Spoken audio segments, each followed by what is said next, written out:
Hello students, welcome to NAC Biology. This is Neelavati, your biology lecturer. So successfully we have completed 2 chapters from class 10th biology syllabus, that is life process as well as control and coordination. Hope you liked those videos and you understood all those chapters.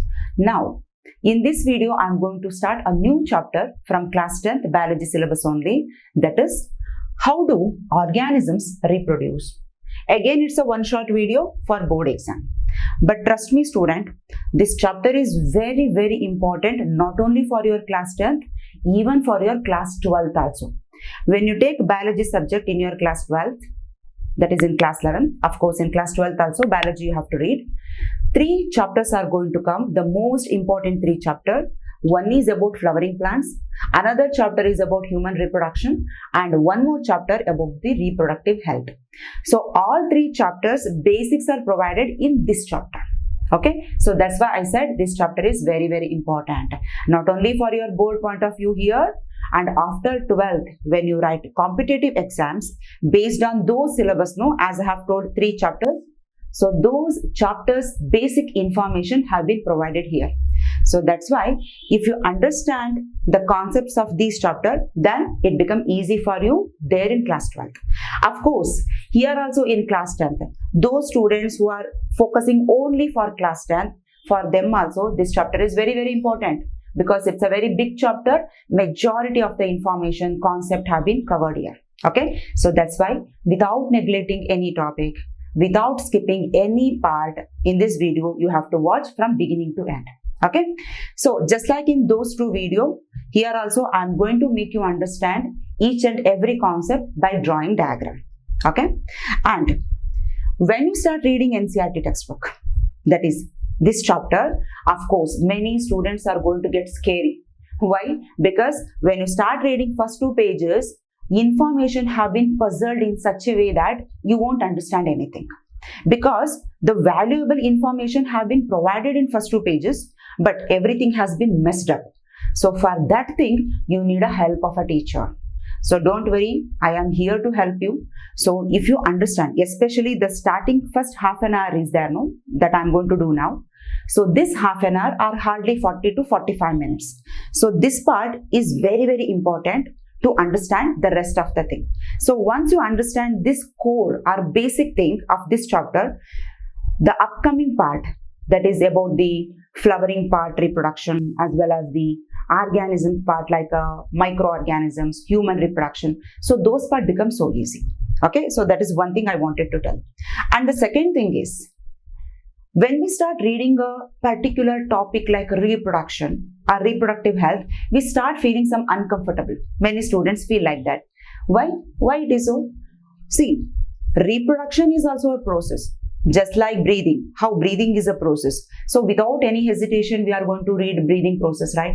Without any hesitation, we are going to learn circulation, transportation, nutrition, right? So all these are nothing but a process which happens inside a body of a living organism. So like that, reproduction is also a process.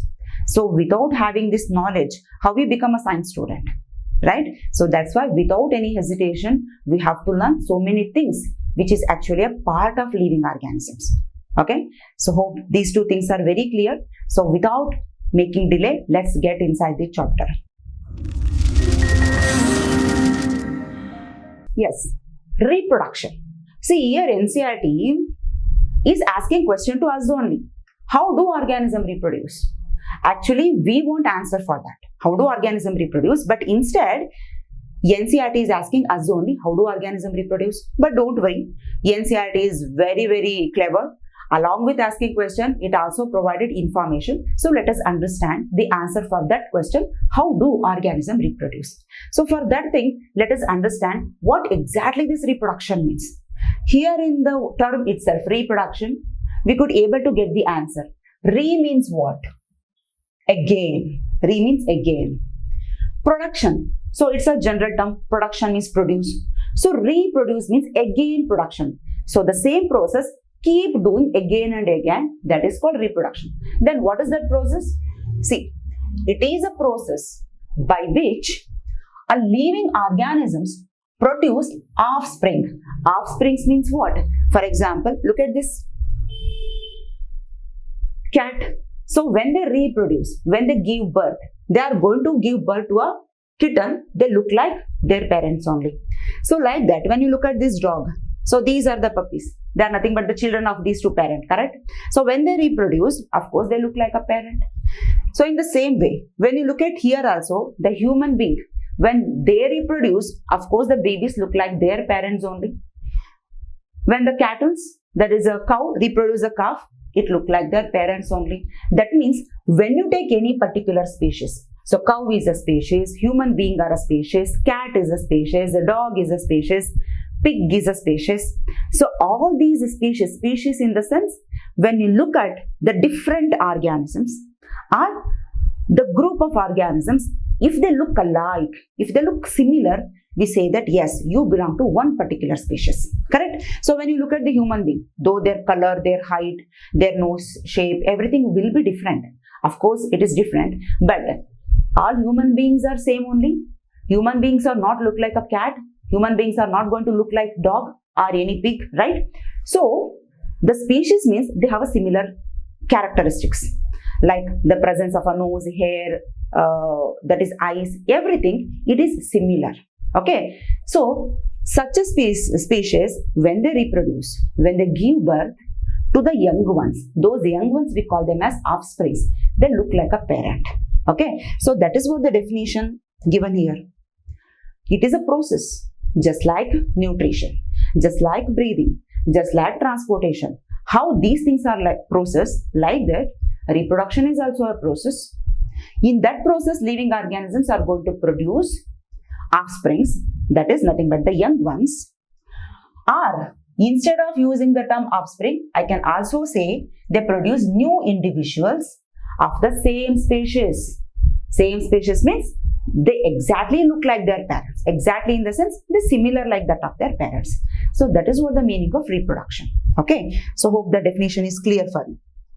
And the next thing is, then reproduction is a life process, ma'am? But answer is not. Reproduction is not a life process.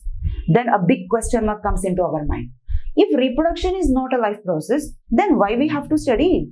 See, when we talk about a life process, we know that what are all the things comes under the basic part of life process. Already we have understood. Let me introduce it again. So nutrition, taking nutrients into the body. Of course, it is a life process. Without taking proper nutrients, the person is going to get die. Okay, so like that, breathing, it is a life process. Without taking oxygen and giving out a carbon dioxide, organism is going to get die. Not only human being, any organism you take is going to die. So of course, it is also a life process. So like that, if I take transportation, movement of materials, if I take excretion, removal of waste substance, so all these are life process. Without movement of substance, the person or organism is going to get die. Without excreting or removal of waste material from the body, of course, organism is going to die. For a survival of an organism, you take any organism, cat, dog, pig, human being, anything you can take. So without all these process, the organism is going to get die. But reproduction is not like that, correct? Suppose if I say, without reproducing, a person is going to get die. Do you believe? Of course not. Because there are so many couples are there around us that are surviving without reproduction. Then how come you say that reproduction is a life process? Correct? There are so many organisms. For example, within honeybee, you know, there is a group called worker bee. They are sterile. They won't reproduce. Then how they are surviving? That means reproduction, of course, it is a process, but it is not so essential that without this process, the organism is going to get die. Then the big question mark will come. If it is not a life process, then why organism has to reproduce, ma'am? Because in this process, the organism has to spend a lot of energy. You just recall a pregnant woman, or you just recall your mother. If when she was pregnant, of course, you don't know how she was suffering. But when you just look at a pregnant woman, of course, you can able to sense how she is able to manage her body by carrying a baby inside. Correct? So it is not such an easy process. It is lot of energy consuming process. If it is not a part of life process, that means essential part, then why an organism is going to spend lot of energy in that process? Suppose if the reproduction process itself is not there on the earth, then what would be the problem? Correct? Yes. For that answer, here is the answer. Sorry, for that question, here is the answer. What is the answer? Look at here. So without reproduction, our earth will not be exist. The organism, of course, the earth may exist, but the organism, what you are seeing around you, they may not exist. Why? Because if there is no reproduction, how you are going to say, oh, this is the cat, this is the dog, this is pig, this is cow? How we are going to say? If one generation is get die, then obviously the next generation will not be there without any reproduction. So that's why to make the continuity, to maintain the continuity of the species, reproduction is an essential process. Okay? Though it is not a part of life process, to maintain the continuity of a species, reproduction must occur. So this is what the thing. It ensures continuity of a particular species on the earth. Okay? And the second 2 points, what I have mentioned here, though immediately you may not understand the information or the importance of these 2 points, but gradually as I move on to the upcoming slide, of course you are going to understand. But let me read. It creates variation in DNA.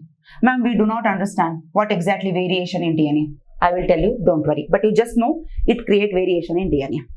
Or else I'm just going to give a little bit information. When you look at your father or when you look at your mother, are you going to look like them exactly? Of course, there are certain changes. Correct? So your father, no shape might be different. Your mother, no shape might be different. Our eye color might be different. Hair texture might be different. Skin color might be different. So that is nothing but variation.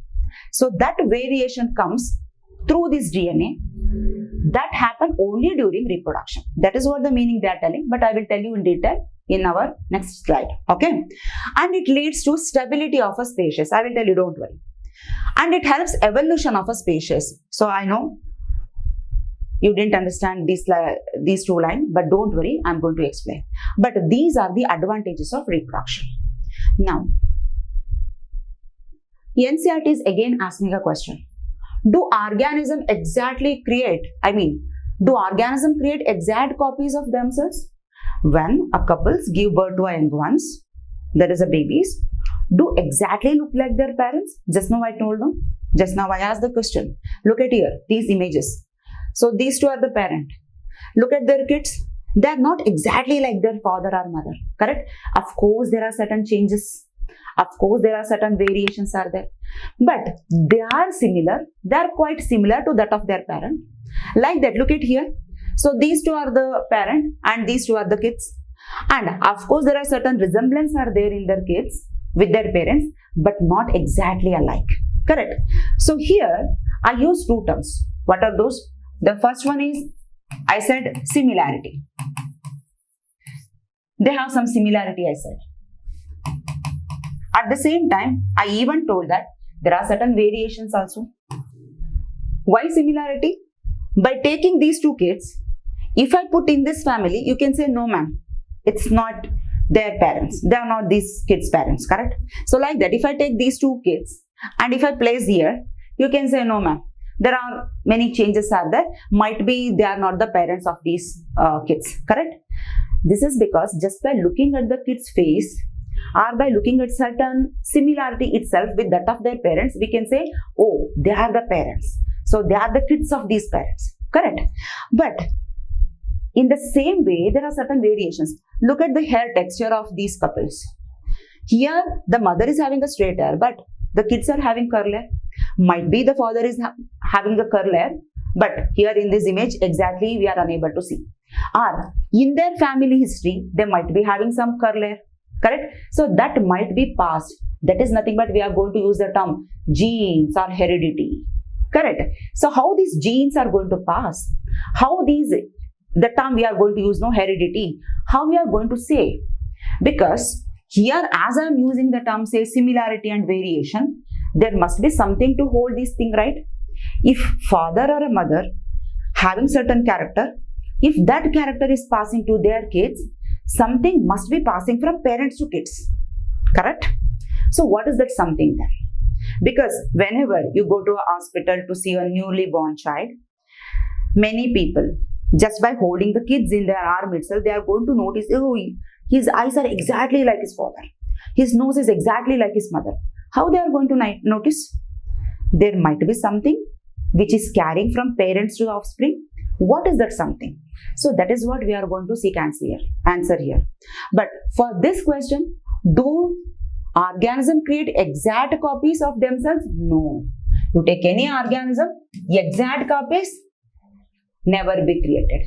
Why never be created? There must be some variation, that's why. But they are going to give birth to some similar organism. Correct? If the answer is no, who is responsible for that? If there is similarity, who is responsible for that? So the responsible material is this master molecule. That is genetic material. Are you feeling difficulty while learning? It is easy, no? Till now what I said, even kindergarten kids can also understand. In such a easy way I am telling. Okay? So only thing is you have to focus. If you just focus completely, if you concentrate here completely, each and every term, each and every point you will understand. And after watching video, if you read your NCERT textbook, then you will understand.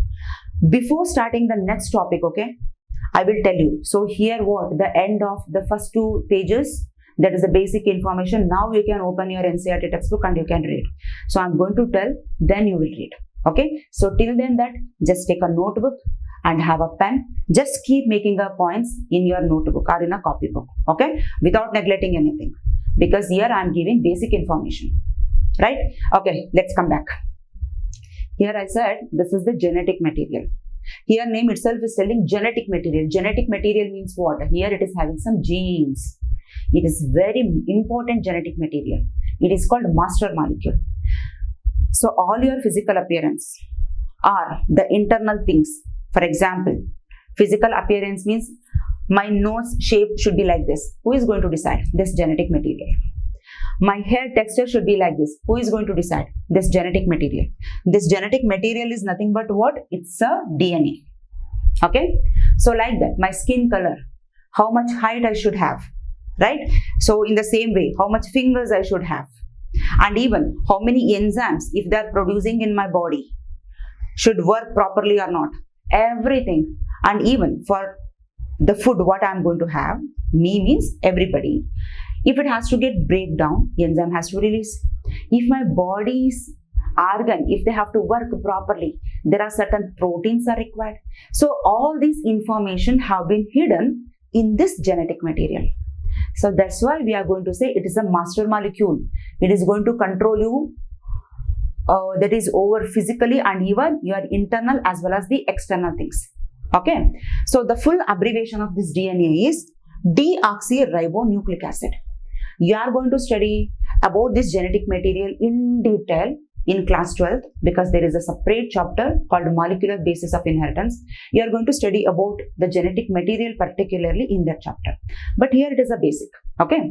So this DNA is going to decide how much information that the DNA has to carry from parent and it has to pass into the offspring. Okay. So if I am saying I am looking like my parents, I look similar like that of my father or that of my mother. How? This is because from my parents, this genetic material has been passing to me. So that's why I look similar like them. Okay. So that's why here we can say it carries all the information of an organism passed from one generation to other generation.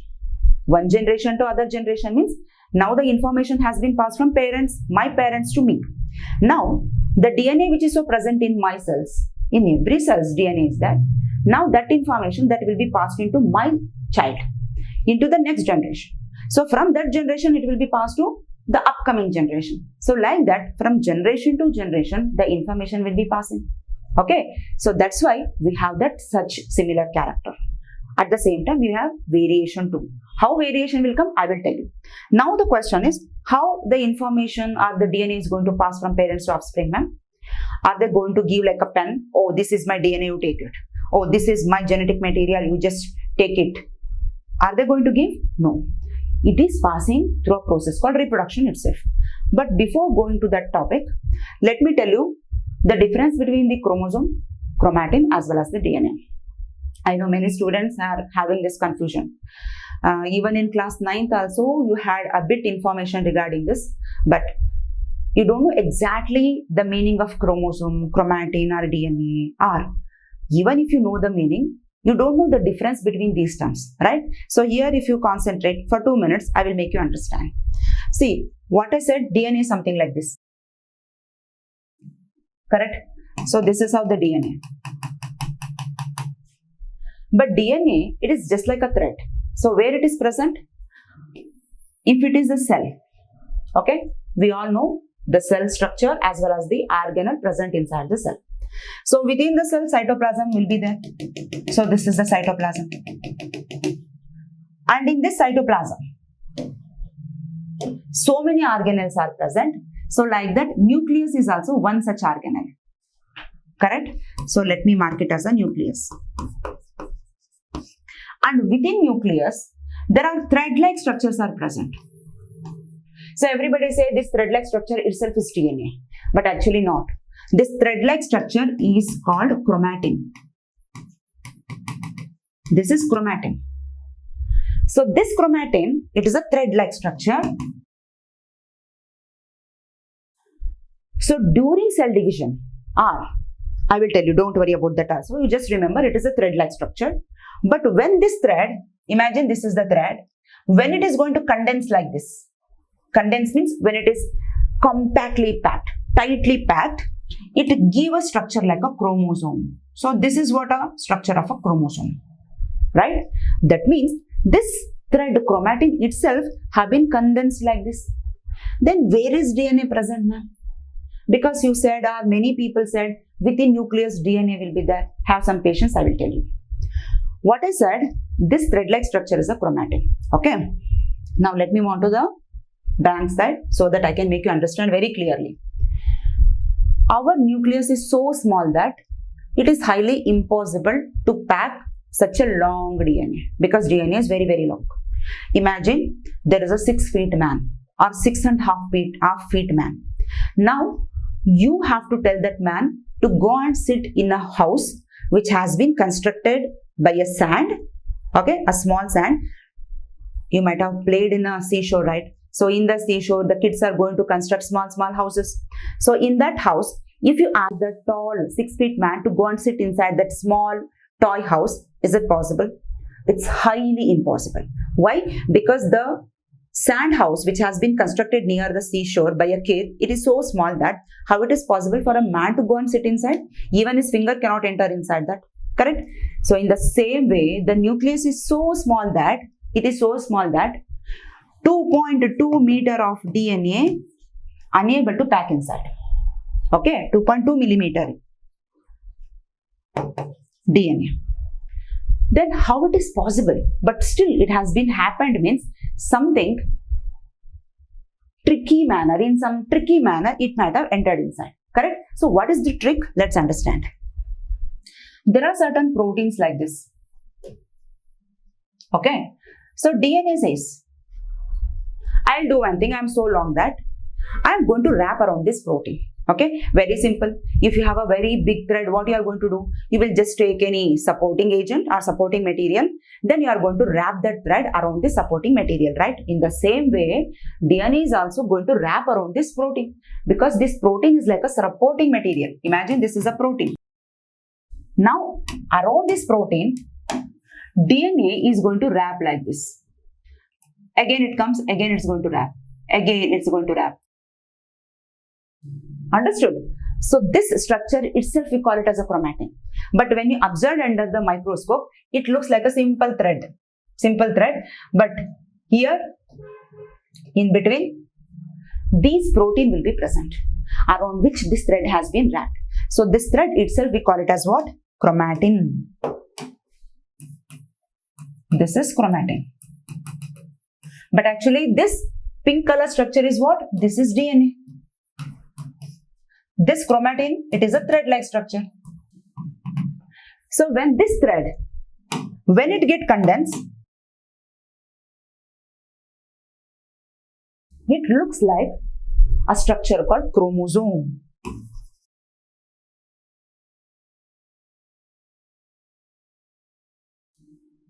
Correct?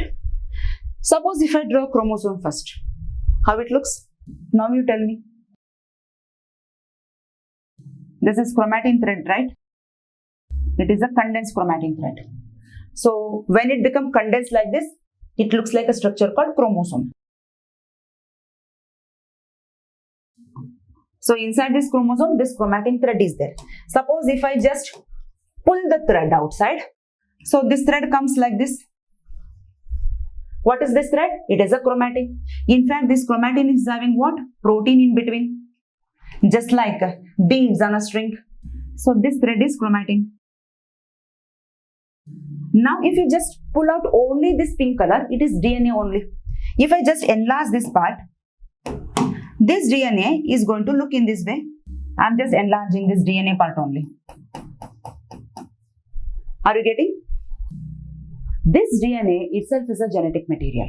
So just now I told no, all the information, internal, external, everything, all this information have been hidden here. So that's why it is called a genetic material. Genetic material. So how it is actually hidden, I will tell you. So hope this part is clear. Suppose if I draw only DNA, see.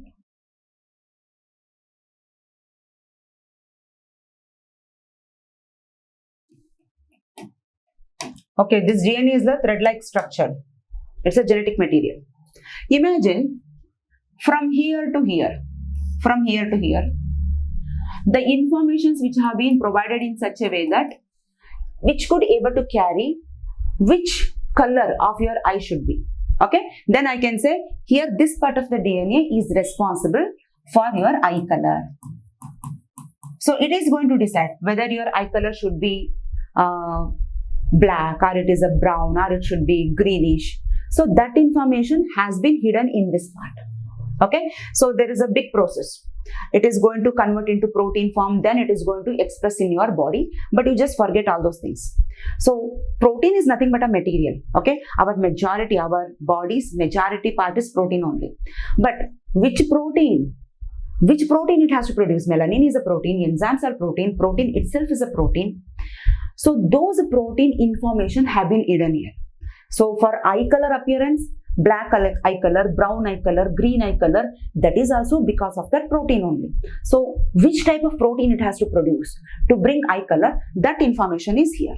Okay, so like that, imagine from here to here, there is one more information is there.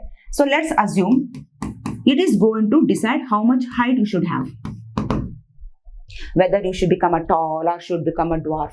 So that information has been hidden here. So like that. Now if I come down from here to here, let's assume, not exactly in this part, I'm just giving example.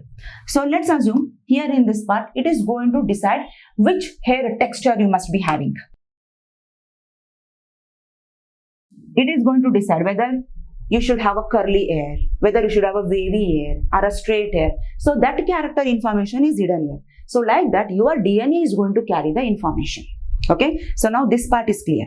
Now how this DNA is going to transfer from parents to offspring? That is what the big question, correct? So when you take any cell, students, take any cell. So within cell, nucleus will be there, correct? Nucleus must be there. So in that nucleus, chromosome will be present. Chromatin will be there, but chromatin will condense and become a chromosome. So total within nucleus, it's a basic knowledge, you must have it. 1, 2, 3, like that, there are 46 chromosomes must be present. 46 chromosomes will be present in all the cells. That is within the nucleus of all the cells. But there are certain special cells present inside our body. We call those special cells as gametes. So in that gamete, suppose if I say this is a gamete, it is a male gamete. So like that, if I say this is female gamete, then in the nucleus of these gametes, these are also cell, gametes are also cell. Here 46 chromosome will not be there. It will be having only 23 chromosomes. Understood? Now, When you have this basic knowledge now, then it becomes easy to understand how this DNA is going to pass. Okay, so hope this part is also clear. So now, let us seek answer for this question. Transfer of genetic material during reproduction. Because just now I told that DNA is the genetic material. How it is going to transfer during this process, let us understand. Yes. Imagine two couples, couples are there, male and a female. Now they are going to have a baby. So what I said, the information present in a couple, it is going to pass into the next generation. Then these couple become a parent and the next generation become a baby for this parent, correct? So how this information is going to pass from the parent to the offspring? That is what we are learning. It's a very simple process. Listen to me carefully. So is a male, it's a female. So I told special cells are nothing but the gametes, correct? Here also, during reproduction time, their body is going to produce a gamete. Okay, when they reach the reproductive stage itself, the gametes are going to form, even in male as well as in the female, whether they do reproduction or not. In general, the gametes will be there when they reaches to the puberty. Okay, that I will tell you, that is a separate topic. Now this gamete, in the case of male, I can call it as a sperm. So like that in female case, it is an egg or ovum. Okay. So what I said just now, gamete will be having half the number of chromosomes, that is 23. Suppose if I draw the structure of a sperm like this, here inside the sperm, there are 23 chromosomes will be there. So if I say 23 chromosome, within chromosome DNA must be there, right? That is understood. So like that, if it is a egg, within egg also, nucleus of the egg, there will be 23 chromosomes. So now for our convenience, let me draw DNA only. So instead of this 23, let me draw DNA. So imagine this is the DNA of the sperm and this is the DNA of the egg, because within chromosome DNA is there, that's why. Now during reproduction, what happened? The sperm nucleus, this is the nucleus of the sperm, right? This is the egg nucleus, both are going to fuse. Okay, so let me show like this. So as a result, what happened? The DNA of the sperm, the DNA of this egg, both will combine like this. Both will combine within this cell. So now the new cell which is so formed by combination of these two cells is nothing but zygote. So this new cell is called zygote. So of course zygote is also a single cell, it is not two cell. But in this single cell, 23 chromosome from sperm, 23 chromosome from egg, both will combine and it will show total 46 chromosome.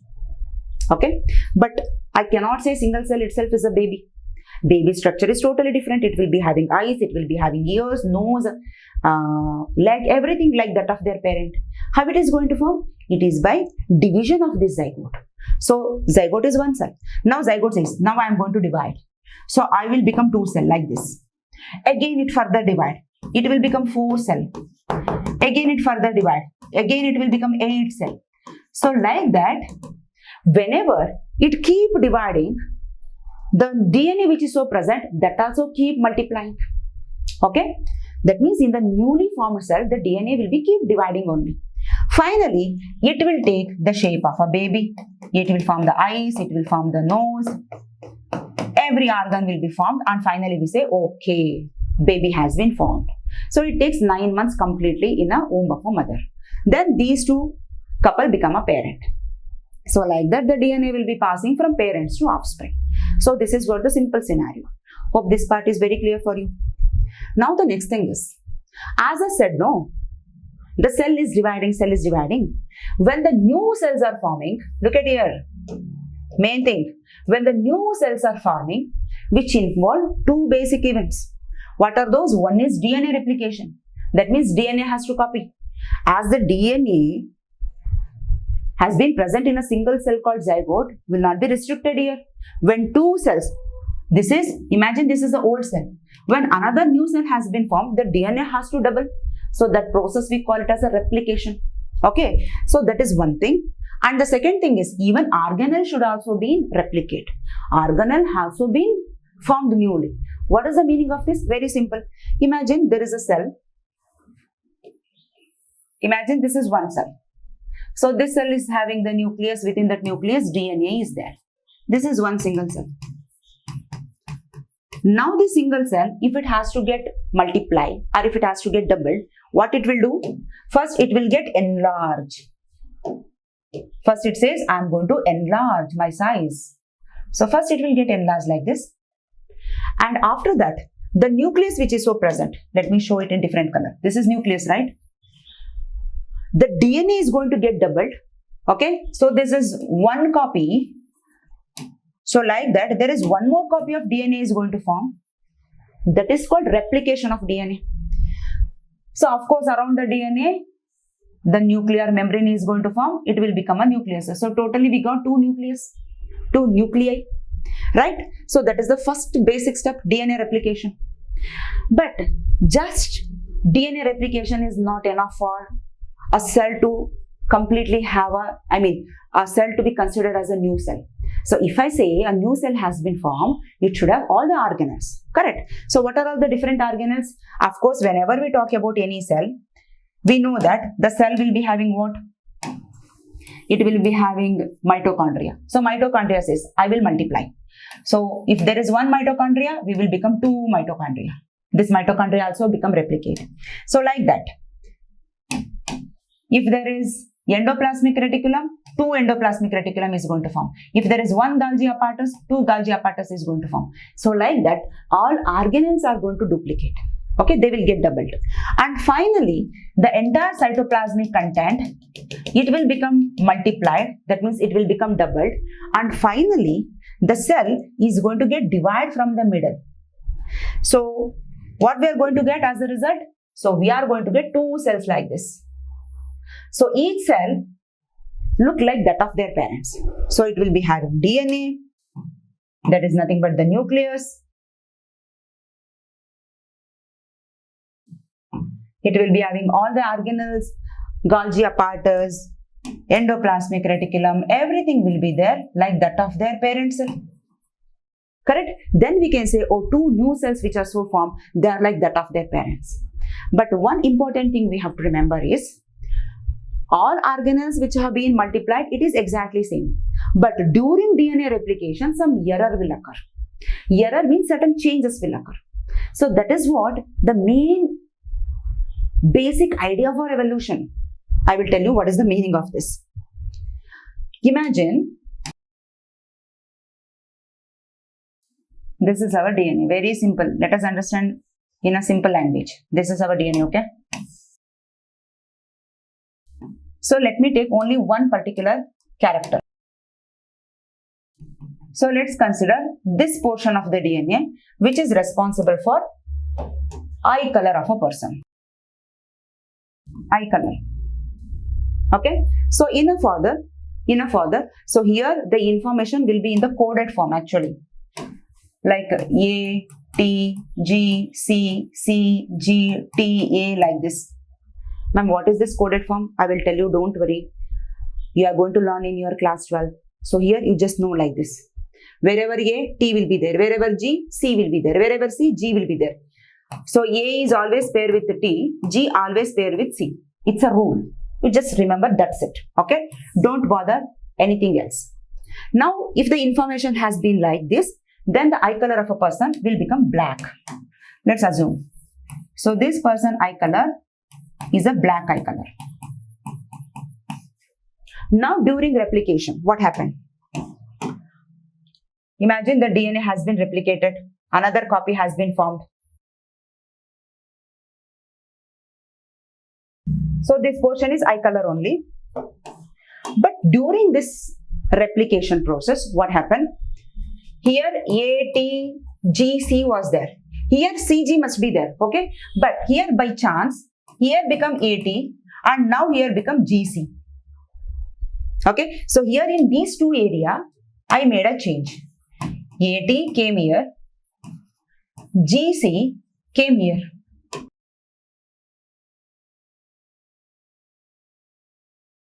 AT, GC. See here CG is there, but here AT is there. Here TA is there, but here GC is there.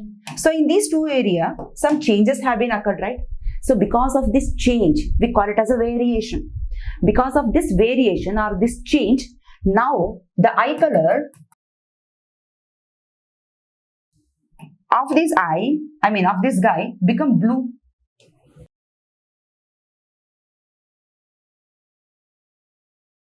Now we had a blue eye color. Correct?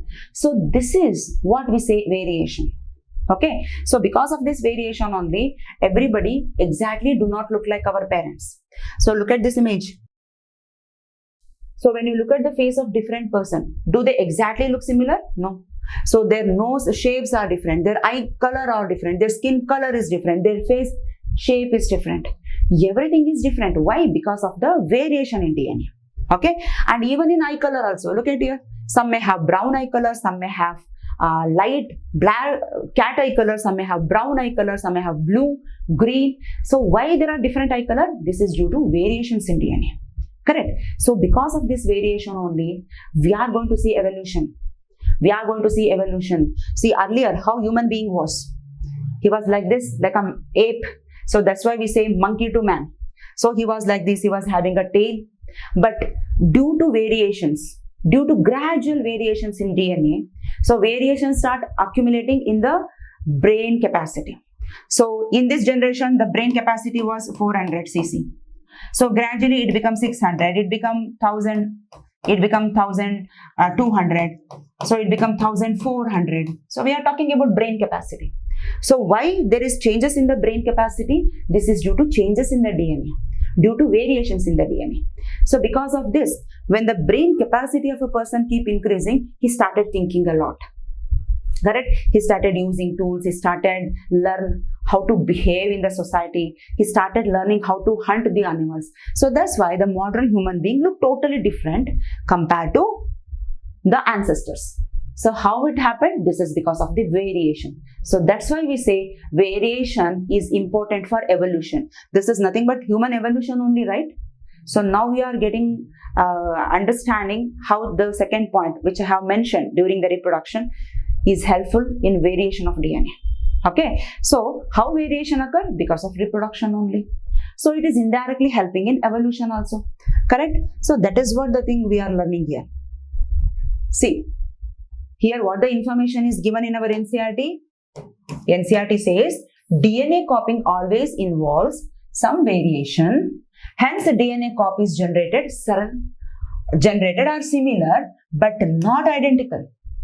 Eye color only, but not identical. Oh, if he is having black eye color, he must be having black eye color. There is no rules.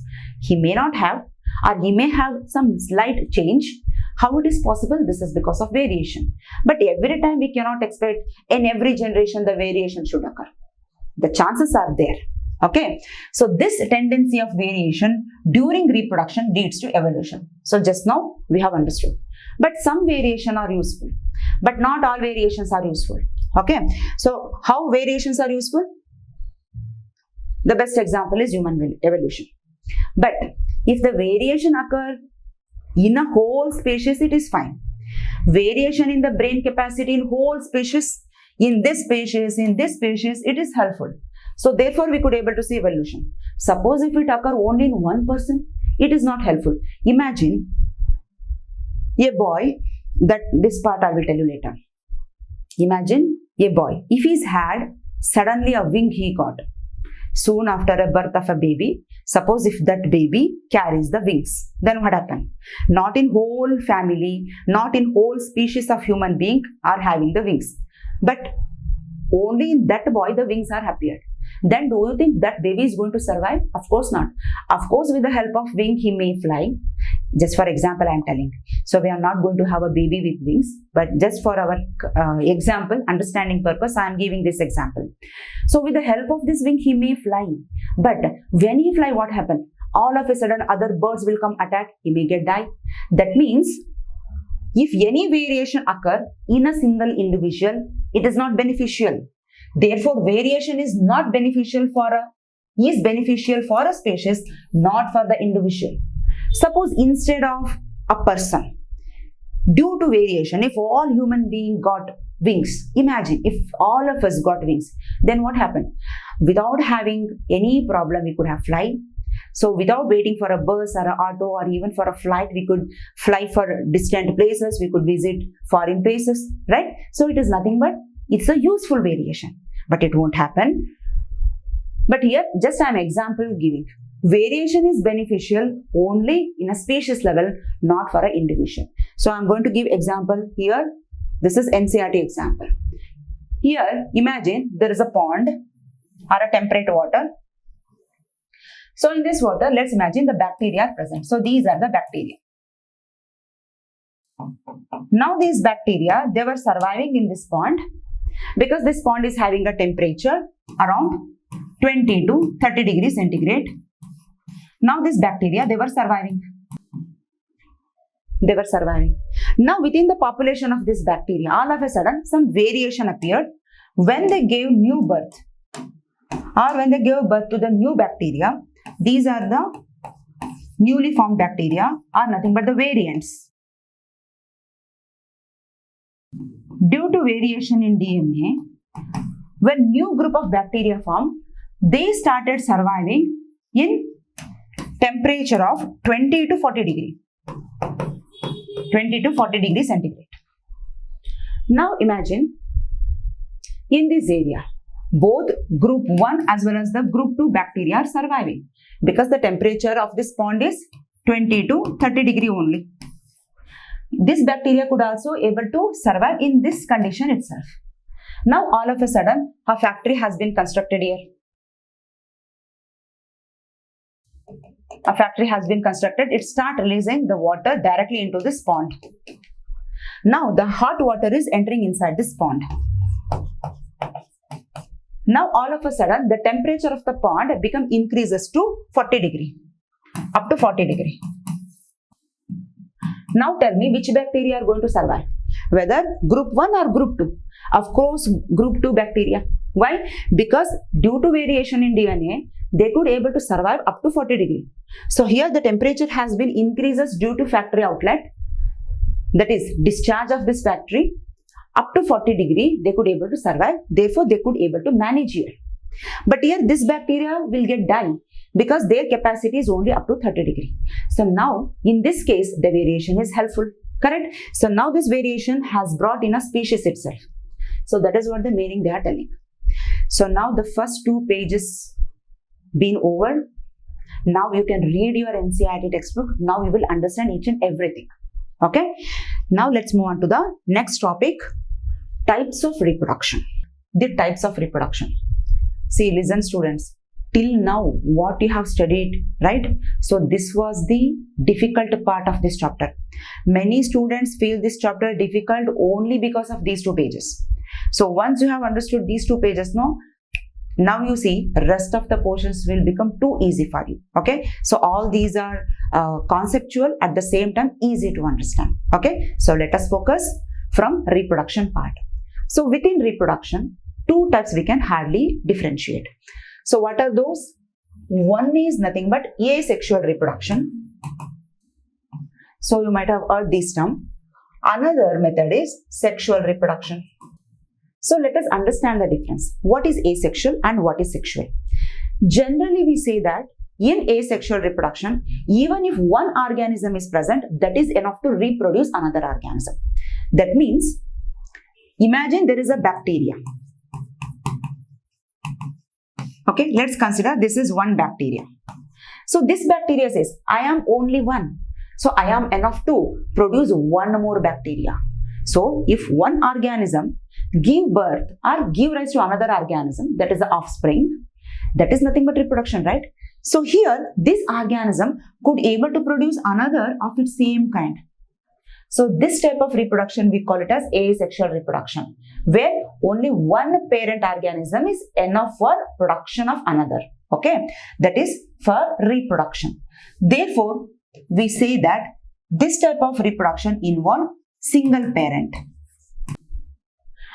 Before few minutes I told about the sperm as well as the ovum, right? So these are the special cells which are produced in a multicellular organism like human being or even in animals also. They fuse and give rise to a zygote. Correct. So such a gamete fusion do not involve here in asexual reproduction. Understood? So here these bacteria didn't produce any gamete at all. Directly one bacteria reproduce another bacteria. So I can say here no gamete. So no gamete formation occurred here. Whereas sexual reproduction is not like that. If a baby has to form means two parent must and should require. See, look at here. He is a father. And it is the mother. So these two parents must and should involve in the process of reproduction. In that also they should produce a gamete. That means here the gamete, a male gamete is separate, female gamete is separate. In the case of human being, the male gamete is sperm. In the case of female, it is a ovum. When these two gamete fuse, when they get combined, then we are going to see a cell called zygote. So this zygote grows, multiplies, and then it will give rise to another baby. Another baby in the sense, a newborn child is going to form.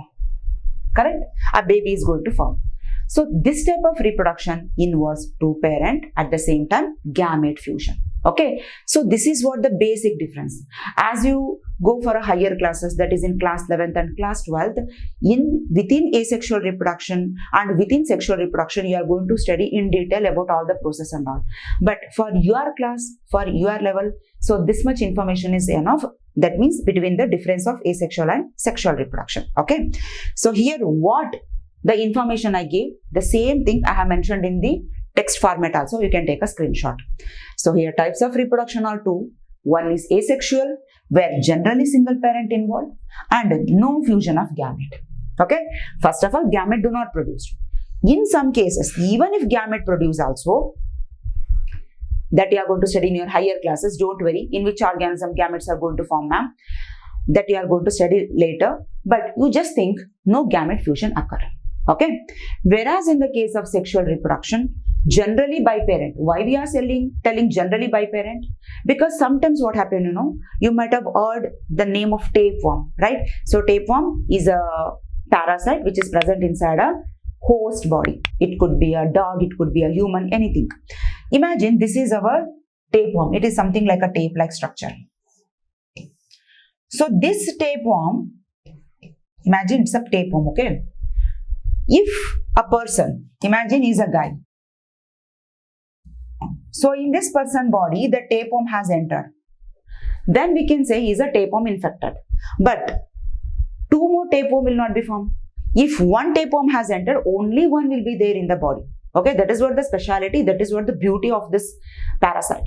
Okay, if it is present or entered into a host body, only one will be there. Okay, then how it is going to reproduce? We are going to say it also show sexual reproduction. But here it is not having any partner. Then how it is going to reproduce? Just think. Can it ask to this man that time please, so that I will go back and I will find my partner and then I will come back after reproduction? No. So within the body of this person, it is going to show sexual reproduction. It is by fusion of gamete. See, this tapeworm is having so many segments like this. Okay, this is actually not given in your textbook, but for a general information I am telling. In each segment, it is going to bear two gametes.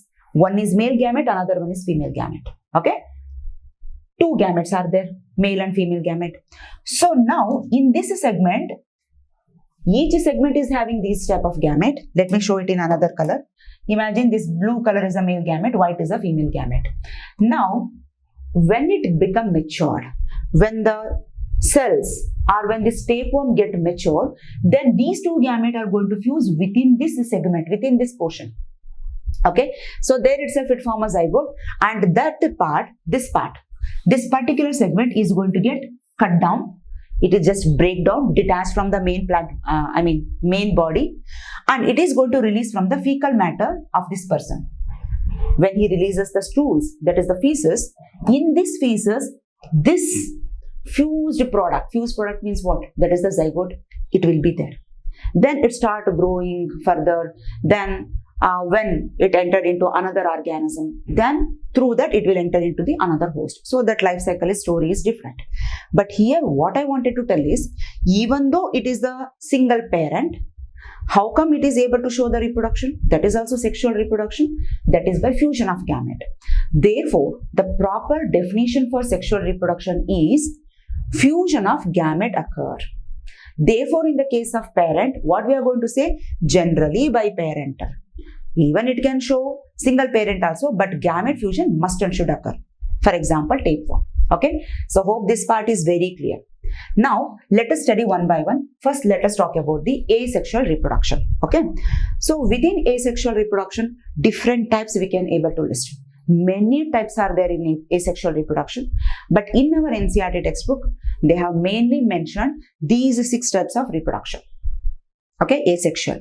The first one is fission, second is budding, third is fragmentation, fourth is regeneration, fifth is spore formation, and the sixth one is vegetative propagation. So let us talk about one by one, okay, with example also. First, let us understand what is fission. Here is the definition. Fission occurs only in unicellular organism. Remember, okay. So fission means what? Imagine there is an organism. Here is an organism. It could be a bacteria. Let's take bacteria example only. So this bacteria says, now I want to reproduce. So what it will do? First, it will grow its size. Okay. That means first it will enlarge its size like this. So during this process only, it has to replicate its DNA. That's what I told, right? If it is having only one copy, then it multiplies it and make 2 copies like this. So like that, whatever the cell organelles it is having inside the cell, that also get duplicated. And finally, it is going to get break from the middle itself like this. So each copy has divided, get separated into 2 parts. And finally, when it get broken down, the 2 bacteria we are going to get, each is having separate nucleus. Now 2 bacteria are happy. Did you see any gamete fusion here? No gamete fusion. Did you see any 2 parents? No 2 parents. So can you agree it is also a sexual reproduction? Yes. That is from one bacteria, we got 2 bacteria. Correct? Just by splitting. So this is what we call it as a fission. Occurs in unicellular organism. Why unicellular? Because it is just a single cell. And individual divide to form 2 or more individual. Ma'am, here we got only 2 individuals from single cell. But here in the definition you are telling 2 or more. Yes, my dears. Within fission there are another categories also there. Here it is. Fission is of 2 types. One is binary fission. The bacteria example what I took, no, that is a binary fission. Look at here. Individual divide to form 2 individual.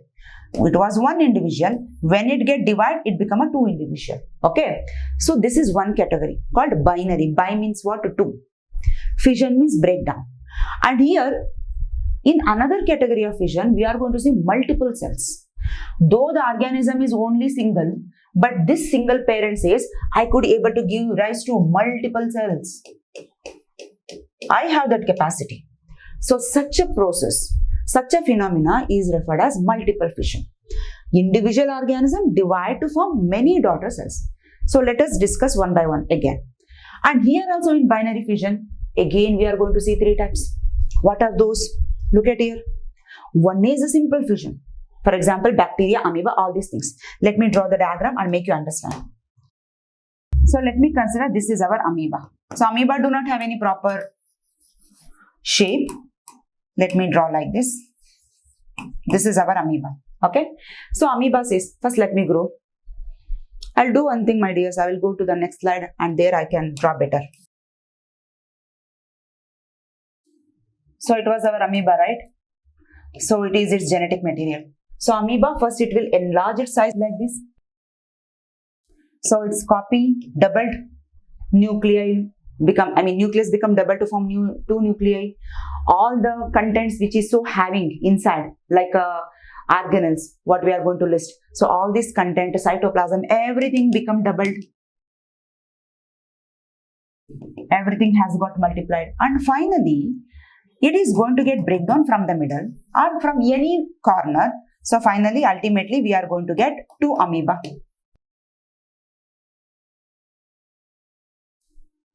So here one amoeba and another amoeba we got. So it can divide in any plane, whether it can divide like this, it can divide like this, in any plane it can show the division, but ultimate product we are going to get 2 amoeba. Okay, so such a type of fission, what you are seeing in binary fission itself, we call it as a simple fission. Simple binary fission. So like that, if I want to take one more organism, for example, Leishmania. Look at here, this example is given in your NCERT.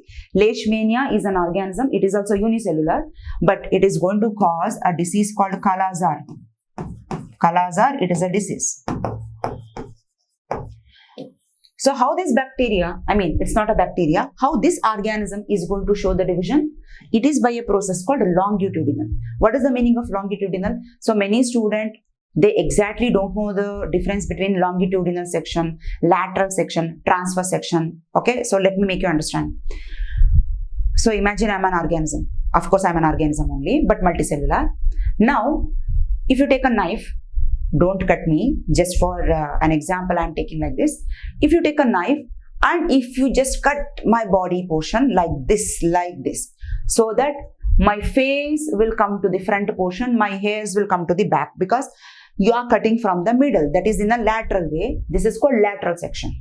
Okay, suppose if you take a knife and if you cut from the top like this, so that if you cut elongated, that is from top to bottom in the middle, then my one portion, that is the eye, ear, will become one side, and this eye and ear become another side. Okay, so I am going to get a 2 part. One hand this part, another hand this part. But earlier what I said, when you cut like this, so 2 hands will come front. Of course, 2 hands, half portion, rest half the portion will be go back. That is lateral section. If you cut like this. Now, if you cut like this, it is a longitudinal. Suppose if you take a knife and if you keep cutting like this, okay, imagine you have a cucumber. So how we are going to cut the cucumber slice now? So like that is a transverse section. So here we are not talking about lateral section, we are not talking about transverse section, we are talking about longitudinal. So longitudinal means like this straight. Okay, so how it is going to divide, I will show you. So Leishmania, it is something like this. This organism looks something like this. This is its flagella. Okay, and this would be the nucleus of this organism. This is the nucleus. Now during the division or reproduction, what it will do? First, it is going to enlarge its size like this. Okay, its nuclei become multiplied and its flagella also get multiplied like this. One flagella and 2 flagella. Okay, and finally from the middle it started showing a groove. Okay, it started getting split from the middle. I will show here only. It started showing the groove from the middle. And finally, this portion will get detached and this portion will get detached, and ultimately we are going to get 2 Leishmania.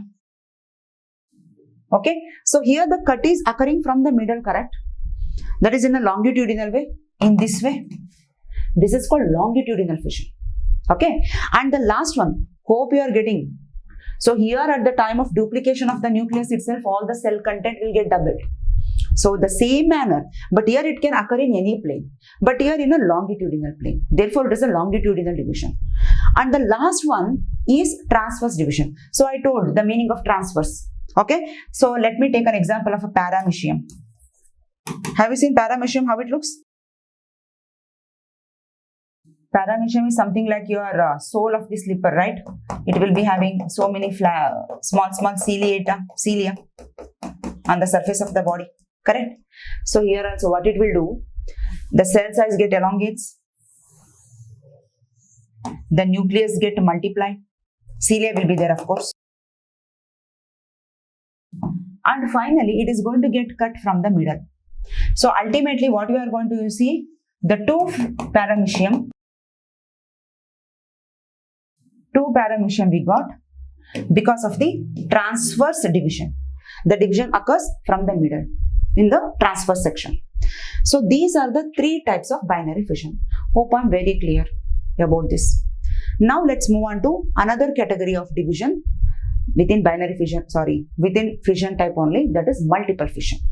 So here example, the best example is, have you heard about malaria? Of course, everybody heard about this.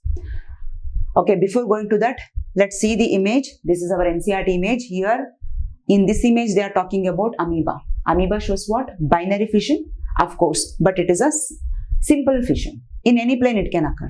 And here it is a leishmania. Look at here, the leishmania, one flagella and another flagella is still growing, two nuclei, and finally it is going to show the division from the longitudinal way, and finally it is going to detach and form two. Here the detached part has not shown, but longitudinal way how it is splitting, that has been shown here. Okay. So let's talk about, okay, directly it came to budding. Let me write multiple fission here.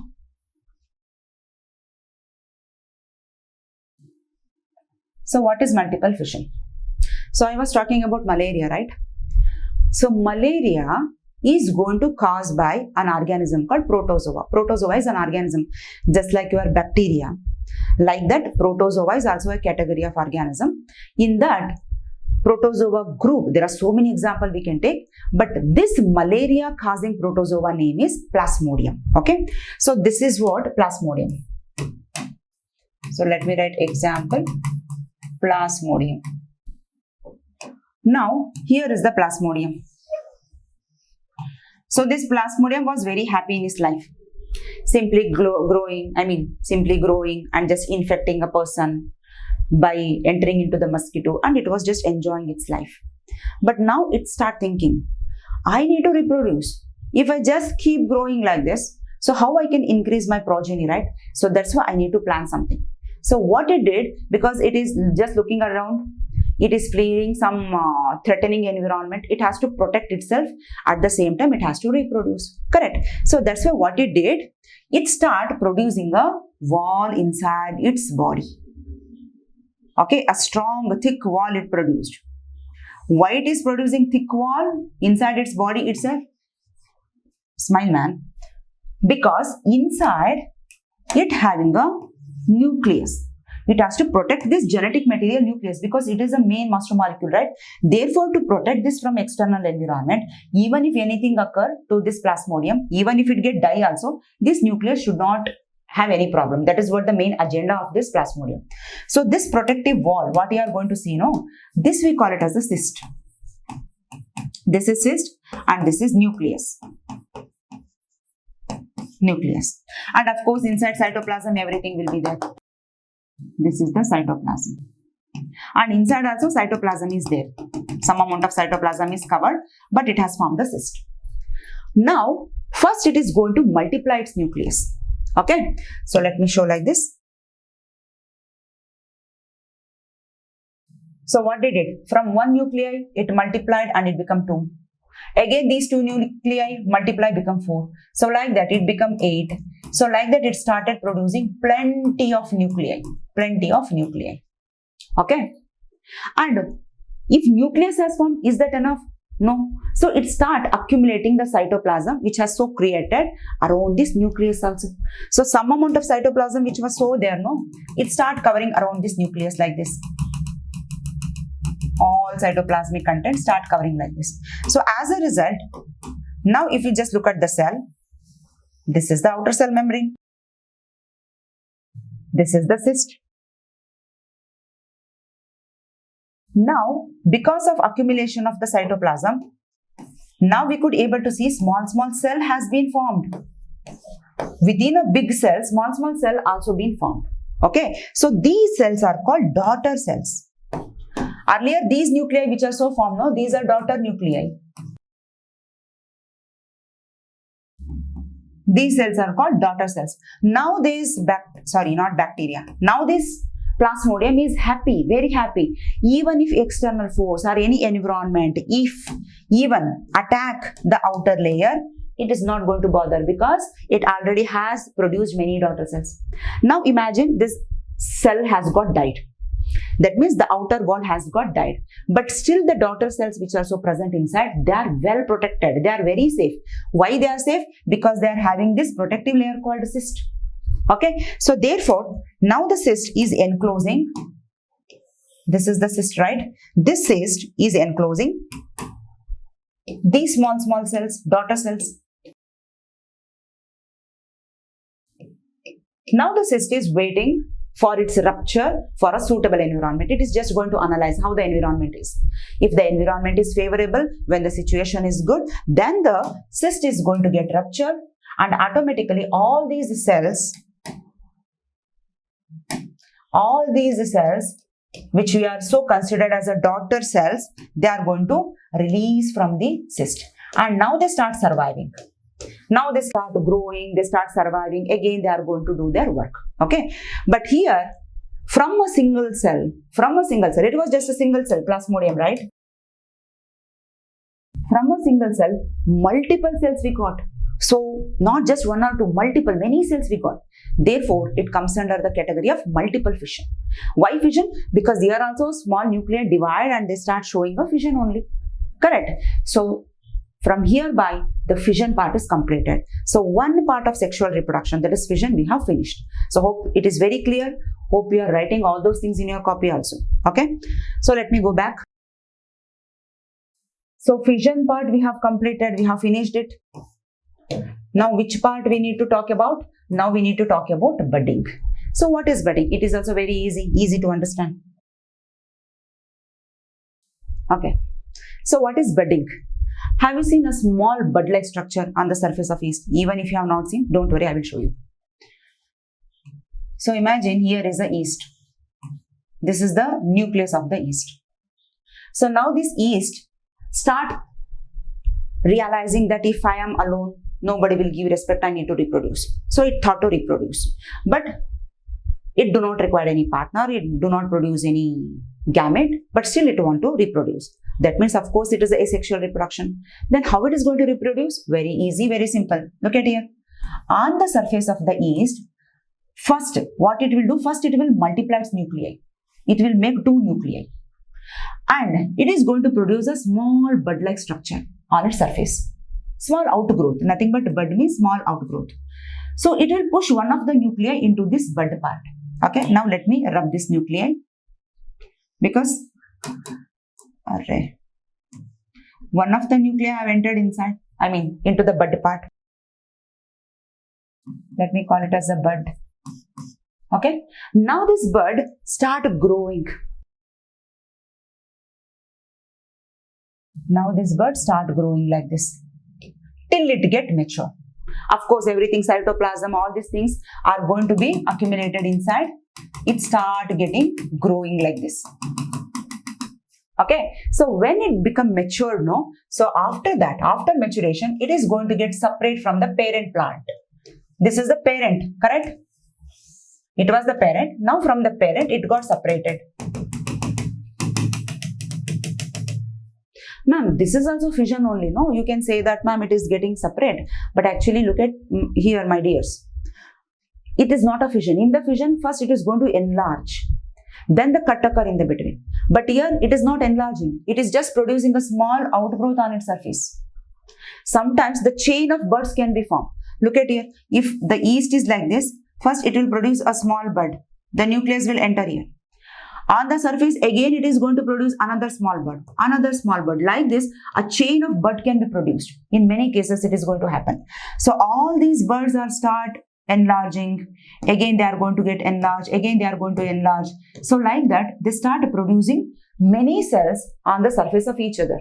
So finally, everybody, when it get matured, no, they get separate. This will also get matured, get separate. This one also get matured, get separate. So like that, they start getting matured and they get separate from the main parent or from the parent plant. So this small outgrowth which is so coming, no, that bud part. So that's why the process name is budding. So the best example, which one we took? What is the example? Here the example is yeast. But it is not only the case of yeast. Even in Hydra. Have you seen Hydra? How it is? In Hydra case also the same thing is going to happen. So let me draw structure of Hydra, then I will show you exactly how it looks. So Hydra is going to attach, it is usually present in the ocean.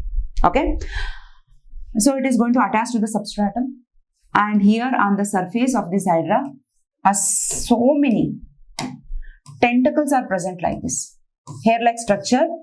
These hair-like structures are called tentacles.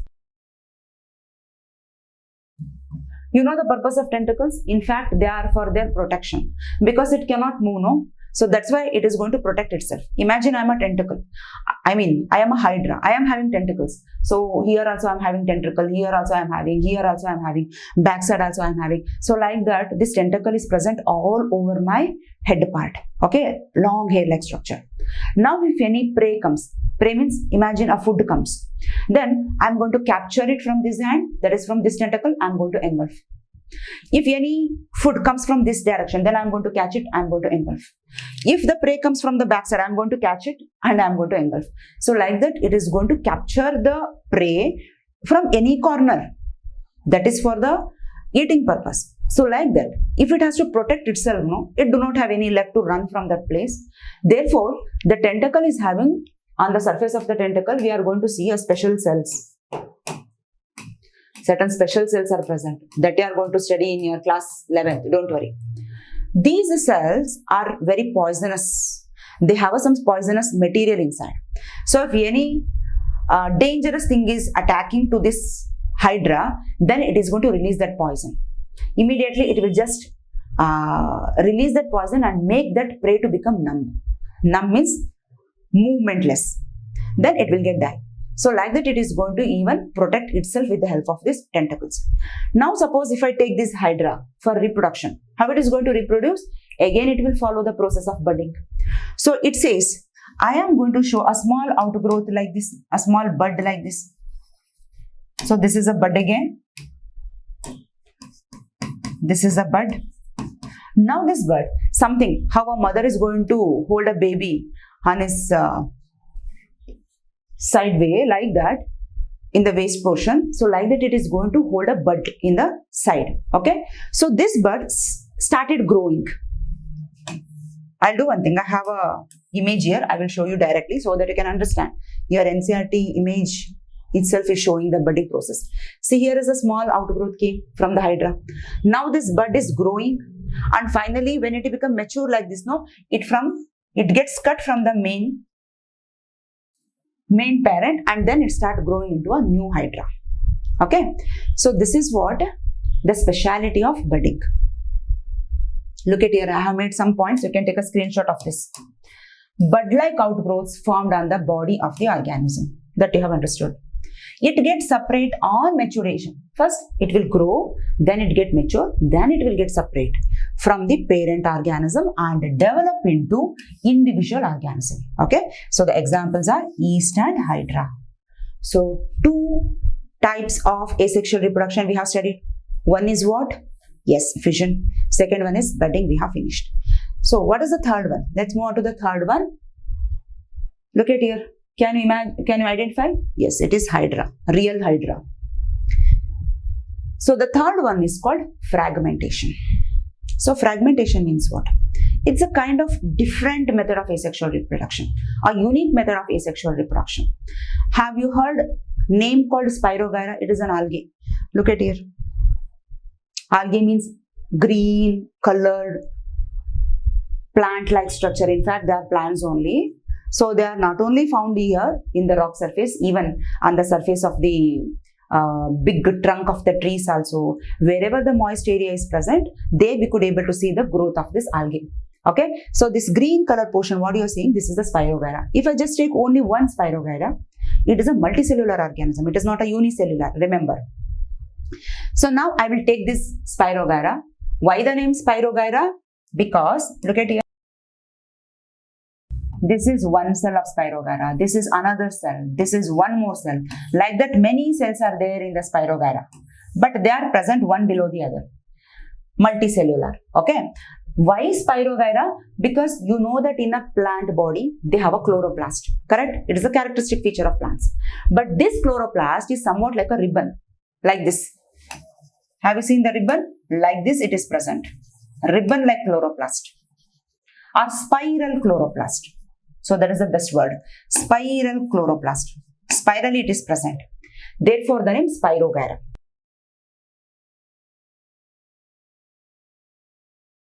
Okay, let me come back to the actual topic. Why Spirogyra has taken for this type of reproduction. Why it is called fragmentation. So Spirogyra decides, at any cost I want to reproduce. At any cost I want to produce my progeny. So for that what it will do, its entire body, what it is having, first it is going to cut into small pieces. It looks very strange, no? But it is actually true. It is reality. Let me draw Spirogyra first.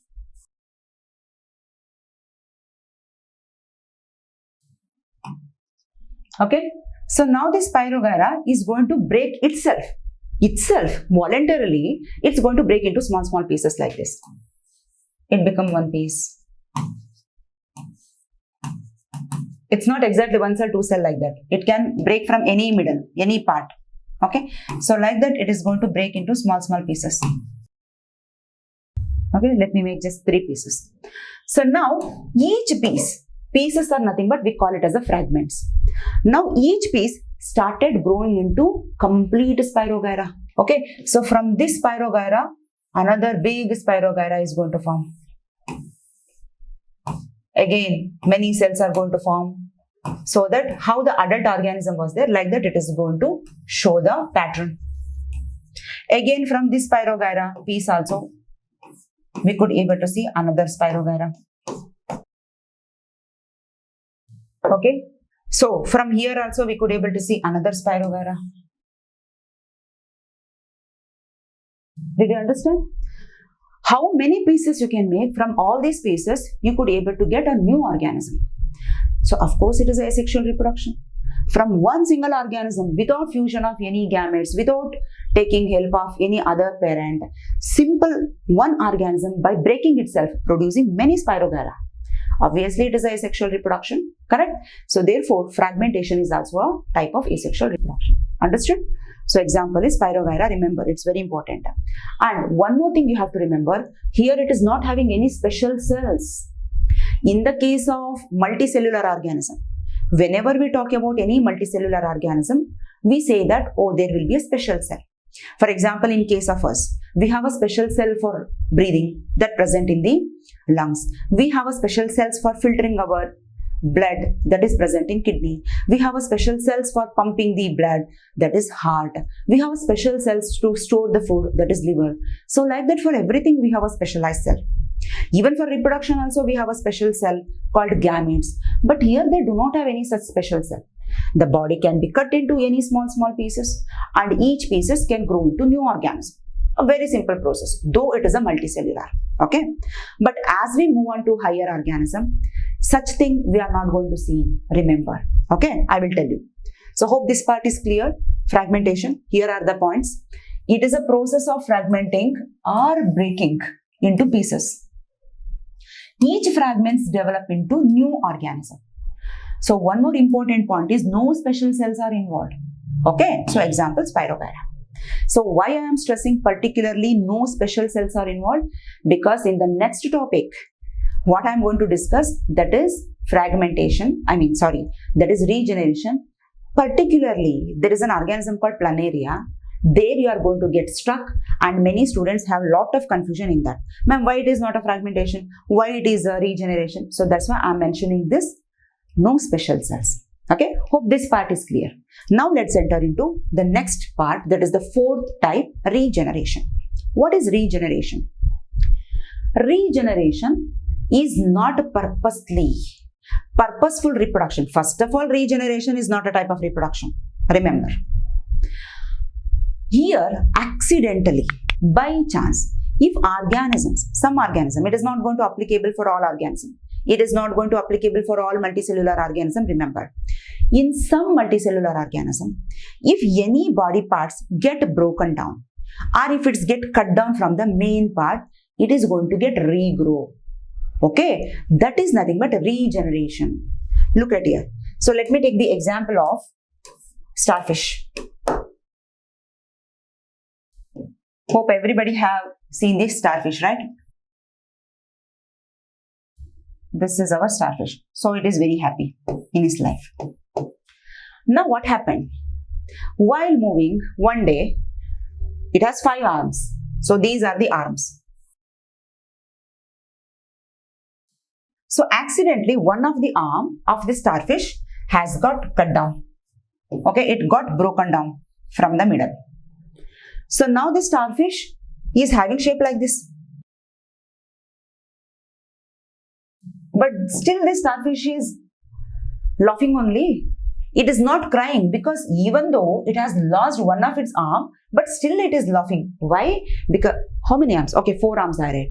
Because this arm has got detached here. Correct. Why still it is laughing? Because it knows, I have a power, man. What is that power? I can regrow this arm. So it can again going to regrow this last arm. Did you understand what I said? This was the last part. It lost this part, right? Again, it could able to regrow this. So this property, we call it as a regeneration. Okay. So like that, even you might have observed the lizard case, correct? So imagine this is the lizard.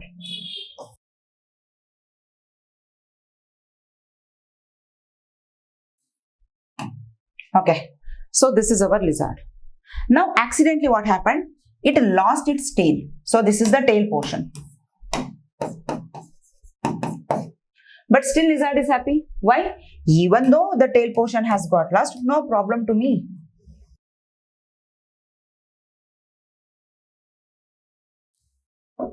Okay. So this part, even though it get cut from the main body, but again it could able to regrow it.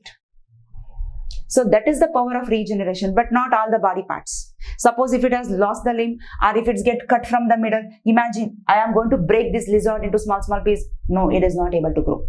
Certain body parts only it can able to regenerate. That we call it as a regeneration. Okay. So like that here also in the case of starfish. So it has broken the arm. It can able to regrow the arm. From this arm, we cannot expect the new starfish. But in the case of fragmentation, even if you have any small piece, from that small piece itself, the new organism was generating. But here, from these small pieces, we cannot expect the new organism. Okay. But in case of planaria, the scenario is quite different. See, this is planaria. It is a small 2 to 3 inch organism. It is usually found in fresh water. Okay. So, can you see? It is staring at you. Okay. Why it is staring at you? Because it is just watching you guys whether you are listening the class properly or not. Okay, let me draw planaria first. It is very important. It is given in your NCERT also.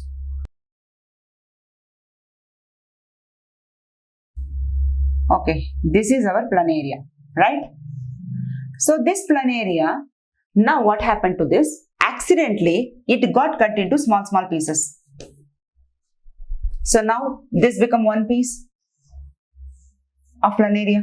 Now this become another piece of planaria. Again, let me just make a 3 pieces. 3 pieces are enough, right? Okay. Now this is middle piece. This is the tail portion. This is the head portion. Let's assume like this. Now which will be having a special cell inside. Ma'am, don't they have special cell starfish? Of course it was having. From that special cell, it could able to generate only one of its arm. Even 2 arms cut down, that arms can regenerate. But not whole, from one arm, it cannot regenerate whole body part. Remember. So like that, lizard was also having the special cell. But from that special cell, it could able to regenerate only the tail, not the whole body part. From the tail part, it cannot able to generate the whole body. But in case of planaria, the special cell which is so present, with the help of special cell, it could able to regenerate the whole body part. Okay. For example, look at here. Imagine this is a piece, broken piece, right?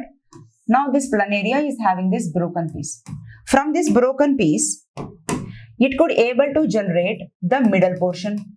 It could able to generate the tail portion so that the new planaria has been formed. Okay. So that special cell is helping to make the whole body part. That is a speciality.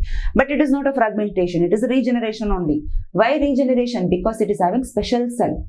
In case of fragmentation, example Spirogyra we studied, there was no special cell. That's why I stressed out that particular term, special cell. Remember. Okay. Now from this portion also, it could able to. Only it was having, what is this? Green color. Okay. So green color part is the middle portion. And here the tail part is the cut portion. Correct. Now the middle piece, from the middle piece, the special cell make the tail portion to get regenerate. So like that, even the head portion also become regenerate. So again, another planaria has formed. And from the tail portion also, we could able to get the middle piece. We could able to get the head portion also. So new planaria has formed from the cut portion. Even if you make small pieces also, we could be able to get new planaria from every individual. Why? Because they have a special cell, remember. Okay, don't get confused. So hereby, I think 4 types of asexual reproduction we have studied. Individual accidentally cut or break down into pieces. The organism regrow particular body part. It is applicable to many organisms, but for planaria, any part can be regrow because the specialized cells are involved here. Example, starfish, lizard, planaria, hydra. Remember, it is there in your NCERT. In NCERT, they are talking about planaria. Planaria is a flatworm. Planaria is an example for flatworm. Why flatworm? Even tapeworm is also flatworm. Suppose if you take, okay, best example I will give. Have you seen the leaf? How the leaf looks? It will be flattened both from the dorsal surface as well as from the ventral surface. It is a flat structure, right? So like that, these organism looks. Tape, you have seen the measuring type, how flat it will be, right? Though it is elongated, but it is flat. So like that, tapeworm will be. And this planaria also, if anybody just imagine, if somebody has put the leg over any organism, how it become flat after putting leg. So like that, it looks flat. Therefore, it is called flatworm. And even hydra also comes in this category. If you take a hydra,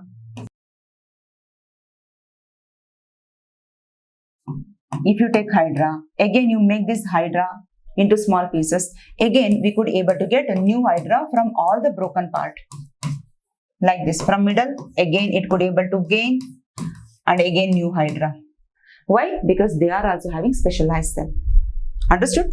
Therefore, as we go in a higher level, okay, in higher organism level, special cells are involved. They started showing the reproduction in special type. Understood? So this is what about regeneration. And the next thing is spore formation. What is spore formation? So hope we have seen the bread. Everybody have seen it, everybody have tasted it, we are going to eat it also. So it is not a new thing. Suppose if you take a bread and without opening the box, if you just keep it outside, or for experiment purpose only you can do. Take one slice of bread and just keep it in a box and just keep it outside, not in a refrigerator. Just keep it outside, just by covering it. Or even if you keep open also, no problem, but you have to keep it outside. And after few days, if you observe the bread piece, on the surface of the bread, you are going to see somewhat thread-like structures, right? Whitish thread-like structure, you are going to see this. This is nothing but fungus. So what the thread-like structure you are going to see, no? This is fungus. So these thread are called hypha. These threads are called hypha. So these threads, when they present together, so this is one hypha, this is another hypha, this is another hypha. So like that, they are going to be present in a mesh like, is known as mycelium. Okay. So from this hypha, from this mycelium, we are going to see a spore-like, bulb-like structure on the surface. I will show you. First, look at this bread. Can you see this bread? It is a rotten bread. So this fungus is also called bread mold. Here the black color, what you are seeing, no? This is nothing but bread mold. So this bread mold scientific name of this bread mold is Rhizopus. Okay. So how this Rhizopus looks, how it is going to show asexual reproduction, I will tell you. So I have shown the mycelium, right? Hypha. So imagine it's a hypha, a thread-like structure. And this hypha, by showing cell division, it's going to show the root-like structure also. Actually, they are not roots. Root-like structure. These root-like structure are called rhizoids. So like this, many branches are going to be formed from this hypha. We call it as a mycelium. Correct? Now on the surface of this mycelium, a bulb-like structure start growing like this. It's a bulb-like structure. Can you see? This bulb-like structure is known as sporangia. Plural is sporangia, singular is sporangium. So here so many sporangia I have drawn, therefore it is a plural, sporangia. Now inside this sporangia, the nucleus which are so formed, they are going to show multiplication. So if one nuclei is there, they are going to multiply like this and form many nuclei. So these nuclei, they start depositing the cytoplasm just like multiple fission, and they start storing like this and form a structure like this. Around this nucleus, the cytoplasm gathered and they form a structure. So inside the structure, what you are seeing, no? These structures, we call it as a spores. Spores. When the condition becomes favorable, imagine the condition is very good, or the sporangium has been completely filled by the spores, then the sporangia get ruptures, it get open. So imagine it got open like this. So due to the opening of sporangium, the spores started releasing outside. Of course, the spores are having protective covering also. They are not simply grow like this. Imagine this is the spore. It has a protective covering outside. It has a protecting covering outside, and inside the nucleus is there. Nucleus is there. Now this spore is waiting for a right opportunity. Oh, where is the moisture is present, where I can land. Suppose if it got any bread piece or any roti piece or anything it got, then it just, imagine there is a bread it got. Now it goes and outside the layer which is so there, it got ruptured and it go and land over here. It start landing. And now it start growing into a new mycelium. Ma'am, how come from single spore new mycelium or new hypha formed? Very simple. So they start multiplying again. See, like this only, it was one cell, no? It is started growing, or else I will show it in another page. Okay? Imagine this is one cell. This is one cell. Now this cell multiplied like this. It form a thread-like structure. So this thread itself I called as what? Hypha. So they started showing many threads, many cells like this by growing.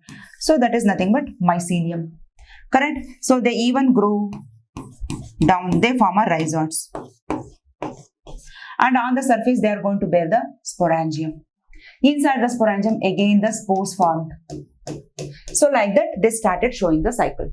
So this is what another type of asexual reproduction. There is spore formation. Understood? These spores are usually blackish in color. Therefore, when you just look at the bread mold or rhizopus, which is present on the bread, it looks somewhat blackish. First, in the initial stage, only when mycelium is about to multiply, by that time it looks white. When spores start forming there, then it turns into black. Understood? Hope I am very clear about this. So this portion is very much understood. Now let's read what information has provided. Sporangia produce spores. When spores come in contact with or contact of moist surface, develops into individual. Example, rhizopus. So all 5 types of asexual reproduction is very clear, I think.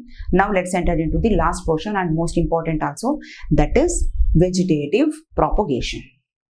So what exactly vegetative propagation is? Of course, it is also asexual reproduction, but vegetative means the part which reproduce with the help of vegetative part of the plant. Vegetative part of the plant. Ma'am, the question is, what is meant by vegetative part? So let me make you understand. So if I just draw a plant, you know the structure, right? You know the parts. So this would be the stem part. So how you say it is a stem? On which basis? Because it is having nodes like this. Remember, these are important points. This is the node. And between two nodes, the space which is so there, yes, you are right, it is called internode. Okay. So overall, this portion, we call it as the stem. So what is the main purpose of the stem? The main purpose of the stem is to produce the branches from the nodes, and it has to produce the buds on the surface of the node. Correct. And even it could able to give rise the flower also from this bud. Sometimes imagine this bud may grow like this and can become a beautiful flower. Correct. So all these things are nothing but the properties of a stem. So here flower is also there. It is also part of the plant. So like that, as I move down, that is below the ground, we could able to see the presence of roots. So what is the function of the root? Root function is absorption of mineral and water. So only this much part? No. On the surface of the stem, that is from this branch, the leaves are going to be formed.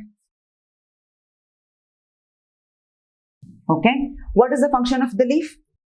The function of the leaves is nothing but photosynthesis. Ma'am, every function you have discussed. You discussed about the function of the leaf. You discussed the function of the root. You discussed the function of the stem. Just to give the support for all these things. What is the function of the flower, ma'am? You didn't say anything about this. Yes. Do you think the flower is only to make you look beautiful or only to make plant to look beautiful? No. In fact, flower is a part of reproduction. It is a reproductive organ. So therefore, the flower is called as reproductive part. And the rest of the part which are so seen, that is the leaf, the root, the stem, what you are going to see, no? These parts are nothing but vegetative part. So whenever we talk about the vegetative part, the stem comes under this category. Your stem comes here. Your leaf comes here. Your root comes here. So all these are vegetative part. Now, the plants, they are going to reproduce without help of the reproductive organ. Reproductive organ means from the flower, the fruits are going to form. How it is going to happen? That we are going to talk in sexual reproduction shortly. From the fruit, of course, the seeds will be there inside the fruit. So seeds are going to form. From the seeds, when you sow it into the soil, of course, the new plant is going to form. So everybody knows this. That is a general thing. But without help of a flower, we are reproducing. Our plants are reproducing just by the leaf, just by the roots, just by the stem. So that is the vegetative part. If the plant reproduces from the vegetative part, naturally, it is called vegetative propagation. Okay. So let's talk about one by one. First, let me show the stem part. Okay. So you all know about the potato. Correct. So potato is a vegetative part. It is a stem part. Ma'am, how you say that it is a stem part? Because my mom has told the potato will be found under the ground. It is a root part, no? No, it is a stem part. Remember, I will tell you. Imagine this is the plant. Okay. This is the stem part. Now, this stem is growing down further. Underground also the stem is growing. And from the stem, the branches are coming. Of course, it will be having nodes and internodes, right? And here the branches are arising like this. Okay, and below, of course, below the root will be there. Root will be there below here. But from these branches, from the side of these branches, we are going to see the formation of this potato. These are the potato. So therefore, I can say potato is an underground stem part. Now, if I just take out potato, imagine I have just taken out this potato.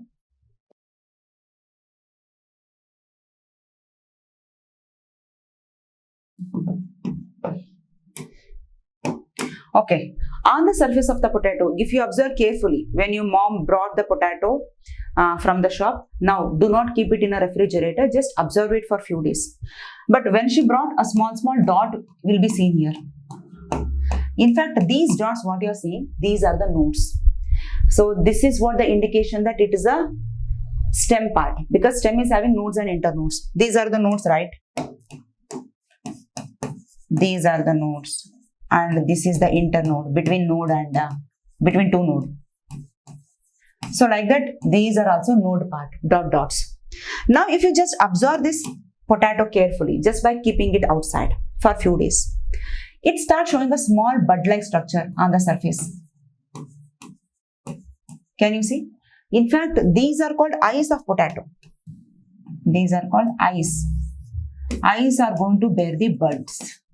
Okay, and if you just allow it, this bud will grow. Gradually, it will grow. It will give rise to small plantlet like this. Whitish color you could able to see.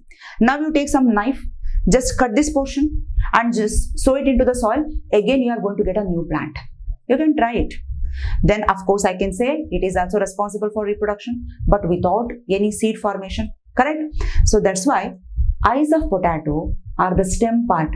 Because potato is a stem part, it is also a part of reproduction. That is vegetative reproduction. Okay, it is going to propagate inside. Propagation means it is growing. Therefore, we call it as vegetative propagation. Understood? So, this is about potato. So, like that, even we can see in ginger also. So, this is potato. Can you see the nodes? Here, how it is growing. On the surface of the node, we could able to see the small plantlets. And even in ginger, can you see? In fact, potato only few part has been underground. That is, entire stem will be on the top, but only rest of the things, stem, only little portion of the stem has become underground and modified like that. But here, entire whole ginger itself is underground. But still, how we consider the ginger is a stem part? Because if you just look at the ginger, can you see here the lines? So, these lines are the nodes. And between these lines, internode will be there. Now, on the tip of these ginger, small bud-like structure we are unable to see, but in fact they are bud only. So they are forming the new plantlets. If you cut this portion, again sow it into the soil, again the new plant is going to arise. Okay, so these are some of the example of vegetative propagation from the stem part.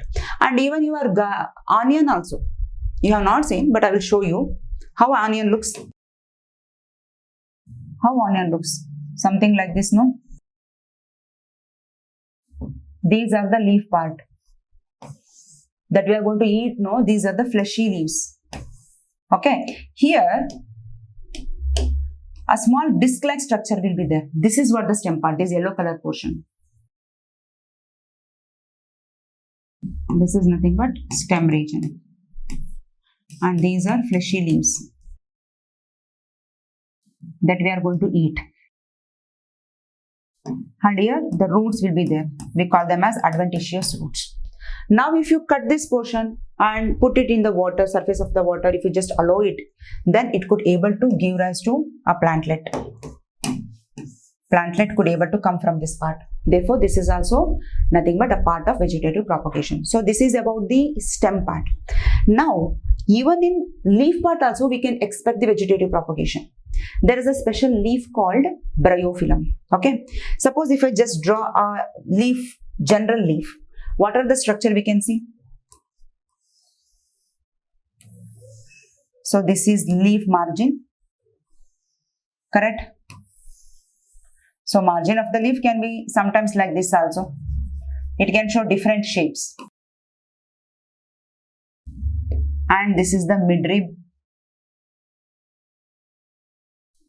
From the midrib, the veins are going to arise.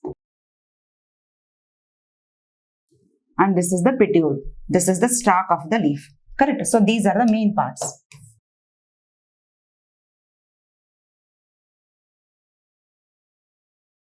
Okay. Now in case of bryophyllum, from this margin itself, imagine this is the bryophyllum leaf. These are the veins, everything. From the margin itself, a small buds are going to be formed like this. It is going to form a buds. From this buds itself, the new plant are going to start. Okay, I will show the image, you can understand. See, this is the margin of the leaves. How small buds are forming, no? So when you just allow these buds to grow, it form a plantlets like this. Now when they get detached, or if you just sow it into the soil, again new plant is going to form. So like this, even the vegetative part of the plant could able to give rise to new plant. So obviously it is a reproduction method, no? Asexual reproduction. So many example we can take, only few example I have listed. In the root case also, sweet potato can able to give rise to vegetative propagation. New plant we can expect. Stem, ginger, potato, onion. From the leaf, the bryophyllum is an example. So we can list like this. Plenty of example we can take, but for your class, this is enough. Okay. So these are the things of vegetative propagation, what you have seen in onion, potato, ginger, bryophyllum. So this is going to occur naturally. So here, advantage is also there, disadvantage is also there. But human being is very intelligent, we are very smart. So by analyzing the nature's beauty, by just looking at the nature's intelligence, we are encashing this. We are going to do this vegetative propagation in artificial way, in our own way. Okay. So that is by different method. Okay. So vegetative propagation can also be done artificially by a different method. What are those methods? One is called cutting, another one is called layering, another one is called grafting. So here two process I will explain. In fact, explanation is not given in NCERT, but for your curiosity I will give. The best example is rose, grapes, sugarcane, apple. So rose plant everybody are going to see, right? So your mom has done this, even you have done this. So when you just look at a beautiful rose, you are going to ask, suppose if you have a rose plant in your neighbor garden, so you are going to ask, can you please give a small cutting of that rose plant? So what they are going to give? They will just cut that part and they are going to give you, right? So from that part itself, if you plant it into the soil, the new plant is going to happen. So here the plant themselves are not going to cut, correct? So you are going to cut with the help of scissor or knife. So when you plant it into the soil, when you put it into the soil, the new plant is going to form. So that is called cutting. Look at this image. Here it is cutting. So with the help of blade or a knife, we have just cut this portion. And when you just put it into the pot or a soil, the new plant is going to arise. So it is artificially we have done, no, though the plant is natural, but we have done it purposely. Okay. So this is again vegetative propagation. And in grafting, what happened? Imagine I am going to see I want to grow an apple, okay, but I am seeing two apples. So one apple is having beautiful color and another apple can able to give a beautiful taste, very sweet taste. So I want both the characters should be in one particular apple. So what I did, so this apple plant, I just took, and this is the rooted and this is the stem part. This is the root part, this is the stem part. So what I thought, this is scion, this portion, what you are seeing, no? Imagine this is apple plant only, apple plant in part. So I cut the upper portion of one plant. I cut the upper portion of first plant. Now I took and put on the surface of the another apple plant. Okay, apple plant leaves are not like this. Just I am giving example. Okay. And another plant, the second plant, what I have taken, no? This is the second plant. This is called graft or stalk. The lower part is called stalk. Okay, let me show like this. I know you are confusing. This is one apple plant part. Okay. So of course here the root will be there. So like that, this is another part. This is second plant. So here also it is going to give apple, but it is very good taste. Here also going to give apple, but it is very pale. I mean, color is very good. It is showing good color. It is having good taste. Okay. So now what I did, I took a knife. With the help of that, I just cut this portion. Okay. So again, I'm going to cut this portion, but I discard this portion. I just discard this. Now this is the rooted plant. This is the second plant. This is the first plant. Okay. So now this is the second portion. This is the second plant. Now I took the first plant cut portion. I just put over here. In fact, we are going to cut slantly. I am just placed over here. Now, it should not get any infection. It should not get attacked by any bacteria or fungus. Therefore, what I did, I am just going to wrap it by a wax. I just put some wax. I'm going to wrap this portion for few days so that the cells get regenerate, so that it has to get multiplied. Then I'm going to remove it. So both the plant's property I'm going to get in one plant, because both are showing, both are getting merged, and I could able to expect a good result. So this is called grafting. Okay. So that is what mentioned here. Wrapped and waxed. So the lower portion, what is where it went? So this portion, what I have installed, this is called scion, and this portion is called stalk. The rooted part is called stalk. The upper part is called scion. So that is what the thing. Scion and stalk both have merged. Okay, that is what the beauty of these artificial vegetative propagation. So now let us see what are all the advantages and disadvantages. So plants are doing like this, no? What is the benefit? What is the advantage? Advantage is that the plant takes less time to grow. If the plant simply waiting for the seed has to germinate, it has to grow, it has to give the yield, it has to wait for a long time. But easily the plant can produce the leaflet, it can grow, and it can give rise to new plant. So it is very easy way to show the growth. That is first thing. Second one is, in some plant, if you take a rose plant or jasmine or even banana, the seeds do not produce, or even some seeds produced, they will remain dormant without showing any germination. They remain as such for long period. In such cases, if you want a new plant, you have to wait for long period, right? So instead of that, if you follow the vegetative propagation, easily you can get it, right? So it helps the propagation of plants which do not produce seeds. For example, rose, jasmine and banana. But at the same time, we have even disadvantage also in vegetative propagation. What is the disadvantage? No genetic variation. So in the beginning itself, I told about variation, right? Because of the variation only, when we see variation in bacteria, when all of a sudden, when temperature has got increased in the water, the variant could able to survive.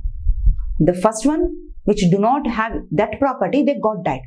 But here, there is no variation. Simply they are moving as such. Because variation occurs only in sexual reproduction, I said. When this DNA, when they combine together, then it show variation. But here no such variation occur.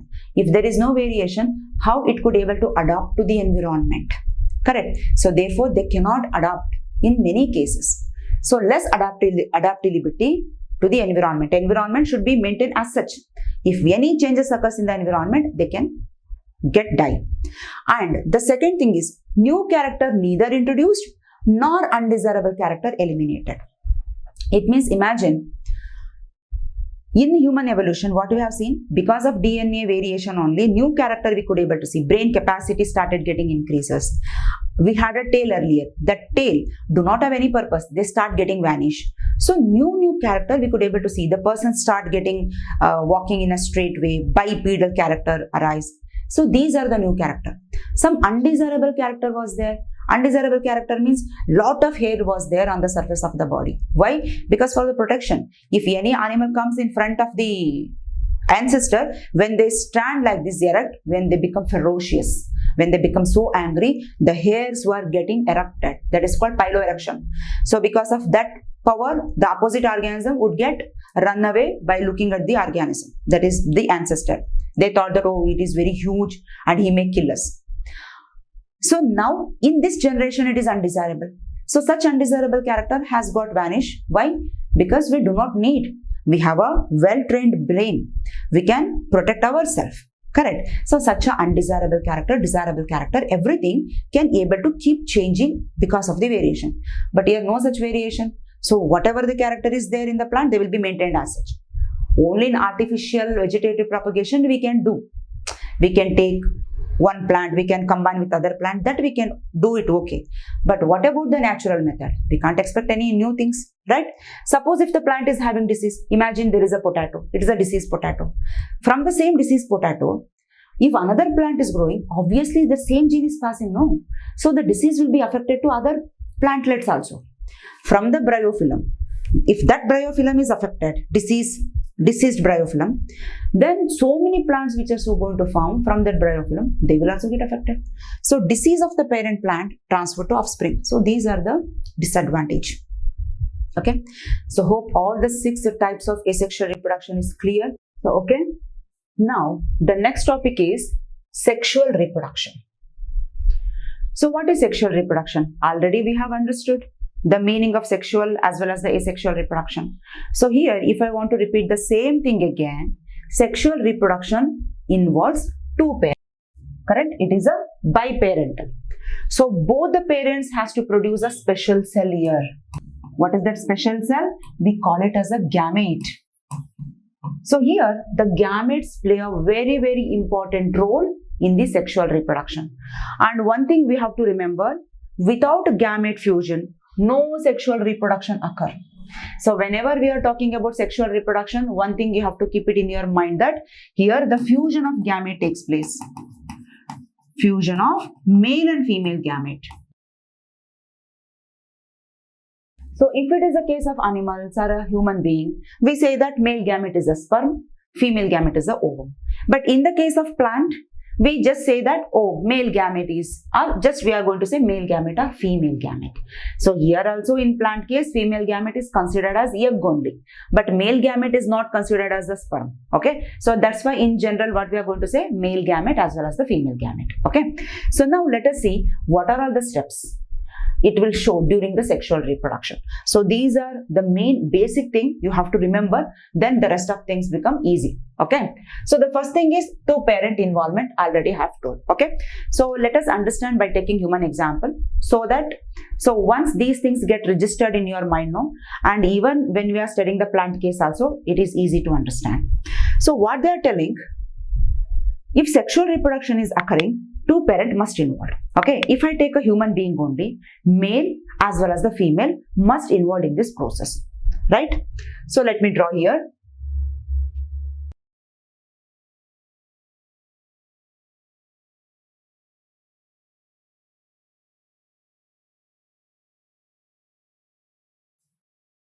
So let's consider this is male and it is a female, right? So the first step we have understood, two parent involvement. So what is the second step they are telling? Here, the second step must be gametogenesis. Gametogenesis means what? Gamete production. Just now I told, gamete fusion must and should take place in sexual reproduction. So gamete has to produce in the body of these organisms. So that process we call it as gametogenesis. Okay. So gametogenesis is nothing but gamete formation process. So it is going to occur by a special process called meiosis. What is meiosis, ma'am? Again, it is a new term for us. I will tell you. See, in our body, you take any organism body, especially multicellular organism. Let me show here only. So if this person blood has to get purified, then I say, oh, it will occur with the help of kidney. Correct? So kidney are responsible for filtering the blood. So like that, if his body has to supply the blood, that means all the organs, if it has to receive the nutrients, then who has to pump the blood? That work we have assigned to the heart. So heart function is to pump the blood, right? So like that, there are several organs present in our body. They are specialized for particular function.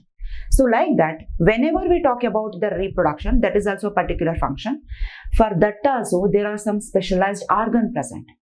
So within that specialized organ, some specialized cells present. Okay. Suppose if I come in the case of the male, human body I am talking about, pair of testes present. Okay. So here it will be, so testes will be located here. So testes are considered as primary sex organ. Primary sex organ, where it is in the case of male. So it is a specialized organ. So within this testes, there is a specialized cell present. Okay. What I am telling? A specialized cell present. So this specialized cell, we call it as a germ cell. Understood? So hope you are understanding what I am trying to tell. Within testis, there is a specialized cell is there. So that cell is ready to go for a process of gamete production. That cell we call it as a germ cell. Okay. So now let me show here. Here in the case of male, this germ cell is present in testis. Suppose if I just draw a germ cell, imagine this is one germ cell. It will be having nucleus inside. And if I just count the number of chromosomes inside this nucleus, how many it shows? It shows total 46 chromosomes. 46 chromosomes. Okay. How these 46 chromosomes are going to arrange? Something like this. If it is a cell, they are going to occur in a pair like this. 1, 2, 3, 4, 5, 6, 7, 8, 9, 10. Like that. Imagine I am going to draw here 23 lines. So 23, this is 22, this is 21. Like that. If I start from 1, 2, 3, how many pair I could able to get? 23 pair. So this 23 pair I can write even as 46. Correct? Suppose if I have to separate as a 2 set. So I can even consider it as a 2n. Because n is equal to 23. Then obviously 2n is equal to how much? 46. So this n number, the 23 what you are seeing, no, just one number, this is called haploid. But when these chromosomes, when they are occur in a pair, we call it as a diploid cell. It is a diploid cell. Okay. So what I wanted to tell is, here the germ cell is a diploid cell. So I hope it is a new term for you, but remember it is very important. So the germ cell is diploid. So like that, even in the case of female also, there is a specialized structure present.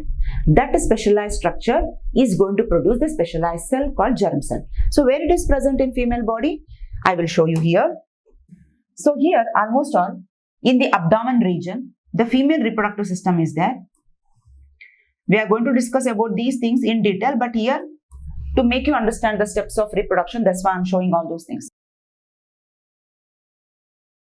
So here, can you see the white color paired structure I am writing? These are nothing but the ovary.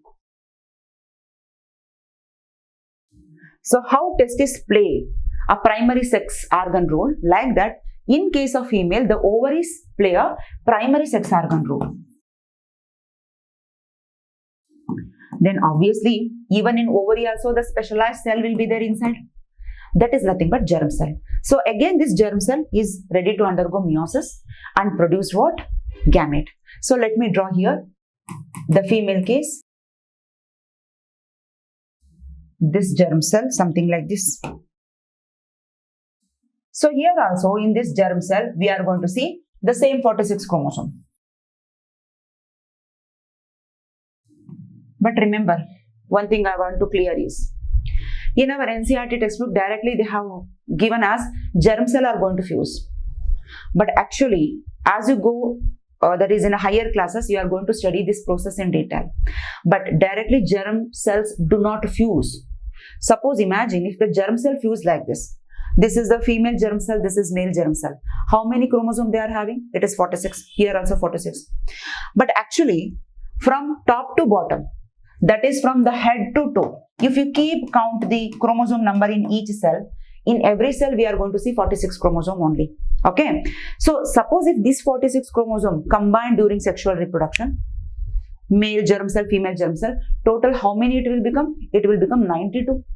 So just we can't even imagine the 92 chromosome person. That means the person's cell, if it is having 92 chromosome, how weirdly he may look. Correct. So that's why the nature has made a beautiful plan. What is that beautiful plan? First, it is decided to reduce the chromosome number to its half by a special process called meiosis.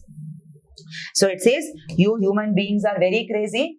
If I don't show this meiosis process now, it will get fused like that only. So let me make this germ cell to undergo meiosis. Okay. So in this meiosis process, what happened? The total number of chromosome what you are seeing, that is 46, first that will get reduced to half. That means it will become reduced to 23. Okay. Did you understand what I told? First, this cell will undergo first meiosis. Meiosis which occur in 2 steps. This is meiosis 1. In meiosis 1, we are going to see 2 cells. So in this 2 cell only, total chromosome number already got reduced. But the final product further has to undergo meiosis 2. That means these 2 cells further has to undergo second step of meiosis. Then only we say meiosis has got completed. This is called meiosis 2. And in meiosis 2, the same to same chromosome number will be maintained. So in every cell, 23, 23, 23 chromosome number will be maintained. So these cells, if it is a case of male, they will just convert it into sperm only. So they are nothing but the sperm. So inside this sperm, how many chromosomes you are going to see? Total 23 chromosomes. So this structure itself converted into sperm. So that's why we say that from one germ cell, total 4 sperm we could able to get. Okay. So already chromosome number has get reduced to half, 23, right? So like that, even in female case also, it will undergo meiosis 1 and meiosis. So in meiosis 1 itself, the chromosome number will be get reduced to half. You may ask, ma'am, why it has to undergo again meiosis 2? This is because in meiosis 1, first they are going to get exchange their genetic material. That is a very big process.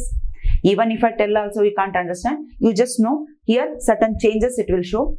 And finally, it will convert it into, 4 cells. From 2 cells, it will become 4 cells. In the case of female, these 3 cells do not work as a gamete because they will get degenerate. So only one thing is function like a gamete. It is nothing but egg cell or ovum. So this process is known as gametogenesis. Why gametogenesis?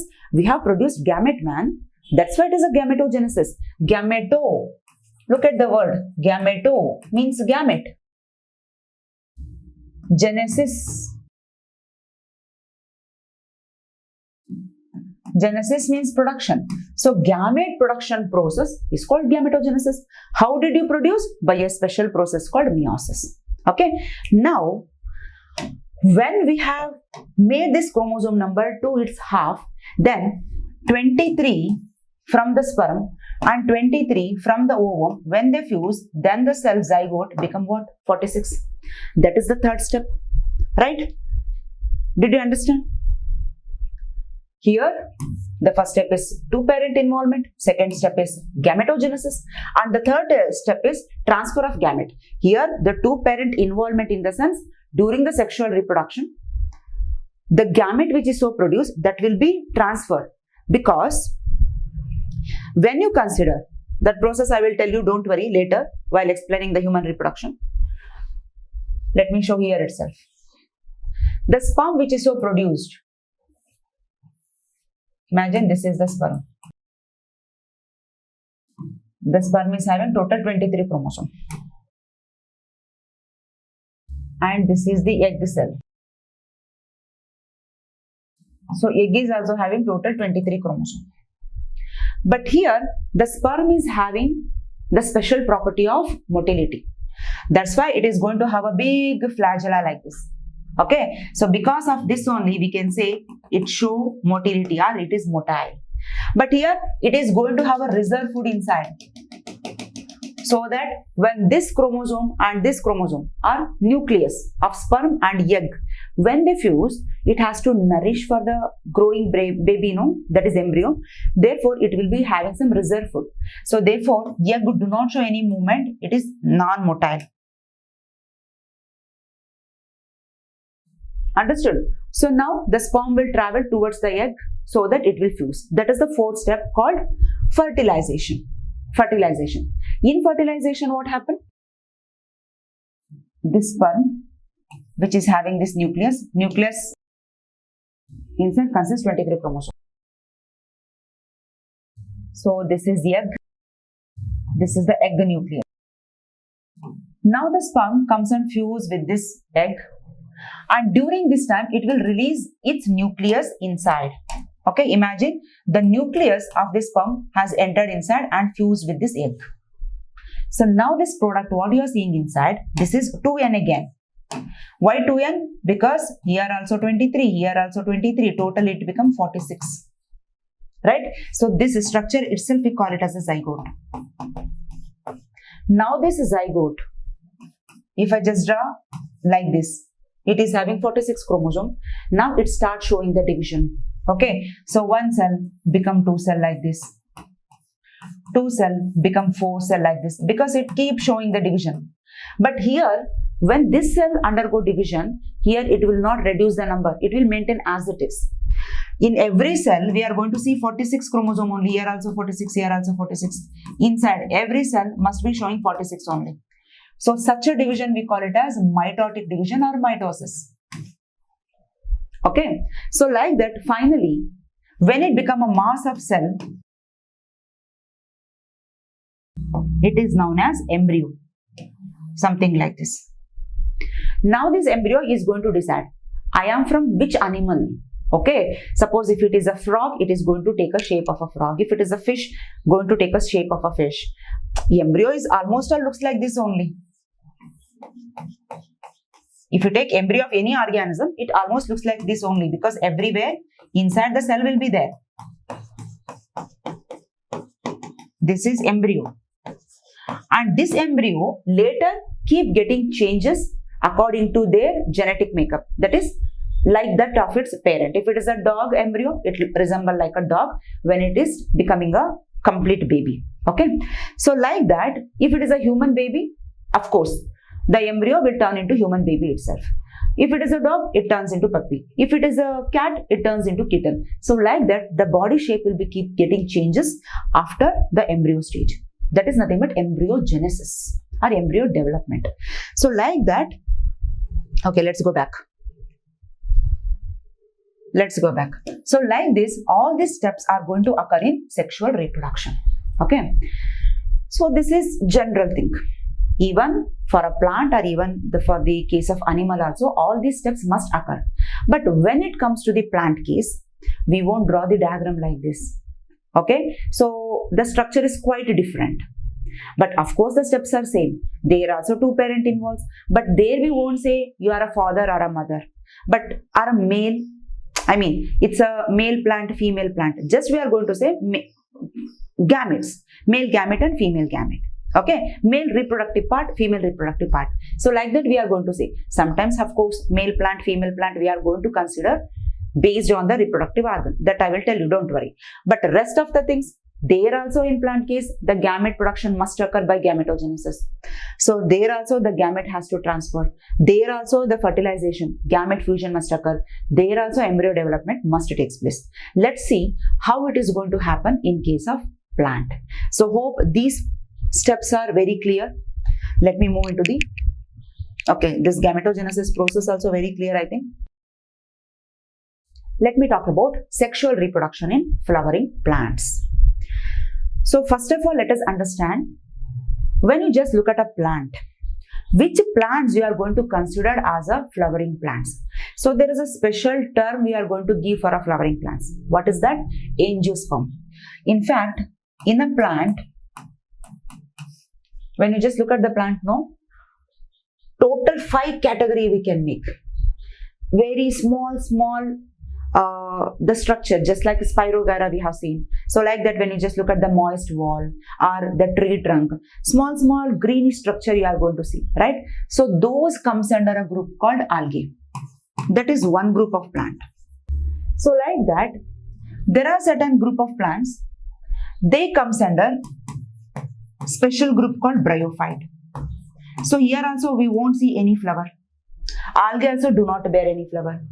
Like that, when you come bit higher level in a plant case, the plants are going to show some vascular system like a xylem and phloem. So such a plants we call it as pteridophytes.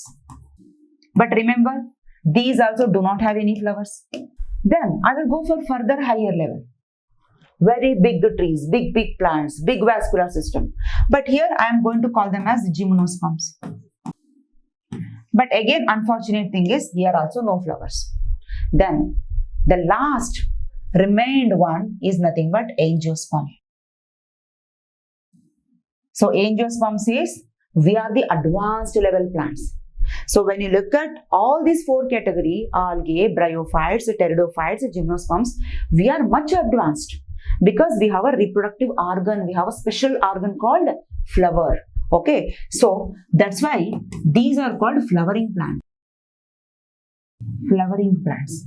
Why flowering plants? Here in these plants, that is in angiosperm, flower is a reproductive structure. Okay, so let me write flower is a reproductive structure. Now let's see why we are going to consider flower as a reproductive structure. It must be having certain reproductive part, right? If I take human being, why I am going to consider testis as a reproductive structure? Because it is going to produce a germ cell. So that in that gamete is going to form. Like that in ovary also germ cell is there. It is going to form a gamete called egg. So like that, if I just look at this flower, am I going to find any reproductive structure? Yes, of course, yes.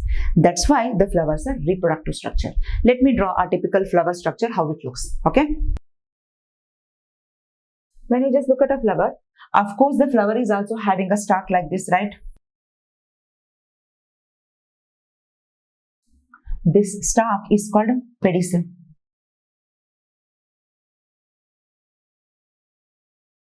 This is stalk of a flower. Now on the surface, it is going to show some swollen structure like this. This swollen structure is called thalamus. So on this thalamus, we are going to see 4 orals. 4 orals in the sense, concentric manner, certain structures are present. See, one structure, they look something like this. Okay, so this is nothing but sepal.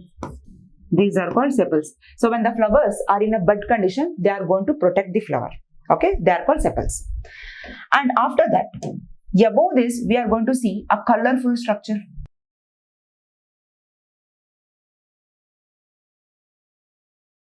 So these colorful structures are called petals.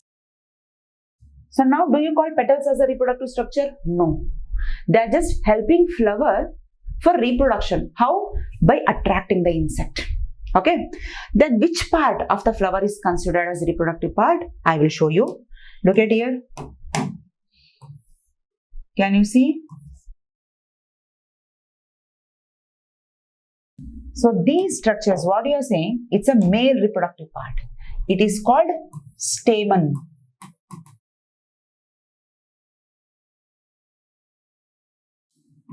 If I am saying this as a male reproductive part, then obviously it must produce germ cell. Of course it will produce. So like that, a flower must be having female reproductive part also, right? Yes, here it is. So this is the female reproductive part.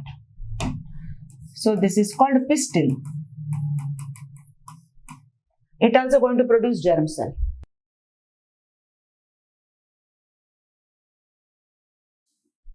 So therefore, because of the presence of pistil and the stamen, flower is considered as reproductive organ. Okay. Now the question is, do all plants, that is nothing but flowering plants, do all flowering plants has these reproductive structure, ma'am? Both stamen and pistil? Then answer is no. Some plants may have both male and female reproductive structure. They are considered as bisexual flower. But in some cases what happens? Flower says, I am going to have only stamen. Then it is a male flower. Like that, some flower says, I am going to have only female part. Then it is a female flower. Okay. So such a flowers are considered as unisexual. I will tell you. So hope this diagram is clear and you have written in your copy also. Let me move on to the next slide. What is meaning of unisexual and bisexual? Okay.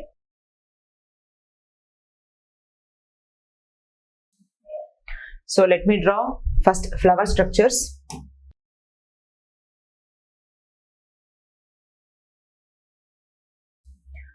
Okay, look at here. Almost all similar color I have used so that you can able to differentiate well. That's why.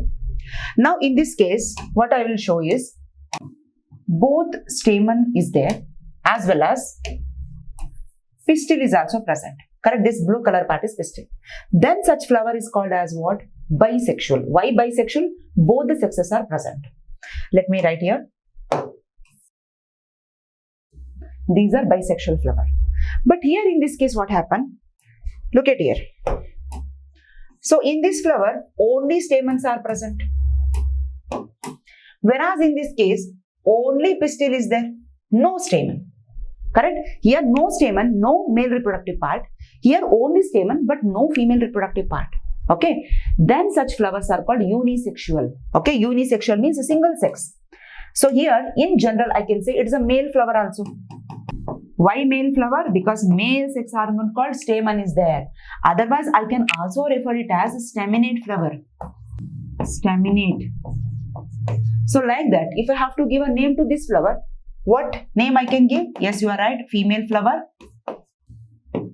or pistillate. Why pistillate? Only pistil is there. So such unisexuality we could able to observe in some plants, or you might have seen papaya. Okay, in papaya case also we are going to see unisexual flowers. Whereas bisexual flowers you can see in hibiscus. Hibiscus is the best example for this. So hope this part is also clear. Difference between unisexual and bisexual. If any question comes in your exam, without making any mistake, you have to write. Okay. Now, look at here. This is a bisexual flower which is showing these the stamen. Can you see this red color part? This is stigma. Stigma is a part of female reproductive system. This whole red color is nothing but pistil. Pistil. On the surface of the pistil, can you see this white color part? Imagine this is pistil, okay? This is pistil. On the surface of this pistil only, not white color, this yellow color, stamens are going to attach like this. Can you see this? These are the stamen. That means both male and female reproductive part are present here in the hibiscus. So it is what? It is a bisexual flower. Now if you just touch this stamen, your hands are coated by somewhat white, not white, yellowish powder. So that yellowish powder are nothing but the pollen grain. So first let us understand the parts of the stamen. Then I will tell you what exactly this pollen grain means. So it was looking something like this, right? This is the male reproductive part I told. Very simple structure. So it is having only two parts. What are those? This is nothing but a long stalk-like structure called filament. And this two-lobe structure, what you are seeing, this is nothing but anther. If I just take out anther, or if I just look at this anther inside, okay, something like this. This is anther, okay. So in the anther, there are so many cells are present. They are germ cells, in fact. These germ cells, they undergo meiosis. They undergo meiosis. Already we have seen the process. And they are going to produce first pollen grain. Okay. So they are going to produce a pollen grain. Pollen grain is not a male gamete. Pollen grain looks something like this. It will be having two nucleus. Right? That we are going to study later in your higher classes. This pollen grain itself, this one, what I have drawn here, no? This small part is called generative cell. And this one, bigger one, is called vegetative cell. So this pollen grain, when they sit on the female reproductive part, this generative cell is going to split into two nuclei. Okay? That itself we call it as a male gamete, something like this. It is going to produce a tube-like structure from this vegetative cell. And this generative cell, now let me show like this. Inside the nucleus was there, no? Now it is going to divide and it become two nuclei. These two are called male gametes. Okay, these two are male gametes. That means one thing has been clear, that male gamete is forming from the germ cell, means the germ cell is a part of this anther. Therefore, this entire stamen is a male reproductive part of a flower. Okay, now these male gametes are ready. So like that, let us see how a female structure, reproductive structure looks and how it is going to receive the male gamete. Okay, please write down all these things what I am drawing here on the board. Okay, it's very important. Let me come on to the female reproductive part. So when you look at the female reproductive structure, I shown something like this, correct? Where it went. Right?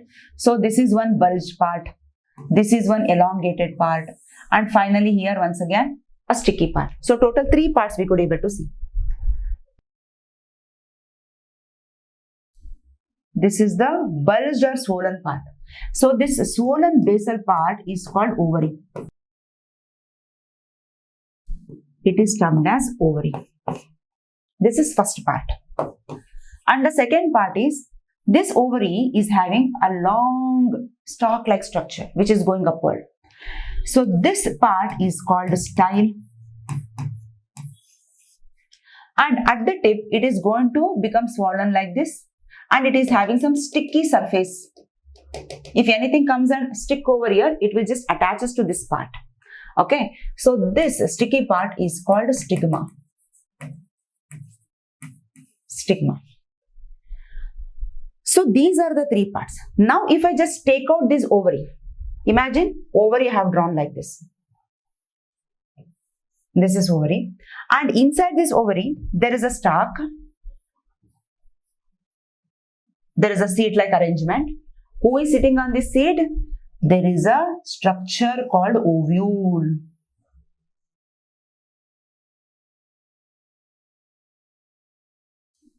Okay. Now within this ovule, there is a structure in which your egg is present. Egg is nothing but who? It is the female gamete. So this female gamete is ready to accept the male gamete. Okay. So let's see how they are going to accept. Because I told always female gamete is non-motile. So it will just sit in its place. It won't go anywhere. Who has to travel towards the female? Yes. Okay. So male gamete has to travel. So how it is going to travel? That the process is called pollination in case of plants. Okay. So what is pollination? Transfer of male gamete or a pollen grain towards the female gamete. So that process is called pollination.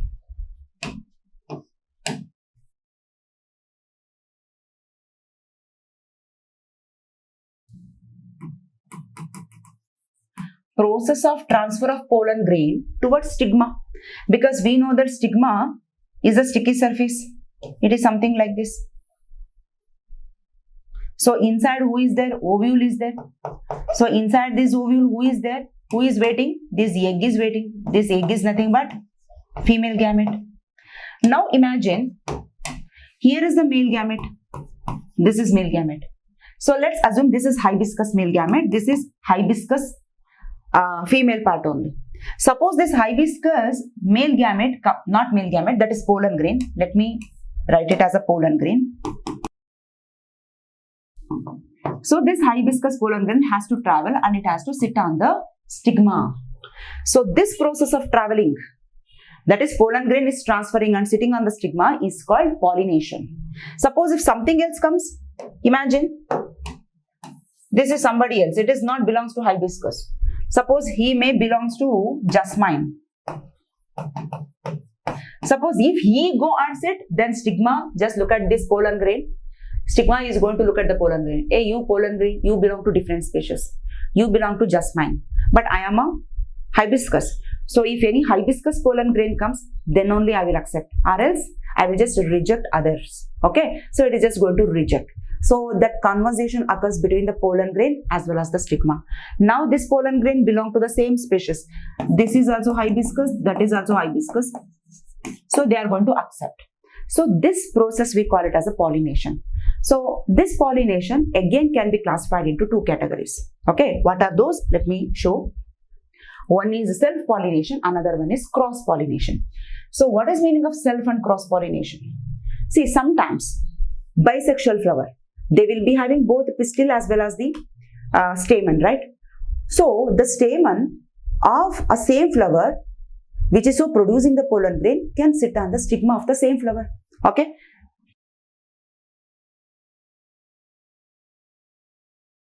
Here I have not shown any petals and all. See, this is one particular flower. This is bisexual flower. So here what happened? Imagine some wind blows. So during this process, the gamete or pollen grain, let me consider as a pollen grain. The pollen grains are released like this. So they are just moving in the window, in the air. So now they are coming and sitting here on this stigma. So it belongs to the same flower, right? So when the same flower for pollen grain sits on its own flower stigma, it is called self-pollination. But in some cases what happens? The flowers are different.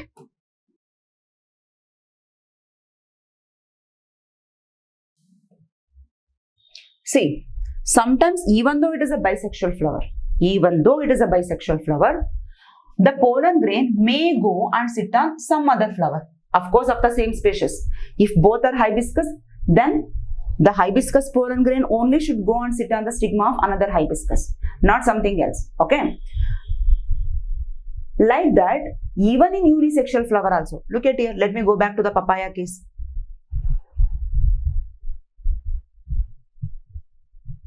In papaya case, what happens? Both are unisexual flower. There was no any option for self-pollination. So, of course, it has to travel and sit on the other flower. This is plant of other flower. So, it has to go and transfer to there. So, such a pollination is called cross-pollination. What is cross-pollination? The pollen grain of one flower sits on stigma of another flower. If pollen grain of same flower sit on the stigma of the same flower, it is self-pollination. Very simple. Very simple. What is there in this? So that is what the meaning here. Okay. Now the next thing is, we have understood cross-pollination. How the cross-pollination is going to occur? Is it only by wind? Of course, it can occur even by wind, water, even through insect. You might have seen. See, look at here. These are the pollen grain. This is hibiscus flower. The honeybee came here, it is going to sit here to suck the nectar, and while sitting, its body is coated by pollen grain. Can you look at this image? Here its leg has been coated by the pollen grain. Now the same honeybee goes and sit on another flower, again for the nectar purpose, to suck the nectar. His body, which is so coated by the pollen grain, that will be transferred to the stigma of another flower. So it is one of the way of transferring pollen grain. So we call it as agent. You are an agent of pollination. So like that, the pollen grain can be transferred. That is, cross-pollination can occur even through wind. Look at here, small dust-like structure, they are moving in the air. So they just go and sit on another flower. So like that, the cross-pollination can occur. Now, the pollination also occurred. We have understood the structure of male reproductive system, female reproductive system of a flower. Now, after pollination, how it is going to fertilize, ma'am? That is what the big curiosity we have. So let me clarify that also. How the process of fertilization occur here.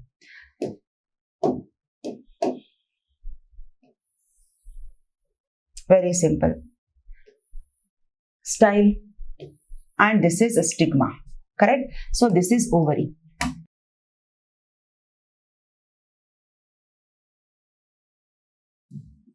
So who is there inside? I told inside there is a seed. Inside, in fact, it is known as funicle. I am not introducing all those things because I know you are going to get confused. And here is a big structure called what? Ovule. This structure is known as ovule. So inside this ovule, the germ cell will be there. It is going to have this egg. So this is egg. From the germ cell only the egg is going to form. Egg is nothing but female gamete. It is a female gamete. Okay, now imagine the pollen grain comes and sits here. And now when the conversation occurs between the stigma as well as the pollen grain, this is pollen grain. The stigma accepts this pollen grain because it says, okay, you belong to my species only. You are also hibiscus. I am also hibiscus. Okay, you can travel inside my body. That means you can send your pollen tube inside this style. Then what this pollen grain will do, it start producing a tube-like structure. This tube is called pollen tube. Okay. Now this pollen tube is going to travel like this. It can easily travel, and there is a way for this pollen tube to enter inside this embryo sac. This white color structure, what I have drawn, no, my dears. This white color structure, it is called embryo sac. Within embryo sac only we are going to see egg. So embryo sac will be just waiting for this pollen tube. Hey, pollen tube, we are just waiting for you. Just get inside. Just get inside. Here is your princess. She is waiting. Okay. Why it is waiting? Because it will be carrying the male gamete. See, look at here. The male gamete is coming. So once this pollen tube has entered, it is going to release the male gamete to fuse with this egg. So finally, both this female gamete as well as the male gamete, they are going to fuse like this, and the resulted product is nothing but what? It is the zygote. This we call it as the zygote. Okay. So once the fertilization occurs, then what happens? We won't call it as an ovary now. Now this ovary will get converted into fruit, and this ovule will become a seed.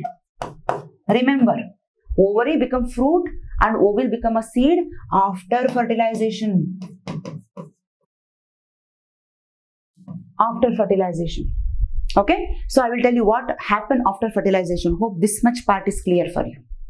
So let me go to after fertilization event, that we call it as a post-fertilization event. So if I just take only ovary part, let me take only ovary part. This is ovary.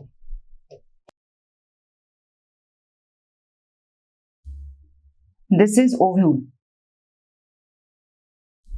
And inside there was the embryo sac was there. It was having the zygote, right? Now this zygote, it start multiplying like this. It start dividing. It start multiplying.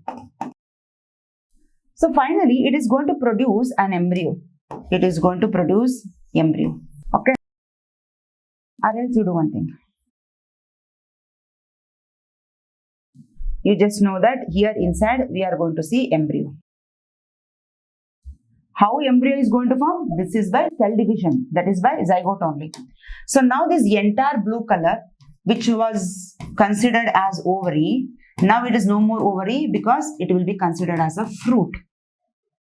Okay, and this green color structure, what you are considered as a ovule, this is no more a ovule, it is a seed. So now from this what I can say, seed will be having embryo inside. So this seed will be having embryo inside. So that's why when you just sow the seed into a soil, it is going to germinate and produce a seedling. Correct? Now look at here properly. When you just look at a flower, it was like a flower structure, right? It was like a flower. Let me draw a flower. The pedicel was there, thalamus was there, this calyx, sepal was there.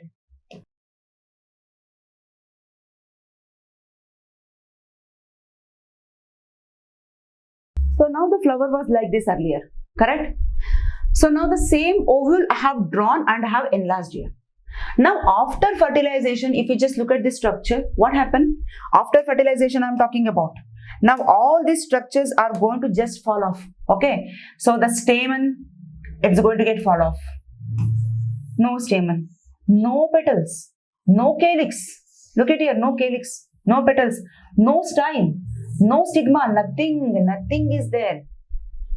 Nothing is there. Only pedicel we have, only ovary we have. Now it is no more a ovary. So now it will be considered as what?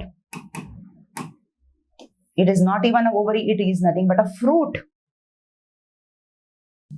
It's a fruit. So this is stalk of a fruit. When you just look at the fruit will be having its own stalk. It will be get dried up, right? So inside, when you just look at a fruit, it will be having a seed, correct? And inside that seed only, the small baby plant will be growing. Not growing, the baby plant will be there. That is nothing but embryo. So whenever the seed is going to get a suitable nourishment, it is going to germinate. Suppose if I just take out a seed, okay? So imagine you have taken a pea seed or chickpea seed, anything. If you open, you are going to see two bulged part, right? That I am going to show, and I am going to draw the structure of a seed, how it looks. So hope this much part is clear for you. If I take a seed, imagine the seed is something, it's not actually structure of a seed, but it's okay.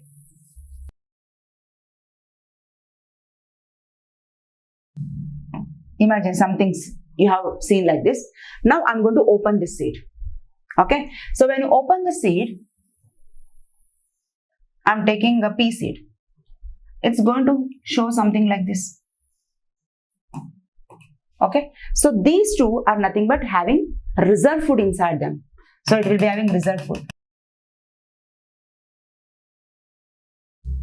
So these are called cotyledons. Cotyledons. If there are two cotyledons, we call it as dicot seed. Only one cotyledon, monocot seed. Now inside, here, this structure, what you are going to see, this is the embryo. But this part is called embryonal axis.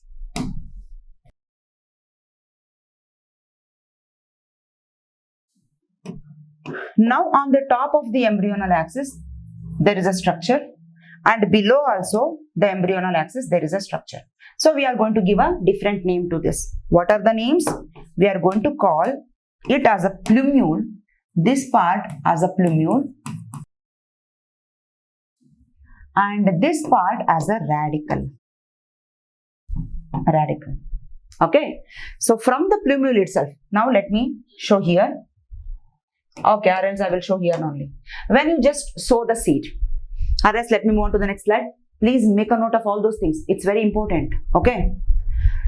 Now, when you just sow a seed into the soil, imagine here is a soil. It's a soil and you have sowed the seeds. You have sown the seed here. It was having a plumule part, right? So when you provide suitable condition like a moisture, water, air, everything, it is proper. Then what happened? From the radical part, the root is going to develop. From the top part, that is from the plumule part, the shoot is going to develop. So that's why we say plumule develop into shoot system. And from the radical, what is going to develop? Root system. That's it. Simple thing. This process is called germination. What is germination? In appropriate condition, the embryo of the seed develops into seedling. This is what the seedling, right? Over. So we have learned the whole story of plant sexual reproduction. How process of sexual reproduction occur, how seed formation, how fruit formation, how seedling formation, everything we have understood. What is there in this? Very simple. Now, let's move on to the human part. How does this same process, sexual reproduction process, occurs in human being? Okay? Okay, now let's talk about reproduction in human being. So, till now we have talked about how does the reproduction occur in flowering plants, correct? So, now let us understand how exactly in human being the reproduction process, that is sexual reproduction process, occurs. So, when we were talking about flowering plants, they start reproducing only when they reach the age of reproductive stage. It means what? Reproductive stage means, imagine you have sown a seed, correct? So we have understood the structure also. The upper part is plumule, the lower part is called radicle. Let's assume this is the soil part, correct? So immediately, soon after the sown, do you expect the reproduction in plants? No. Why? Because it has to give flower. So first the seed has to get germinate. This lower part, that is radicle, has to grow into a root. This upper part called plumule has to grow like a shoot. Correct. And finally, this seed, what you are seeing here, its size gradually start getting shrinking. Why? Because it is nothing but having a reserve food material. All this reserve food material will be utilized by this plant for its growth purpose. So finally, the seed is almost like this and the plant becomes so bigger and the root also becomes so deeper because it has utilized all the nourishment which is so present in the seed. And finally, this plant could able to survive of its own. Okay. So till now what you have seen, all these stages, what does this plant is showing, we call it as a juvenile stage. So this period is nothing but juvenile period. And when the plant become completely get matured, so that when it start producing a flower, then we say that, okay plant, you are in a reproductive stage. Okay. It means, look at here. the roots of the plants become so stronger so that it can hold the soil firmly, and the plant shoot also become so bigger. And now from the bud part, which is so present in the tip or in the axial part, a beautiful flower is going to form. So when the flower, when you start seeing in a plant, then you say that this plant has reached the age of reproduction. So this stage we call it as a reproductive stage. Okay, so this is the case of plants. So like that, even in animals also, even in human being also, because we are talking about human being reproduction, let us not talk about animals. Of course, human beings are also two-legged animals only. In human beings, soon after his birth or the growing period, immediately the person is not showing the reproductive stage. Of course, he has to show certain stages of its growth, right? So hope this part is clear. Now let's move on to the human being part. Look at here. So this is a baby. And these three stages are nothing but the childhood or the child stage. When the person has reached almost all around 12 to 13 years, then we say that he is sexually getting mature. He is not completely got mature, sexually getting mature. So this age is nothing but we call it as a puberty stage. And from here to here, almost all around 13 to 20 years, we say that now this boy has reached the age of adolescence. So these are adult stage only. And this is old age. But in all these stages, when we can say that a man or a woman or a girl or a boy, okay, in general sense, if you talk about, when we can say that he has completely got matured for a sexual reproduction, that is almost all when he reached the age of puberty. So from here to adolescence age, that is from here to here, his body starts showing certain maturation, especially certain organs start getting mature. Of course, from here to here, all his body parts will be start growing. His liver start getting enlarged, his heart, his kidney, his lungs, every organs. Because the organ, what you are going to see in infant or in a child, it will not be at the same size when he start getting older or when he starts showing the growth, correct? Of course, all the organs will grow. But when he reach particularly the puberty stage or when he start moving towards the adolescence age, by that period, the body which are so producing the hormones, because already in the last chapter we have understood, in male case also certain hormones are produced called testosterone. Hope you remember that. There is a particular hormone called testosterone. So like that in female, a hormone called estrogen. So these two hormones are responsible for making a girl or a boy to show sexual maturity by making certain organs. We call those organs as reproductive organs to get mature. So during this period, certain changes start seeing in a girl or a boy. Okay, so now you are in that stage. You are in a puberty stage. You are going towards the adolescence age. Okay, so now your body starts showing so many changes. Not only physically, even mentally also we are going to show so many behavioral change also. The boys all of a sudden may become so aggressive for silly matter. And even girls, they start showing shyness for certain things. So why this is so? Because of the hormonal effect.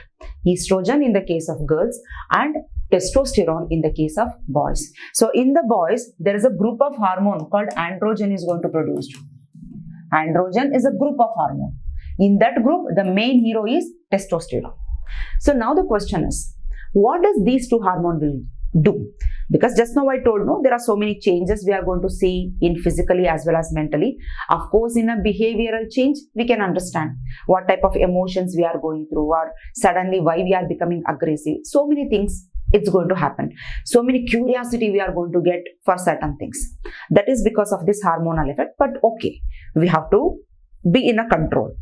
But along with these things, physical changes are also start appearing along with growth of the reproductive organ, because our body will focus, it will give main priority for the growth of the reproductive organ, because it has to make a boy or a girl to be reproductively fit.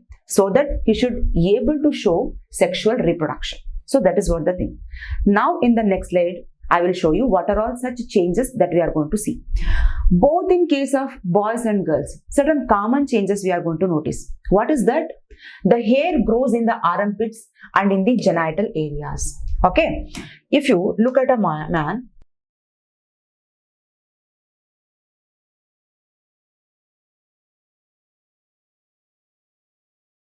so many changes we are going to notice here in this time itself, that is in the teenage. So in the armpit, the hairs start growing. In the genital area also, the hairs start growing. Okay, not only on this area, even on the hands also, the thin hairs start growing. Even on the legs also, the small thin hairs. Even on the cheeks also, the small thin hair. Both in boys as well as in the girls. Okay, but in the case of boys, the hairs become thicker, particularly like a beard or mustache. But in the girls, the hair becomes so thin. Okay, and along with these things, the body start producing more oily gland. So body, especially the face, start producing more oiliness because of the hormonal effect only. So because of that reason itself, in this age, you are going to see pimples. Correct? You will go to doctor. So all of a sudden, my face was so nice. It was so beautiful. I am starting getting pimple more and more. Why? It is because of the oiliness. Why this oil pore is going to get clogged? Because of the food habit. Once again, it matters. And along with these things, when more and more our excess oil start producing on the skin, of course, because of the dirt accumulation, dust particles, it will lead to pimples. So this is a common in this age. Okay, it is both in male as well as in the female. So that is what the thing I have mentioned here. Then the thinner hair appears on leg, arms as well as on the face. Skin frequently gets oil and that leads to pimples. So it is a common thing. But when it comes to boys particularly, or when it comes to girls' case particularly, certain physical changes we are going to notice. So that I have mentioned in the form of an image, you can see here. See, in the case of boys, when you look at there, the face starts showing the growth of hair. The hair grows, become thicker. That is nothing but mustache as well as the beard formation. All of a sudden, within 1 or 2 days, it won't happen. So gradually, it starts producing the hairs on the face. And along with that, his body becomes so stronger and his genital organ called penis become completely grown. It could be able to show erectness on certain occasion. Okay. And his voice started becoming cracky. His voice start changes during the teenage. So all these behavioral physical changes we are going to notice in the case of boys. Of course, the shoulder become broader and muscles, bone, everything becomes so stronger and strengthy. When it comes to the female case, the breast development start appearing. The breast development start taking place and the nipples, the skin around the nipples of the breast becoming so darker in this period. And like that, when it comes to the external genitalia, the reproductive organs also start getting mature and the waist become broader also. Okay. And even the girl started showing the periods monthly. That is nothing but menstruation. We are going to talk about that in detail after the sexual reproduction process get over. Okay. So these are the physical changes that we are going to notice both in the case of boys as well as in the girls. Now, when you are going to say that a boy or a girl is completely mature, just because of the secondary sexual character, what we have seen in the image, the beard or a mustache formation or growth of genital organ, it doesn't indicate that a boy or a girl has sexually matured so that they can go for sexual intercourse, they can have a baby. It's not like that. There must be certain thing. The body should be strong enough to do that process. So when you are going to say that a boy is fit for sexual reproduction, can undergo sexual reproduction, like that, a girl is fit to have a baby. So that is when you see a boy, especially his penis becoming erect, then he is sexually mature. So like that, for a girl case also, her reproductive organ. So we are going to talk about all these things, reproductive organ and all. So there is a part called uterus. So that uterus has to grow completely. It has to mature completely so that after sexual intercourse, suppose if she have a baby, she should be able to carry that baby in her uterus.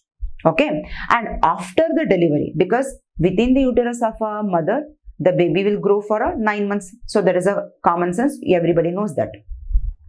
After delivery of a baby, of course, the mother has to breastfeed, right? So this girl, if her organs like a breast as well as the uterus, when they are completely mature to carry baby, and after delivery when she is able to breastfeed the newly born baby, then we can say that yes, this girl is sexually mature.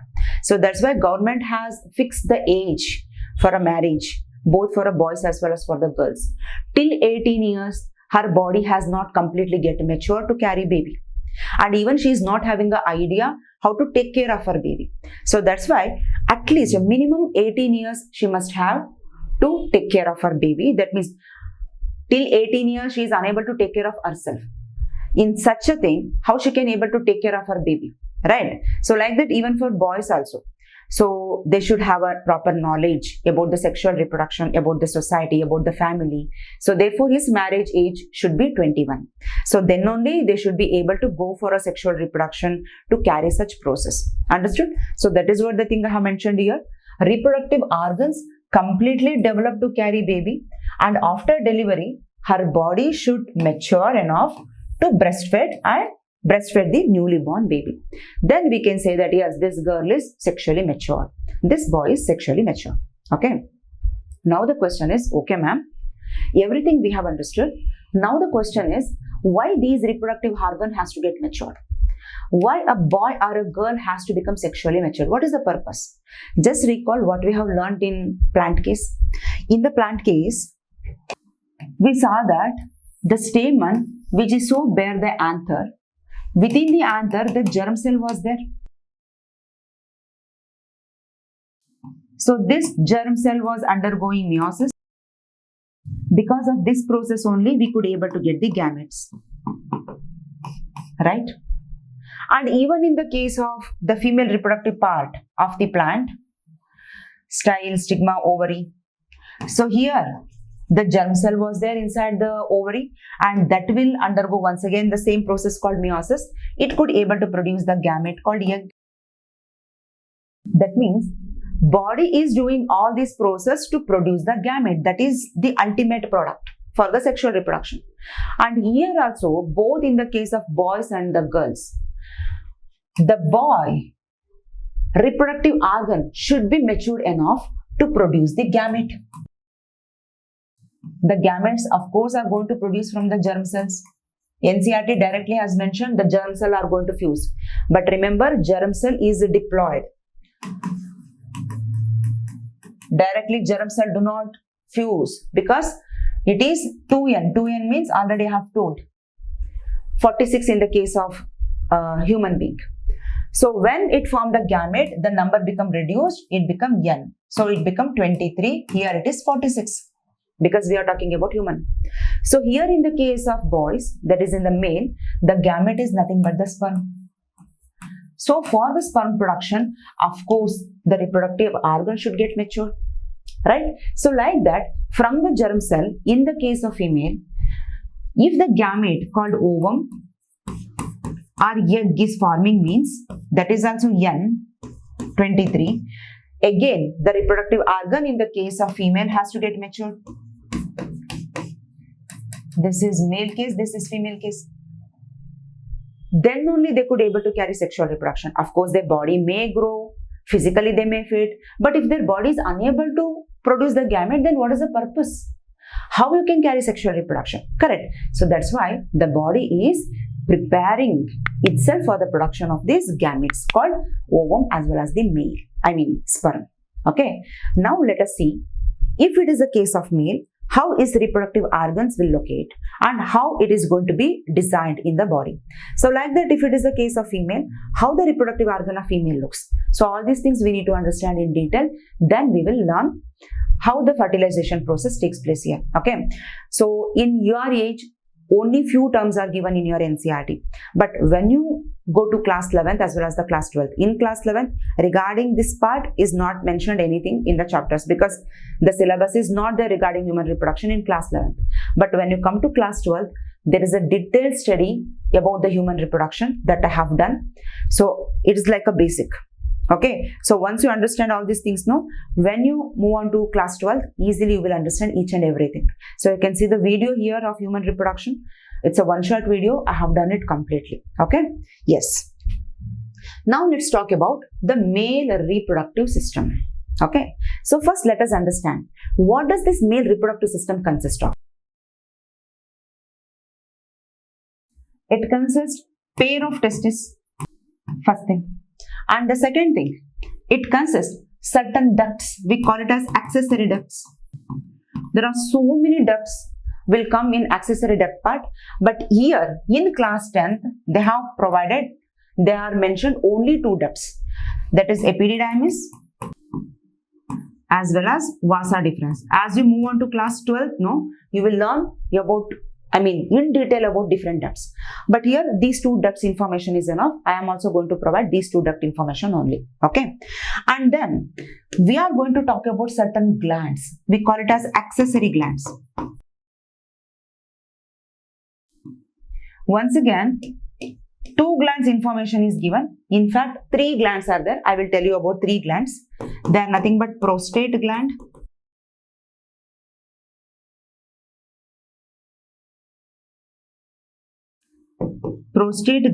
seminal vesicle, and bulbourethral gland. NCERT has mentioned only these two glands, seminal vesicle as well as the prostate gland. It has not mentioned bulbourethral gland, but I will tell you, simple thing. And the last one is nothing but external genitalia, that is penis.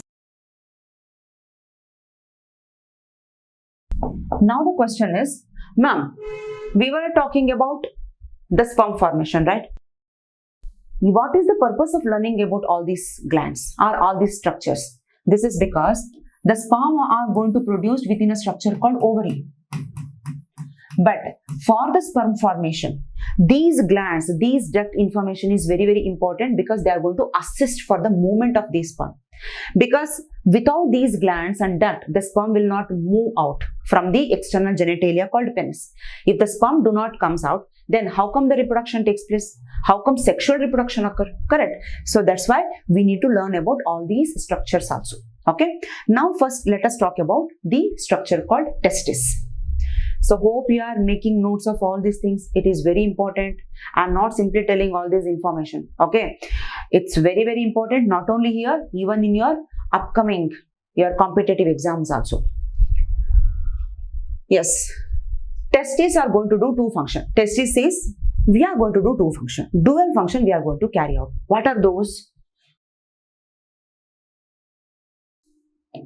The first function is, it says we act like a primary sex organ. What is meant by primary sex organ? The organ which are going to produce the gametes are called primary sex organ. That means here the gamete formation is nothing but sperm formation. So that sperm formation function is controlled by the testis. So that's why we are going to call testis as a primary sex organ. Okay. So let me write here. So gamete formation process is called what? Gametogenesis. So particularly here which gamete is forming? Sperm. The sperm is nothing but a gamete. Therefore, this process we can also consider as what? Spermatogenesis. So this is one function of the testis. And the second function is, just now we have learnt about secondary sexual character. His external genitalia will grow.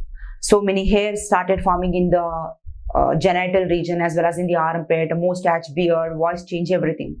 So all these things because of the hormonal effect. So who is going to produce that hormone? Of course the testis only. So testis itself acts as a endocrine gland. Okay. So that is the second function.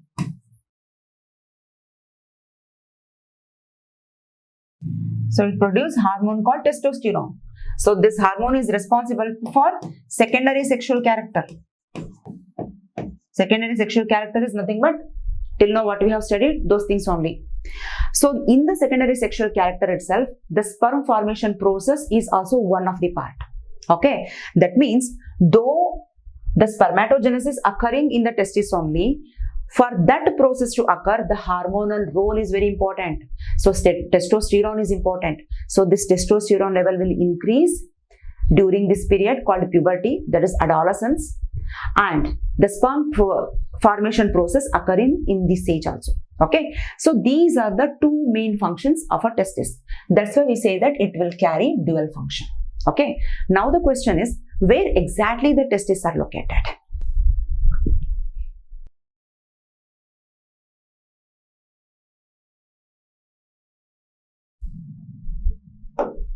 So when you look at a boy, there is a pouch-like structure located extra-abdominal. So you know that it is a body cavity. This is body cavity, and the diaphragm is going to differentiate the body cavity into two parts.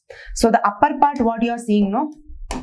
Here your lungs are located, your heart is located. So this region is called thoracic cavity. So this overall chamber is body cavity. Okay, let me write it as body cavity.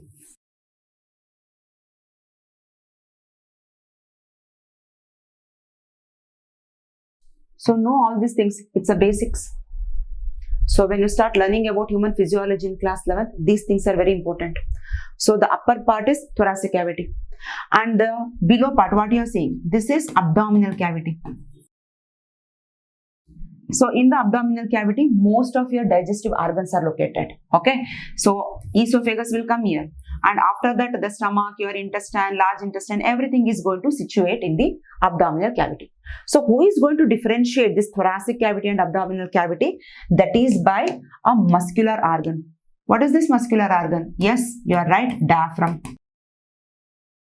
So this muscular organ is going to differentiate, okay, this is the thoracic cavity, this is the abdominal cavity.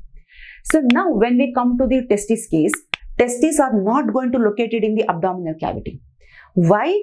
Because I will tell you the reason. In fact, outside the abdomen, there is a pouch-like structure located.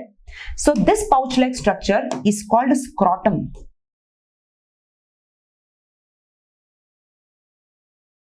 In fact, here the testes are located. That means we can say the testes are located extra-abdominal. Why?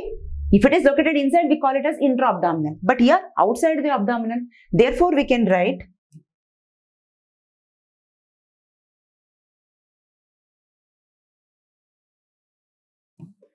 so if I draw again the scrotum like this, is a pouch-like structure. There is a partition within the scrotum. And now here the two testes, pair of testes are going to be located like this. Of course, there will be a connection with the scrotum, but the two testes are located like this. Okay. The reason is the temperature. The temperature is the main reason, because when you look at the body temperature of a person, what is the body temperature? It is 37 degrees centigrade, correct? So in that 37 degrees centigrade, the sperms are not going to form. Even if they form also, within such temperature, they will get denatured. They will get destroyed. So that's why the nature has designed so beautifully that it will make the testes to locate outside the abdomen, so that the temperature will be less in this region, around 2 to 3 degrees compared to that of body temperature. Okay, so that's why almost all in 34 to 35 degrees centigrade, the sperm production can occur very neatly. Okay, so that's why the testes are located in scrotum, that is extra abdominal. Okay, I will write the reason here.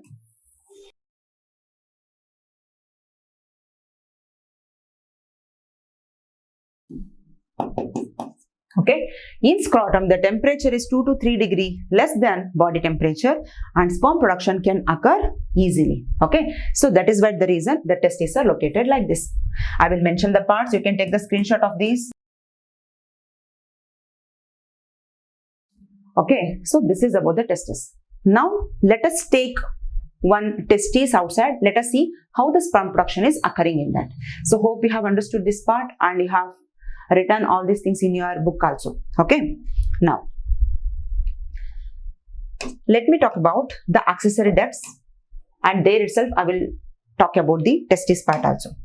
So I have told that this is what the testis, correct? It is somewhat oval in shape, and when you just take the transverse section of a testis, okay, just take the transverse section of a testis, the testes are going to be seen something like this.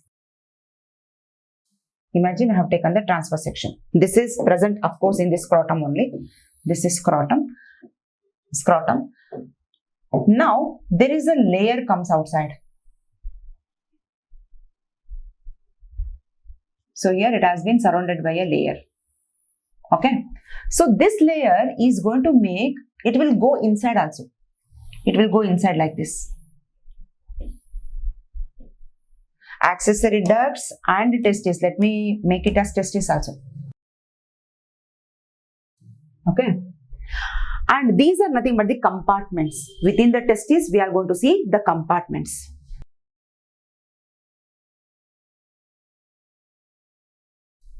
So these compartments are called by a special term called lobules. Just like if you cut an orange, how we are going to see the lobules, right? Just take an orange. You just take the transfer section. We are going to see many lobules inside, right? Like that only in the testis also many lobules are present. Now, these lobules are going to show certain tubular structure like this. Some lobules may have 2 or 3 tubular structures. Some lobules may have just 2 lobular structures. Some may have just only 1 lobular structure. Okay. So these are actually seminiferous tubule. I won't write the names also, or else you will get confused. They have, NCERT has just mentioned only 2 terms. Okay. Now in these lobules, the sperms are forming. How the sperms are forming? By the germ cell. Imagine here is the germ cell. Okay. From this germ cell, the meiosis, of course, meiosis is going to happen and they are going to produce the sperms like this. Imagine here the sperms are forming. Now, if the sperms formed in the testis, if they retained within the testis only, what is the use? It has to move, right? They should have some other ducts, some other channel for their movement. So, if you look here carefully, they will join like this. These small ducts, what you are seeing, they are joined and make another duct, and finally they are going to give a big tubular structure like this. Big tubular structure like this. So this tubular structure, what you are saying, is nothing but epididymis. Okay. So here this blue color part where testis actually producing, we call it as a seminiferous tubule. You just know this. Even if you can't remember the name, no problem, you can forget it. But you just know. These are seminiferous tubule, where sperm formation occur. Okay. And now when you come here to this red color part, what I have drawn.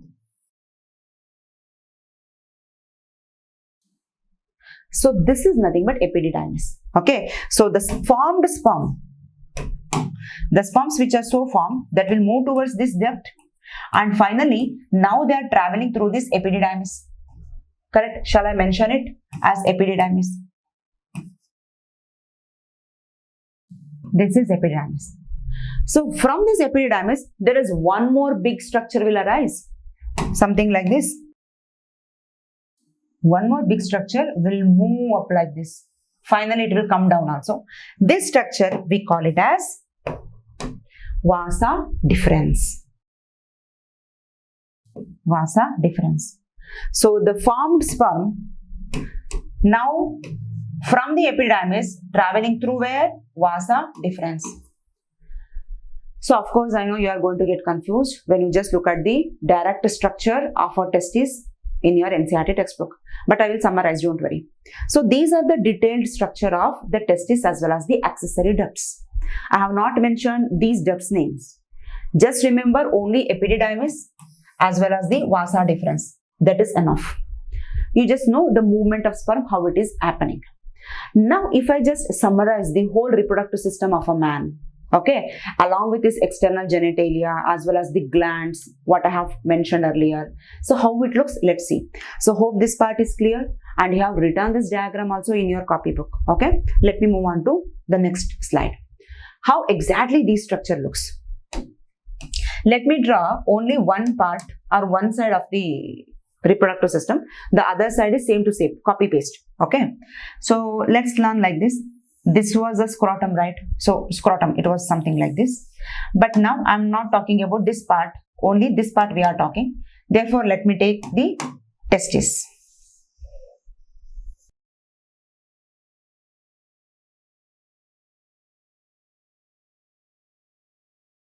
Scrotum and testis.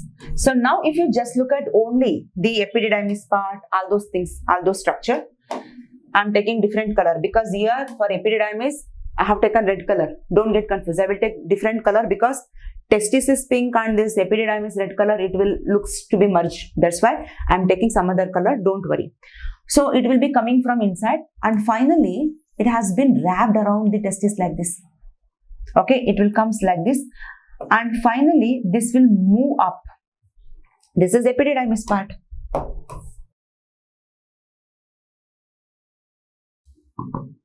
So epididymis has been continued as what? It has been continued as vasa deferens.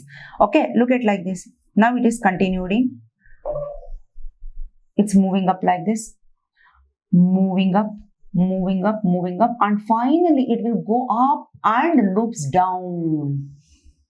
It loops down. So around whom it is looping down? Around the urinary bladder. Okay. So now if I just draw the structure of urinary bladder.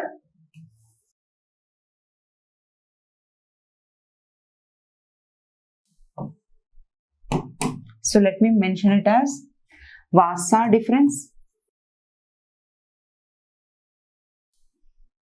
And this as urinary bladder. Now, from the urinary bladder, a tube will continues. So, this is a common duct for both the sperm movement as well as for the urine also. Okay. But remember, both do not move at the same time. So, it's a common duct. So, there is a name to this duct as urinogenital duct.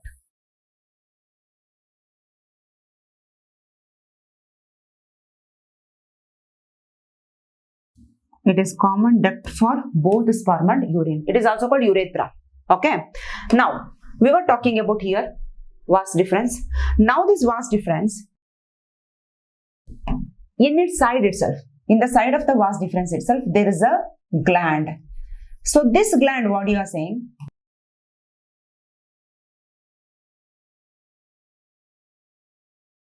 So, this gland, what you are saying? This is called seminal gland or seminal vesicle. So, the same seminal vesicle, other pair is also present in this region. But I have mentioned only one side because I told you the same to same structure you are going to see here also. Okay. So, let me mention it as a seminal vesicle. Now, look at here carefully. The sperm is actually moving from the testis. In the testis, the sperm has produced. From the testis, it has entered into the epididymis and now it is moving into vas deferens. Okay, so now it is traveling and here there is one more duct, we call it as the ejaculatory duct, that will having a connection of both this vasa deferens connection as well as the seminal vesicle, both will open into this common duct. This is called ejaculatory duct that will open here into this urethra or urinogenital duct. So like that here also we are going to see from other end also. Correct. Now the question is, what is the seminal vesicle is doing, ma'am? See, the sperm alone cannot move into this urinogenital duct. So it needs some fluid. So that fluid or a secretion is going to produce from the seminal vesicle. Okay, I will write in this part. Seminal vesicle, there are actually two. They are present in pair. Bulbourethral gland. It is also produced in pair. That is also two. Whereas the prostate gland is single. Prostate gland is one. The main function of these things is to produce the secretion. A liquid, a whitish liquid is going to produce. So, in that whitish liquid, the sperms are going to travel into this urinogenital duct. Okay. Now, where is exactly this prostate gland is present, ma'am? Look at here. When you just look at the back side, imagine my hand is a urinogenital duct. Behind this, if you imagine a gland, a single gland, it will be present here. This single gland is nothing but the prostate gland.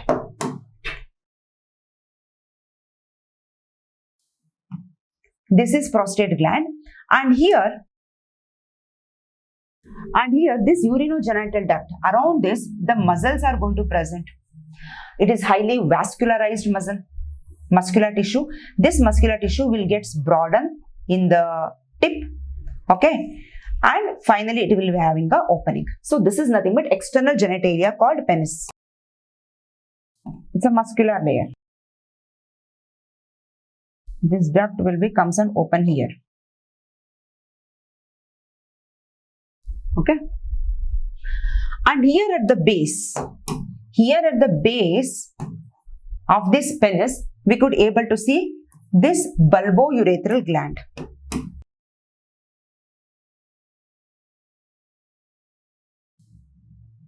Okay, so this is what about the overall gland structure as well as the external genitalia, male reproductive system. Okay, so this sperm as well as the urine do not release at the same time. Understood? The prostate gland and seminal vesicle as well as the bulbourethral gland, they are going to produce the whitish secretion. So in that secretion, the sperm will be get mixed, and finally when the semen, imagine this is the semen. What is exactly semen? Semen is nothing but the fluid. What you are going to see, that is nothing but secretion. In that, the sperm which is so produced, both will get mixed here. Both will get mixed here. During sexual intercourse, when the both male and female come in close contact, when the male partner insert his penis into the female reproductive system, then he will release the semen. Okay, in that semen, the sperm is also produced. Okay, sperm is also present. So this is what the overall structure. Hope this part is very clear. Okay, so hope you have written all those things in your copy. Let me move on to the next part, next slide. Now the sperm which is so produced, how it looks exactly. I have shown something simply like this. This is the structure of a sperm. But when we study in detail, the sperm is showing different parts. See, this is the head part of the sperm. Okay, within this head part itself, there is a nucleus present. Within the nucleus, we are going to see the DNA. There is another structure is present, cap-like structure here. No need to learn the name of all these things. Just know this much. This is the head part.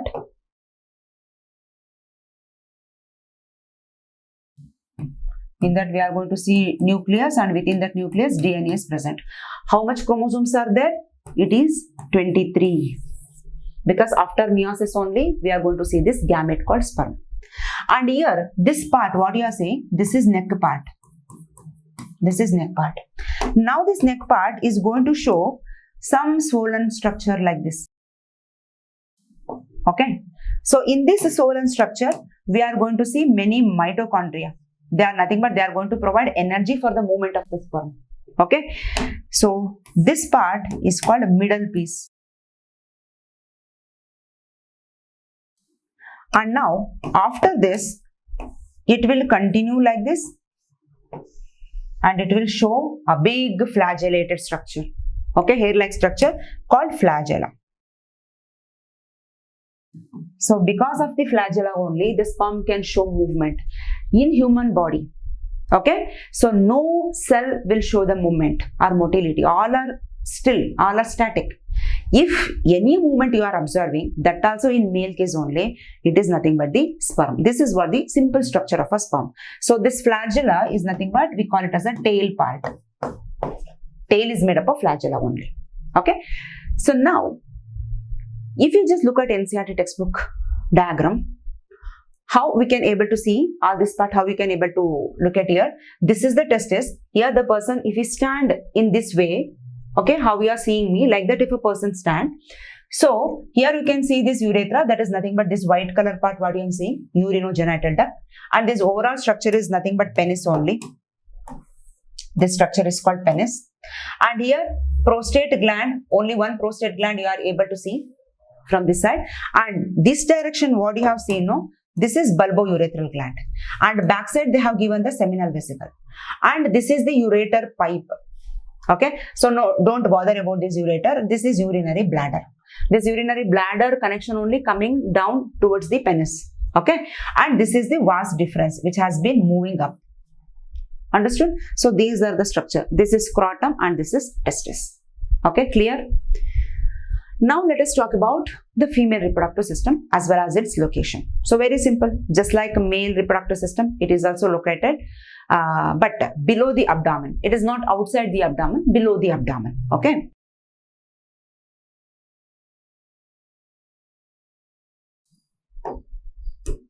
So if you consider it as a female body, again it's a body cavity. Again this whole part is nothing but body cavity only. So again this body cavity has been divided into two parts. This is thoracic cavity, this is abdominal cavity. Okay, so this part is diaphragm. This is diaphragm. Now, below the abdominal cavity,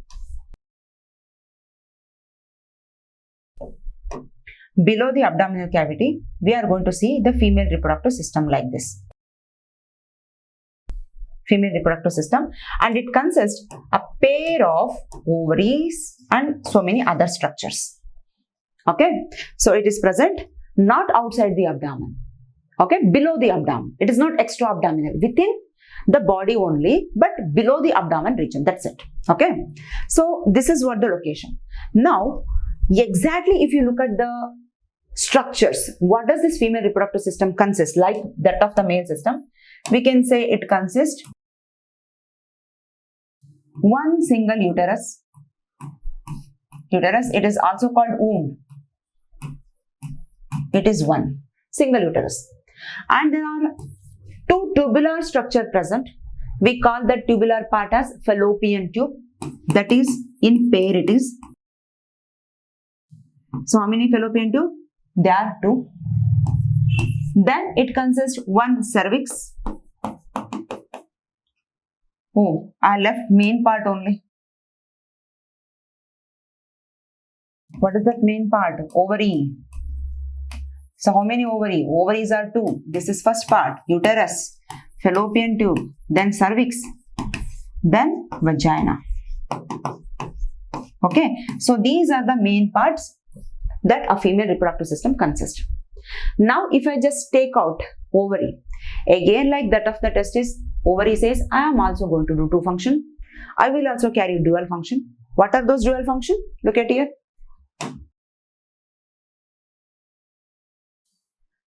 The first function is it acts like a primary sex organ. Why primary sex organ? Because the ovary itself is responsible for production of ovum. Okay, ovum is nothing but a gamete. So the first function is gamete formation. And the second function is, in female we have seen secondary sexual character. Breast development, menstruation cycle, so many other changes. That is because of the hormone. So again the hormone is also going to be produced within the ovary. So that's why we can say, what are two functions? One is play like a primary sex organ. It produces gamete called ovum. So there, sperm production process we call it as spermatogenesis. Here, this ovum production process is called what? oogenesis. Oogenesis. So that is one function. And the second function is it acts like a endocrine gland.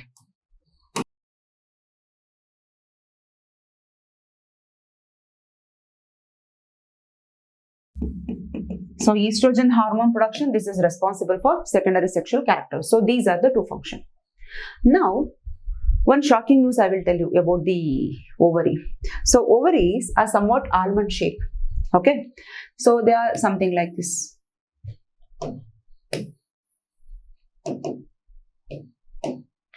They are something like this, the ovary. Okay. And inside there is one more structure. But in this structure, the nerves, the blood vessels, everything has been gone. So here ovum production do not occur. In fact, the germ cells are going to be produced here, and from this germ cell, the meiosis occur and the gamete are going to form. But one shocking news is, before the delivery of a baby itself, imagine here is a mother.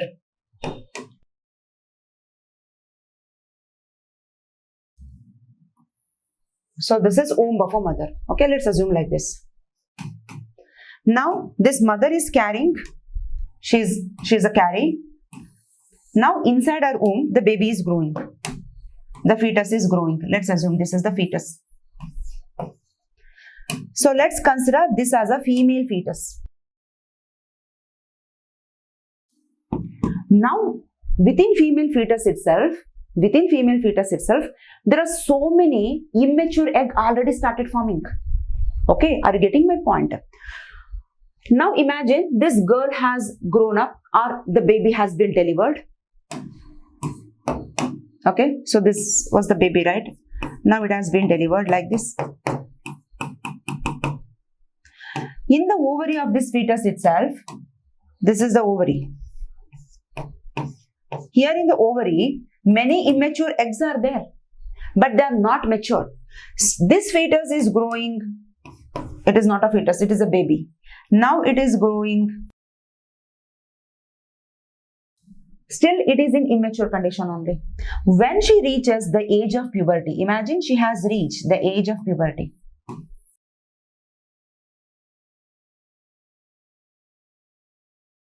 When she has reached the age of puberty, then these immature egg, okay, shall I write? The ovary produce immature egg. When she reaches the puberty, the ovary start producing mature egg.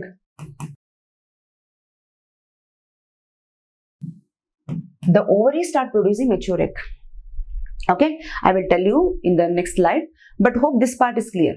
When still she is in a fetal condition itself, the ovary start producing the egg, but it is in an immature condition. That means the process of oogenesis begin before the birth of a fetus itself, female fetus itself. But it will just stop till she reaches the age of puberty. When she has reached the age of puberty,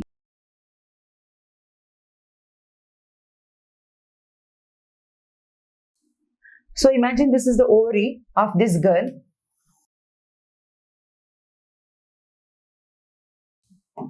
So from so many immature ovum, it start getting mature every month, and every month it is going to release one ovum from the ovary. Okay, that means when she reaches the puberty age, in that puberty age, she will start showing the menstruation. That we call it as periods in normal language. So during every month, okay, so in the periods the body start producing so many things, and in the middle of that periods, that is in the menstruation, that also you are going to learn in class 12th. Okay, but one thing you have to remember, every month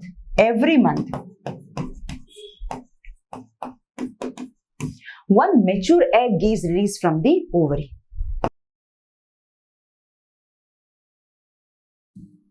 When does it going to happen? When the girl reaches the age of puberty. Puberty means when her body starts showing the menstruation, then only. Okay. So now let us understand how exactly all this structure, that is uterus I told, fallopian tube I told, cervix, vagina, how this structure looks when we just draw a female reproductive system. Let's understand that part. So this part is also clear for you. Okay.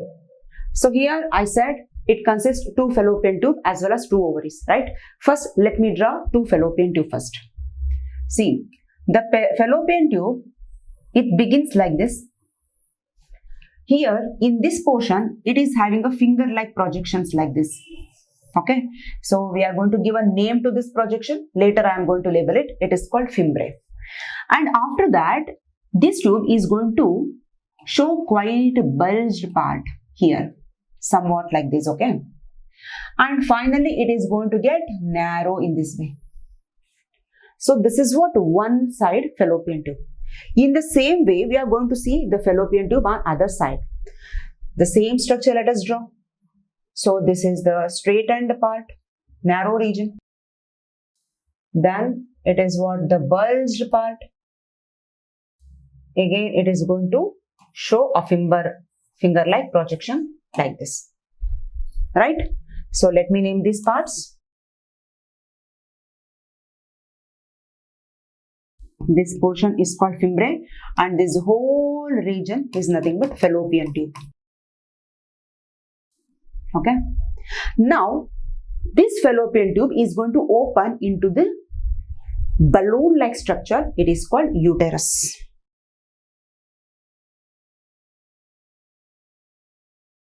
Something like this, it looks. Okay, so this uterus, in fact, it is going to lined by 3 layers. Okay, so the outermost layer, what you are saying, this region is called perimetrium. So lining names are not given in your NCERT, but if you love, it would be helpful. Okay, and later here in the middle, that is the middle layer, is made up of smooth muscle. This smooth muscle is going to get expand at the time of delivery of a baby. Okay, so this layer is called myometrium.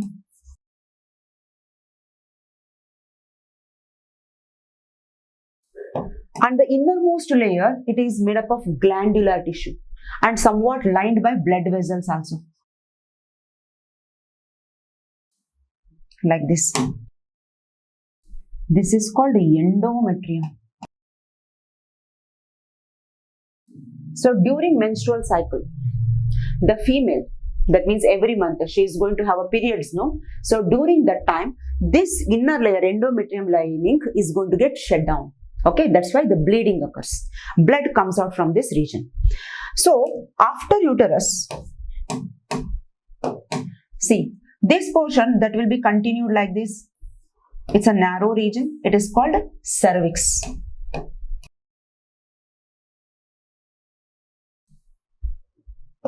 And later, it just continued as the region called vagina. Okay, and we saw that there are pair of ovaries are also present. So where exactly they are going to locate? They are located here. There is a ligament connection will be there between these two ovary.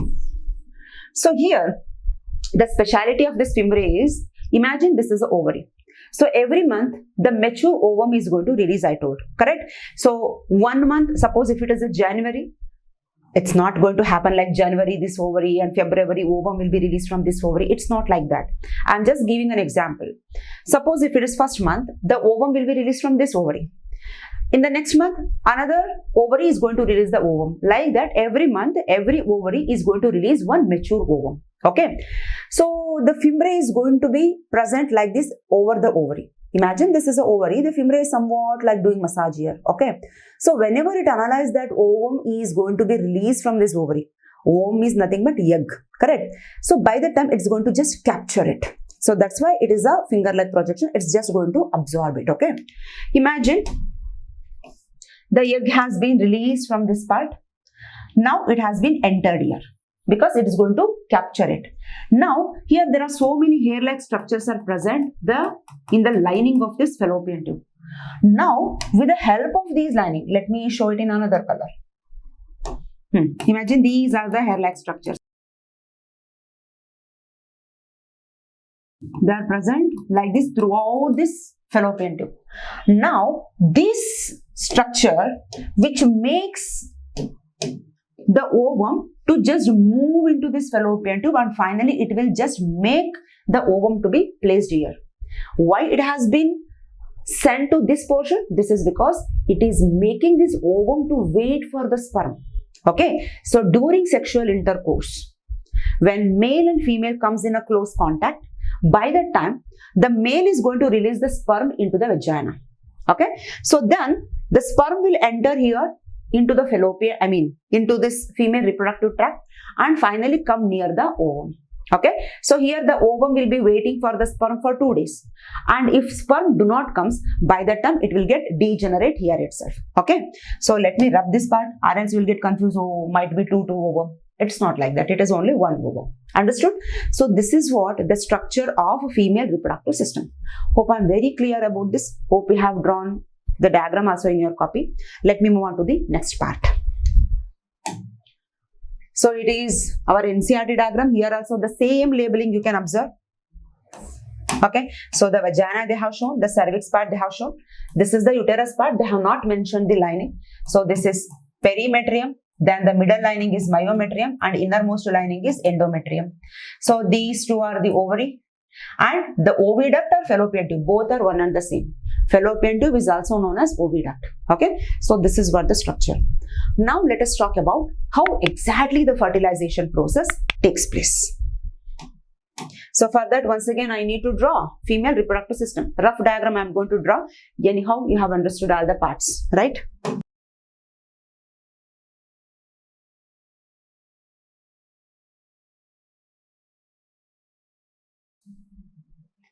Okay, so this is what our female reproductive system, right?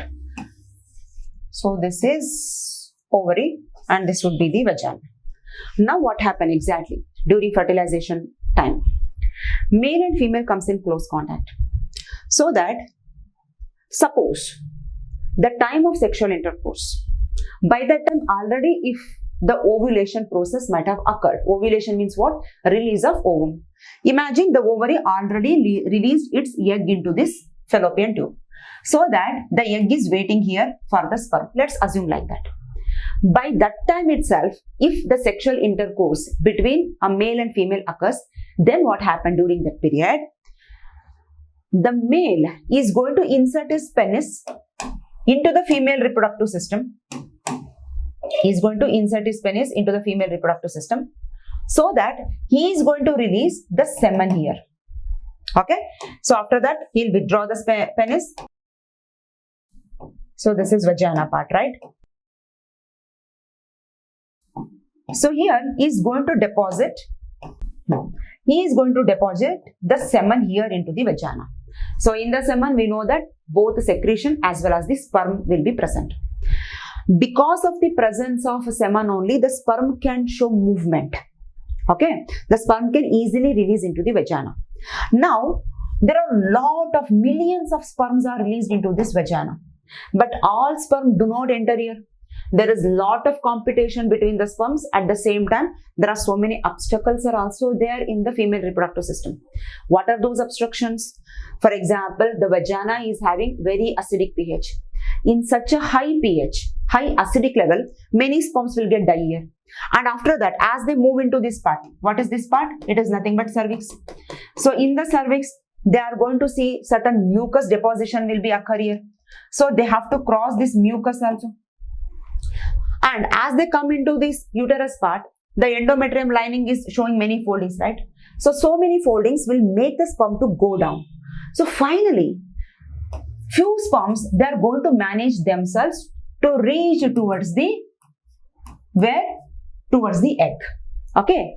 Now imagine few hundreds of sperms have come near to the egg region. Egg is nothing but the ovum. By that time what happened? Again all 100 sperms do not enter here inside the ovum. Only one sperm can enter into the female gamete, that is nothing but the egg. Okay. So how does that thing is going to happen? I will show you here. Imagine this is the egg. This is ovum. So inside the ovum, the nucleus is present. So here the reserve food is also there. This is egg nucleus. So egg nucleus is once again having chromosome number 23. So now let's assume here so many sperms are waiting. So many sperms are waiting, but I told no, only one sperm could be able to cross the barrier. So imagine one of the sperm has entered. So as soon as one sperm entered, the membrane becomes so thick. It will make other sperms to become, it will just avoid other sperms to enter inside the ovum. Okay, so in such a way, it is going to become so thick soon after entry of the sperm. So once the sperm entered inside the egg, it is going to release its nucleus. Now this is sperm nucleus. Let me write it. So sperm nucleus is also having how many chromosomes? Total 23. So that's why we are going to call this as N and this also N. So now both is going to fuse together. So N plus N what? Become 2N. So 2N is nothing but total 46 chromosomes. So finally, once this nucleus released and they come close together, that means when they combine together, that process itself we call it as what? Fertilization. This is nothing but fertilization, my students.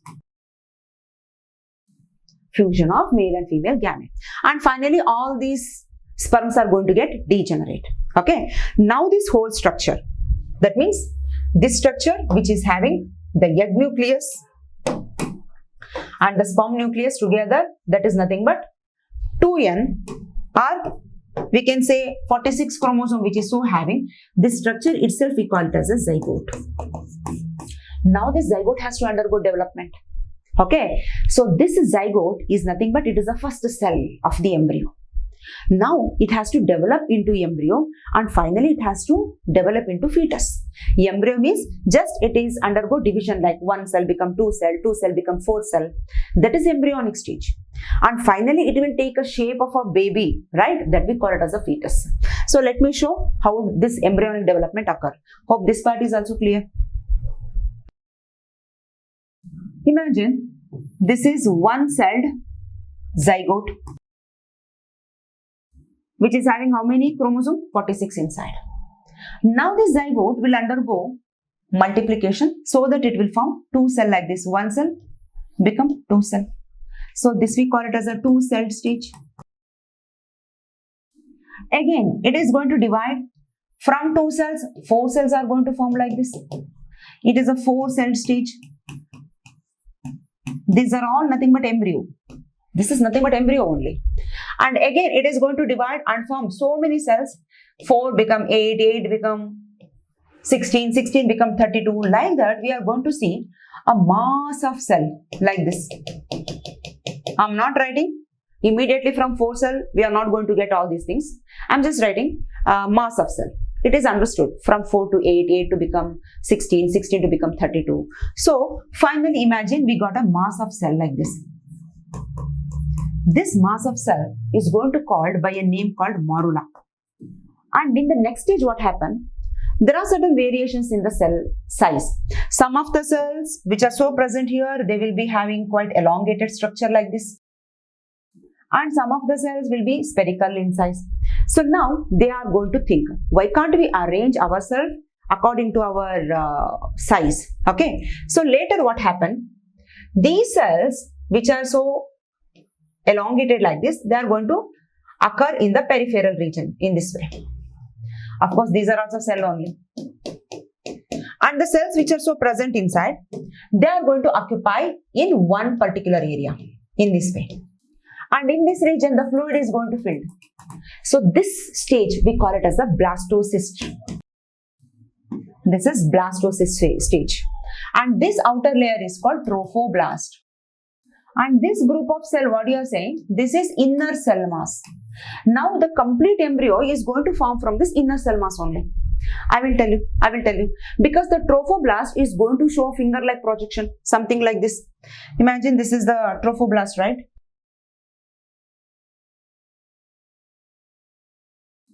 This trophoblast is going to elongate like this and it is going to form a finger-like projection in this way. This structure is known as villi. Villi. So villi is from the fetus side, right? It is from fetus side. And the inner cell mass which is so present, now it is going to divide and it is going to form like an embryo. It's going to form like an embryo. Are you getting my point? So all these things are happening where? Inside the mother body. Inside the mother body. Okay, are you getting my point? Imagine, I have rubbed this part because imagine already fertilization has occurred. Now, we are going to see a structure like this. We are seeing a structure like this where embryo is growing and it is even forming a villi also. Correct. So, why this villi is forming? Because this villi, it need a protection. It need to attach with the endometrium of the mother side. Okay, suppose if I just draw this endometrium lining, that red color portion from the mother side, which is made up of blood vessels and glandular tissue, and the villi part, how it looks, let's see.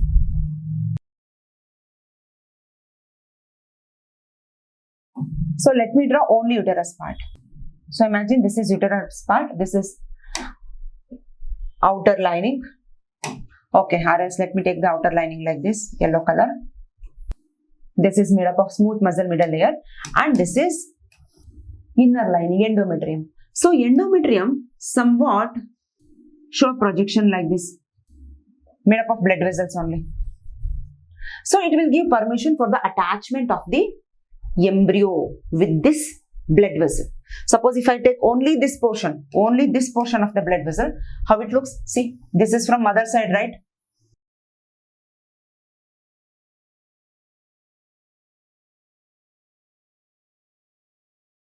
This is from mother side. And if I show fetus side, how it looks? Let me take a blue color. So finger-like projection somewhat came like this. So it is going to be embedded within the mother's blood vessel. It's going to embed it like this. Okay. So this is nothing but trophoblast only, the outer layer, what I have drawn. I have just changed the color, that's it. And inner cell mass, which is so developed as an embryo, it looks something like this. This is nothing but fetus. So from fetus side, the villi came. Fetus side, the villi. This is finger-like projection villi. And from mother side, the blood vessel is coming. This is blood vessel. So now this whole structure, what you are saying, this is called placenta. Understood placenta? So in the placenta, what happened? The blood, this is the blood, which is going towards the blood vessel of the mother. See here, which is carrying all the food material. Whatever the food that mother is going to take during her pregnancy, it is going to get digested and converted into small particles like a glucose, amino acid, and even the oxygen she is going to inhale, that oxygen, everything is present here. So that material is going to get diffused into the fetal body. See, glucose has been diffused here, oxygen has been diffused here. But remember one thing, here also the blood is there, but mother blood as well as the fetus blood do not mix. It never mix. This material is going to diffuse. And in turn, fetus what is going to give? Imagine this projection is going to give some connection like this. This is nothing but umbilical cord. So finally, all the material will enter into this umbilical cord and that will be delivered to the baby. So all the glucose that mother gave, it will enter into the baby body. All the oxygen that mother gave, that enter into the baby body. So baby which is present inside fetus, not baby. Fetus present inside the mother womb never respire. Whatever the oxygen that mother is going to inhale, that oxygen will be supplied. And in turn, what the carbon dioxide is baby is going to give, no, that carbon dioxide will be given to mother body only. All the waste material will be given to mother body. So that is what the function of placenta. So finally, material when they get exchanged, which makes the fetus to get grow completely. So that is nothing but called gestation period. It takes around 9 months. Okay. Suppose if I have to show here the same thing, here it has been embedded like this.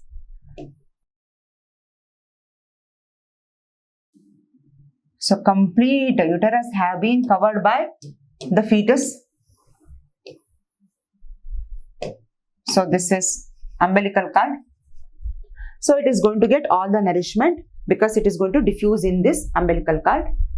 Umbilical cord means once the baby get delivered, there is a long pipe-like structure that doctors are going to cut. You might have seen directly or even in the movies also. That is nothing but umbilical cord, this connection. It will be connected to mother to fetus. Okay. So it will be supplied to the fetus so that the fetus start growing.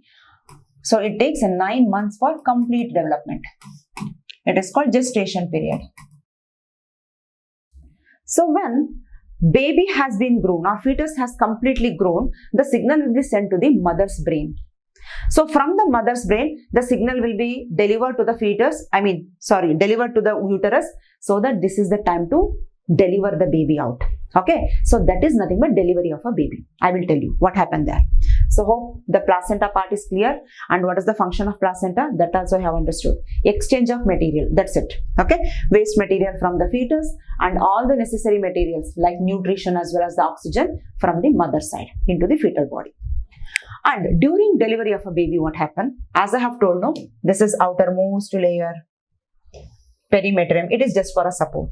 And now the innermost layer is made up of muscles. This is the smooth muscle.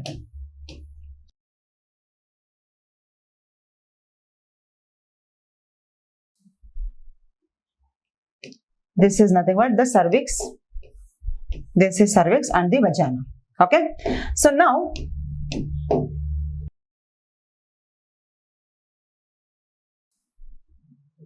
okay, so the fetus has been completely grown here.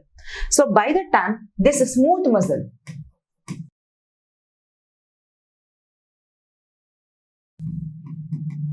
it is given in your summary part. Smooth muscle is going to show contraction. Some signal will be sent to the smooth muscle so that the smooth muscle starts showing the contraction like this. It starts pushing the baby down. So by the time these layer which is so covering the baby, that will get ruptured, and finally the fetus will be comes outside. Okay. Suppose again if I have to show like this, this is cervix and this is vagina and this is the uterus part.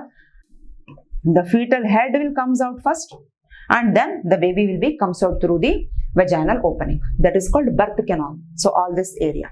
Understood? This is what the delivery of a baby. So all these things are happen only when the fertilization occur. Okay. So let me go back.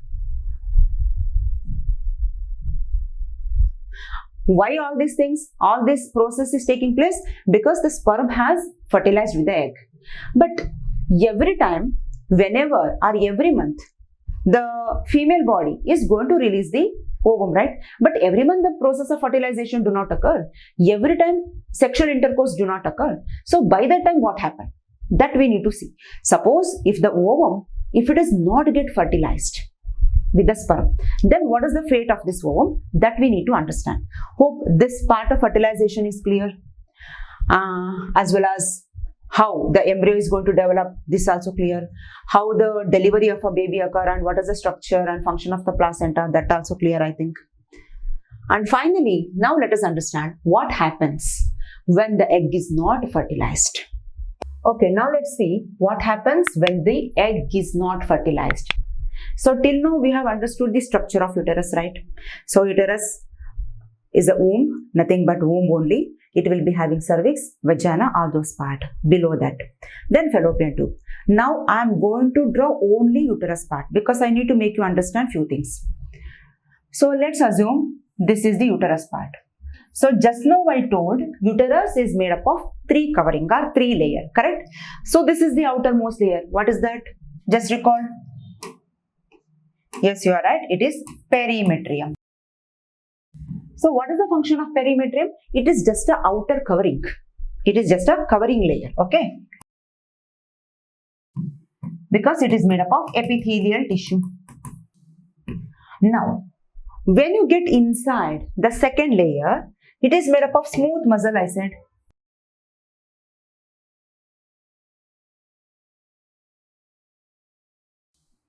Right? So this layer is made up of smooth muscle. What is the name of this muscle? Name of this layer? Myometrium. So why you are repeating all those things, ma'am? Already we have understood, right? This is what your question. But just wait for a minute, I will tell you. If anybody asks you the function of myometrium, what will you tell? It is responsible for contraction of uterus. That means indirectly we can say it is helping in delivery of a baby. Now, when we come to the innermost layer, that is endometrium, it is made up of blood vessels. At the same time, it is having many glandular tissue. Okay, certain glands are present inside. That's why we say it is a glandular tissue. So this is the inner layer. Now the question is, what is the function of endometrium? You said it is for covering. I just told the myometrium is responsible for delivery of a baby. That means during the parturition, during delivery time, it is going to contract the uterus. And what is the function of endometrium? See, when the embryo gets settled here, when it starts growing here, when the 9 months get completed, then only the delivery occur, right? But before that, the uterus should be in such a condition that it should make a embryo to grow proper. Okay, so for that reason, the endometrium is going to prepare like anything so that the embryo has to develop properly within this uterus. Okay, I will tell you, imagine this is the fallopian tube. Okay, so this is the upper part, this is other fallopian tube, done. Okay, this is ovary. Now let's assume the ovum has been released here and even the sperm has also entered here. So both have combined to form a zygote. Imagine the zygote has formed here. Now this zygote is undergoing series of development. I told morula, blastula, like that, all those stages. But when it become a blastula stage, within this endometrium lining, let's imagine almost all here. Okay, so it is going to give a space, that is a place for implantation. Implantation means what? It has to go and fix here properly in the endometrium lining. Imagine it has been fixed here. So from this side also the placenta, there is nothing but blood vessel is arising, and from the fetal side the villi has been arising, chorionic villi we are going to say, and inside the cells are there. Finally these cells are going to develop as a baby. Correct? So imagine now the placenta is providing everything to this embryo. Now this embryo is growing and it is becoming a fetus like this. Okay, so for that purpose to occur, endometrium lining has to prepare well. Okay, so these things prepare well in the sense the endometrium lining becomes so thick. Why it will become so thick? Because it has to give a proper support for this growing embryo or growing uterus. So this work is done by a hormone called progesterone. So what it will do? It will thicken the endometrium. Okay. So this is what the thing is going to happen. Now imagine, every time the female is not going to get pregnant, every time the sexual intercourse do not occur between a male and female. See, for example, you are in class 10th. So in your body also every month the ovum is going to release. But every time sexual intercourse do not occur, that means in this age, you cannot expect the sperm to enter here. Then what is the fate of this ovum? And what is the fate, suppose, if there is no fertilization? So for that we need to talk. So that's why I have explained this part. Hope this is clear. Now the next part becomes so easy for you to understand. Very simple. This is perimetrium.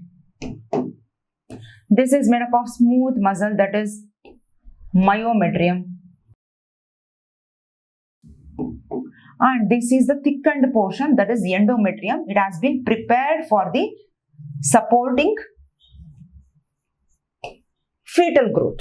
Okay, so fetus if it comes, embryo if it comes, it has to develop into fetus. That's why they are becoming so strong. Okay, so we say that it has become so thick. Now the scenario is not like that. Here the ovum is there. Here the ovum is there, but it has not got fertilized. So by the time what happened, the ovum will get disintegrate there itself. It will get ruptured there itself. Okay, so it will just wait for 1 or 2 days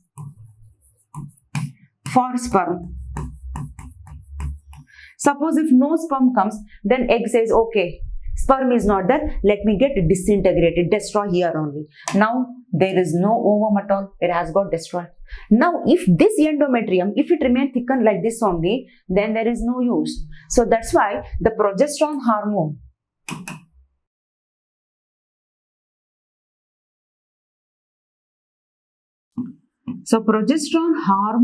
automatically got decreases. Therefore, the endometrium which is so there, of course, it is made up of cells only, blood vessels only, they start getting breakdown. So when they start getting breakdown, then what will happen? See, here the next part is nothing but the cervix, and then it would be the vagina. Correct? So from this vagina, the blood start coming out. Okay, so the blood start coming because of the gradual thinning of this endometrium lining. because these layers start getting breakdown, no? They start getting rupture that will be removed out in the form of a blood. Okay, they start coming out as a blood. So that is nothing but we call it as a menstrual bleed. So when it is going to happen? When a female, okay, so let me take a next slide. So when this female, when she reaches the age of puberty, almost all around 12 to 13 years, but sometimes what happens?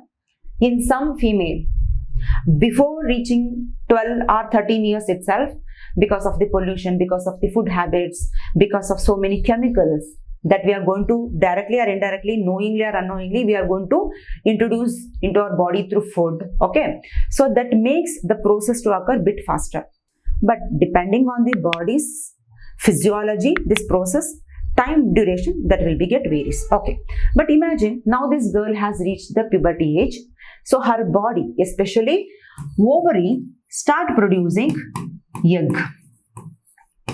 So the egg is waiting for the sperm. If the sperm do not occur, the egg will be get ruptured out. The egg will be get disintegrate. So every month, this process is going to happen. Suppose if you consider this as a ovary, as I have told just now.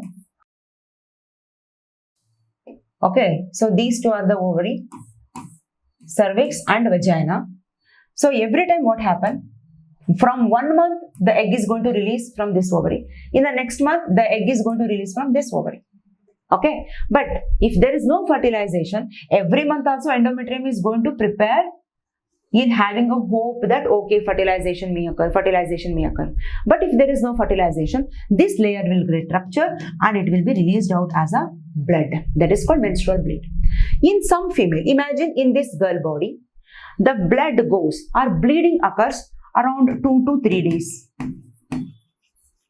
But in some female, it may occur up to 5 days. That means first day the bleeding start. So first day it goes, second day it goes, third day, fourth day, fifth day. Almost at 5 days, the endometrium lining gradually break down and it will be removed out from the body as a blood. That is called menstrual bleed. But in some female, it may last up to 8 days. So this cycle, what you are seeing, no? Every month the egg is releasing. The egg is waiting for the sperm. If there is no fertilization, the rupture of endometrium. So all these events are going to occur every month. Every month. So that cycle we call it as menstrual cycle. Menstrual cycle. So we are going to study in detail about menstrual cycle and different phases of menstruation, everything in class 12th. So for this class, this much information is enough. Okay, so hope you have understood this part, everything has been cleared, I think. Let's move on to the last topic of this chapter, reproductive health. What is reproductive health?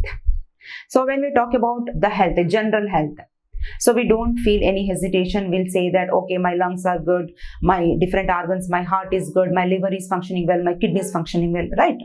But this is general health. Of course, the reproductive organs are also part of our body. But when it comes to that particular organ, we are going to hesitate. So especially the children of your age, they are going to hesitate a lot without having proper knowledge. But remember, it's a part of our body. It's our body's physiology. We should not get hesitate if you feel any problem in that organ. So generally what people say is, when we talk about the reproductive health, they think that if a boy or a girl, in general we can say male or a female, if their reproductive organs means in the case of male, testes, epidermis, vas deferens, all those organs we have learned, right, penis. So these are belong to reproductive organs. If they are functioning properly, we say that okay, that boy reproductive health is good. So he is reproductively healthy. So like that when it comes to girl, that is a female, if her uterus, fallopian tube, cervix, vagina, everything is functioning properly, if they are in a normal structure, then we say, okay, she is also reproductively healthy. But WHO means what? The World Health Organization. So look at this statement. It is not mine. It is WHO statement. What it says, if you are considering a person or a society as reproductively healthy society, then it should include total well-being in all aspects. It is not just physical aspect. If you just give importance only to physical organ, that is reproductive organ, if they are healthy, then a person is not considered as reproductively healthy. You should be even healthy emotionally. So how he is going to behave when it comes to the sex aspect? So how he is going to behave with the society? How his behavioral things, behavioral aspects are there. Suppose if she looks at a girl, how she is going to behave with her. Okay, so all these things, when they are doing properly, that means when they are working properly, then we can say, okay, it is a reproductively healthy society, or is reproductive health is good. So this is what the definition. Now earlier, remember one thing, India is the first country who launched this program, reproductive health program. So in this program, whenever we talk about a reproductive health, what we are going to discuss here, many aspects we are going to discuss. For example, look at, let me give you an example. When a woman gets pregnant, how she is going to take care of herself, at the same time, how she is going to take care of the fetus which is growing inside her body. Okay, that means in general, we can say this program is talking about the pregnant woman. So what type of food a pregnant woman should have? Because she is not alone. She has to take care of her kid also, her baby also. So we need to give awareness about certain things for this pregnant woman. And at the same time, when it comes to the society, many people still, they are going to avoid the girls, especially during the menstrual time. Okay, so you might have experienced few people, or even you might have heard. So when a girl is having that phase, menstrual phase, she is not allowed for many functions, especially like puja or something, divine functions. Why it is so? Because they thought that it is not good. So if she entered in that type of function, then it is not good for that function. So they do not have a scientific knowledge about those things, because we have to give awareness to those people about the menstrual cycle, that it is just a body physiology, it is not something else. So if she's girl is going through menstrual bleed, it is not a big crime, it is just a body's physiology. So we have to give a awareness, we have to provide awareness about that. So like that, even in a reproductive health, mainly this program is talking about avoiding pregnancy. Avoiding pregnancy. Why pregnancy has to avoid? Why pregnancy has to avoid? Because we need to check the growing population. So India and China, so we are very famous in showing a high population, right? So that's why the India is giving, especially our India has launched this program in order to make the people to get aware about the growing population. So it is very simple. Imagine, in a family, if a couples have 10 children, they do not provide all basic needs for those kids, right? They need to struggle a lot. Suppose if they have enough money, then they can give a good education, good cloth, food, everything. But suppose if they are middle class people, then they have to struggle a lot. Correct? So that is one thing. And at the same time, even in the society also, when they start searching for a job and all, there will be a lot of competition. Suppose in a family, if they have only 1 or 2 kids, then obviously they can put all their energy in order to provide their, that means fulfill their basic facilities like food, cloth, money, everything. So good education, everything they can provide for those 2 kids, right? So like such awareness we need to provide to the people about the growing population, and at the same time we need to give education, we need to educate to the people to how to avoid pregnancy. Because couples are a human being, they can have plenty of children, but there should be a limit. We need to put a full stop after having 1 or 2 child. So how to avoid pregnancy? So for that thing also, this program is providing education, it's providing knowledge to the people. Okay, so that method of avoiding pregnancy is known as contraception. Contraception means what? Avoiding pregnancy only. So here, to avoid pregnancy, there are certain devices are available. So those devices are, so this is actually method. Those devices which are used by the couples to avoid pregnancy is called contraceptive device. So in this chapter, particularly in this topic, we are going to discuss in detail about how to avoid pregnancy. Okay, so hope this part is clear. Now the question is, why the couple has to avoid pregnancy? Why female has to avoid pregnancy? There could be a lot of reasons. Let me mention few reasons here.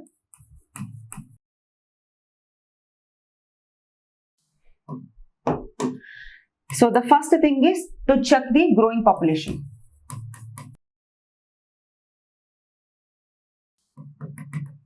That is one thing.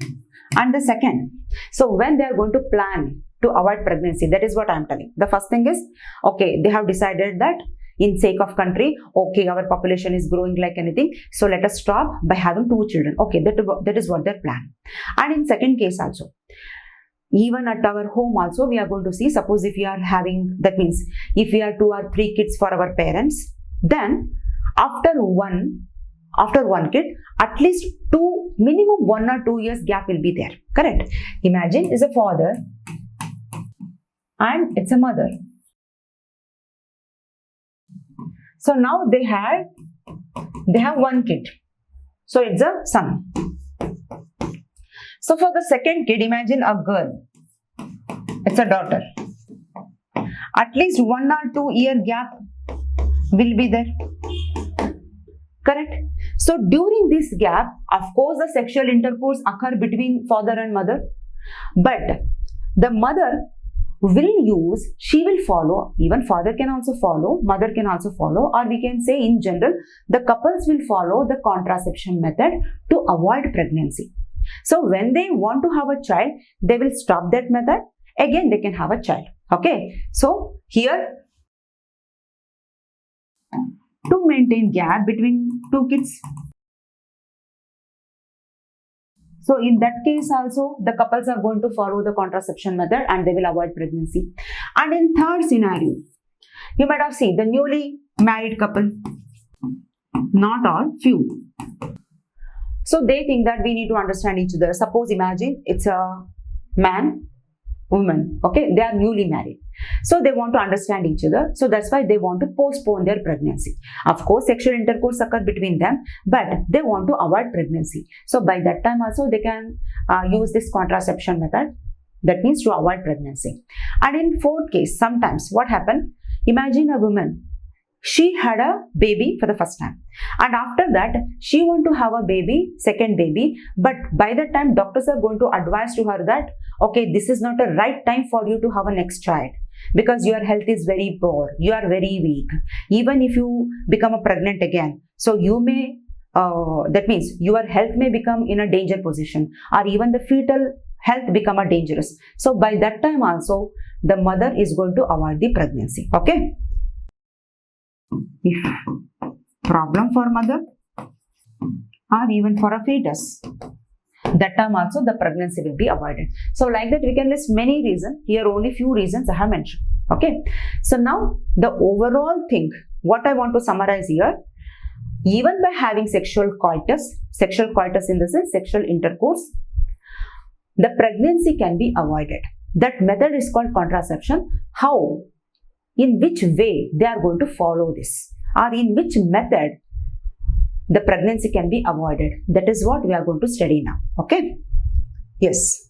Here mainly we can categorize into two methods broadly. What are those? One is permanent method. It is also called surgical method. And the second method is called temporary method. Very easy. You will understand. Imagine the couples.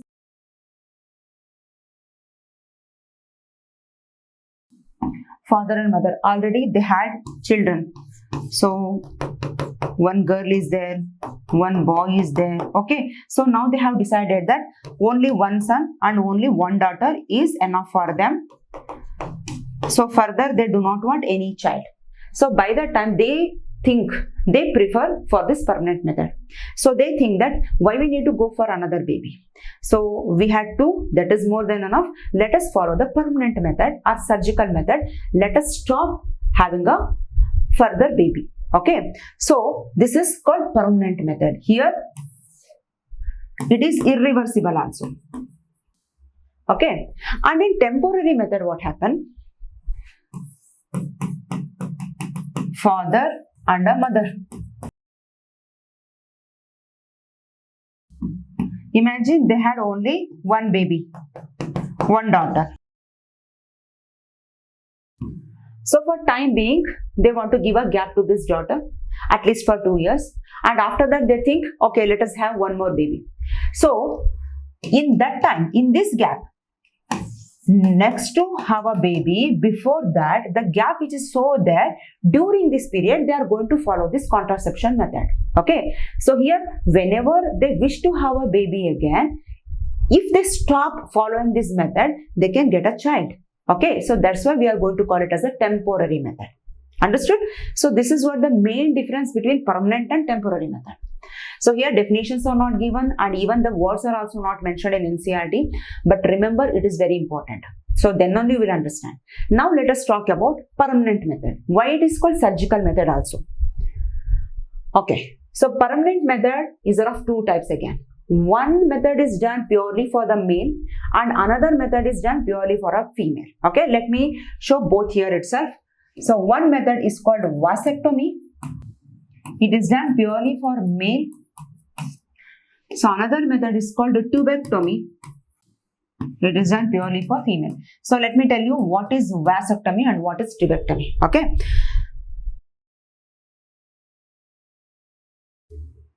So he is a male. So you know the structure of male reproductive system. Correct? So in that what we have learned? So this is the testis,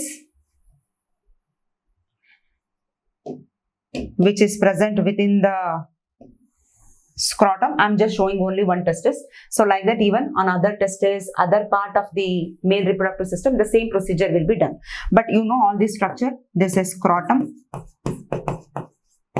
and this is testis.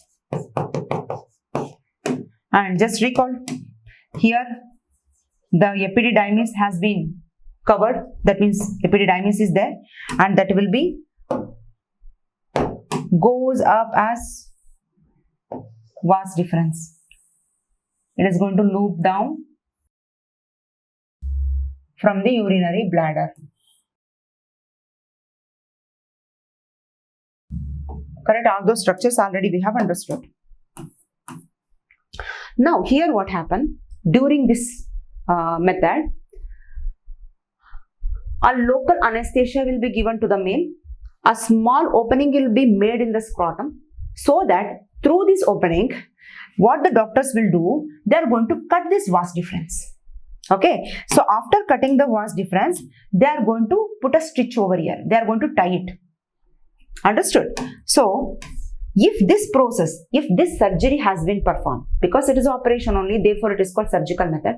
So if this operation has done, then what happened? The sperms are going to produce within the testis. It has to move from the epididymis then into vas deferens. Correct. So if the sperm movement has been blocked here itself, how they will go further up? So if they do not go, how they are going to release into the urethra? So if they won't release into the urethra, how come it will be released into the semen? Of course, the seminal vesicle will be there. They are going to release the semen, that is the fluid will be released from the penis. But in that semen, the sperm will not be there. If there is no sperm, then even if the sexual intercourse occur between the male and female, imagine this is the female reproductive system. This is vagina.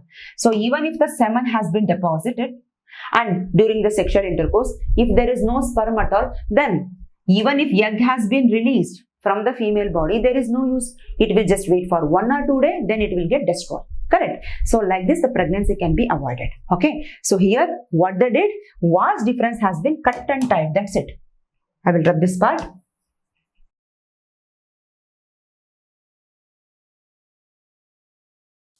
And thereby, they have blocked the movement of the sperm. Then you may ask the question, ma'am, if every day the sperms are releasing like this, if they get blocked here itself, then where does this sperm will go?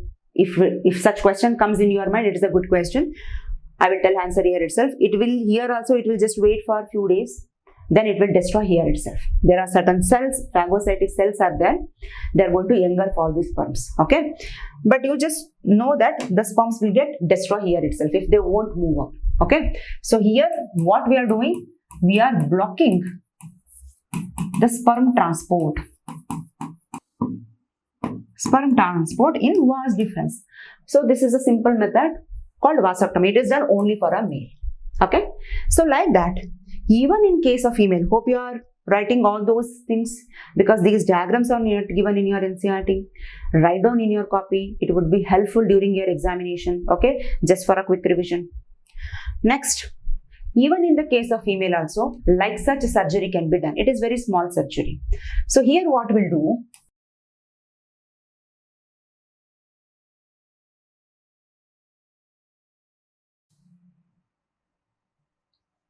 okay, so this is female reproductive system, right? So here what they will do, they will just cut the fallopian tube on both the sides. So here also, in both the side vas deferens will be cut it. I am just showing from only one side. If another side also, if the vas deferens is coming, here also it has been cut and tied. Okay, it will be cut and tied. So here in the case of fallopian tube, the fallopian tube part, that will be cut so that it will be put a knot here. It has been tied. See, there is no connection. There is no connection. A small stitch will be done. That's it. Cut and tied. Just like how we are going to stitch a cloth like that, they are going to put a stitch here.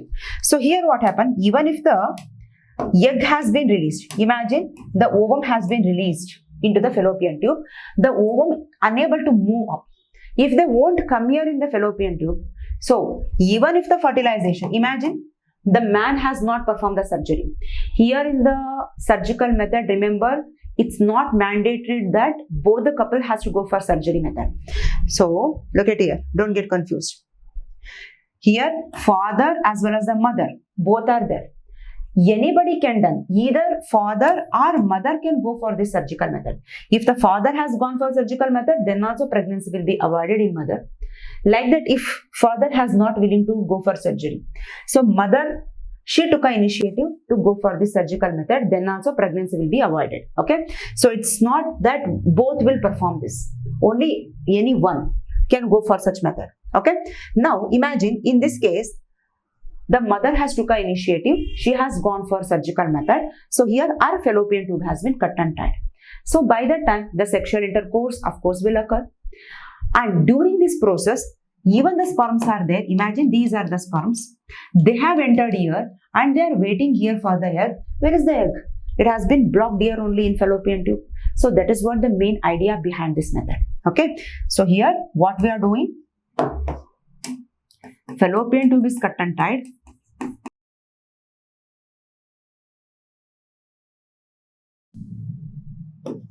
Transportation of egg into fallopian tube and uterus has been blocked. So this is what the main idea. Okay, so here this process cannot be reversed. Once they perform this process, vasectomy or tubectomy, it cannot be reversed. Even if they want to have a child again, they cannot have. Okay, so that's why it is very rare case. So when they have decided finally that okay, we do not want child anymore, then only they can go for this method. Okay, so hope these two methods is clear. Now let me go for a temporary method. So in class 12, especially, there is a chapter called reproductive health. You are going to study in detail about all this method. But in our NCERT of class 10th, they have mentioned only 3 methods. 3 temporary methods they have mentioned. So in that, one is called barrier method. And the second one is contraceptive device. This is also contraceptive device only. This is also called IUD, intrauterine device. I will tell you, all are very easy, don't worry. And the third method is oral pills. Okay, let me tell you one by one. So first one is barrier method. Barrier means what? Imagine a boy is coming from this side, a girl is coming from this side. So they want to meet each other.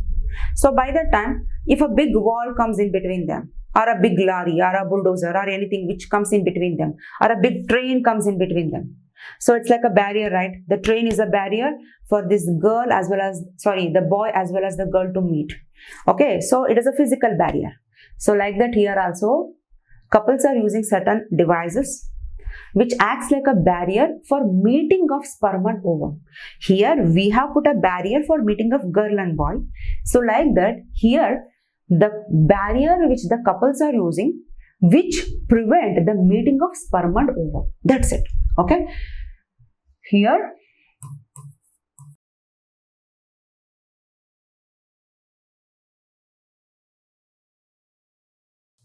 one such device is called condom. So condom is a device which is made up of rubber. So here what the couples are going to do, if it is a case of male, he is going to cover the penis. Okay, suppose if it's a penis, imagine a condom has been used by him, it's going to be covered the penis. Okay, like that. So during sexual coitus, what happens? If it is a vagina of a female,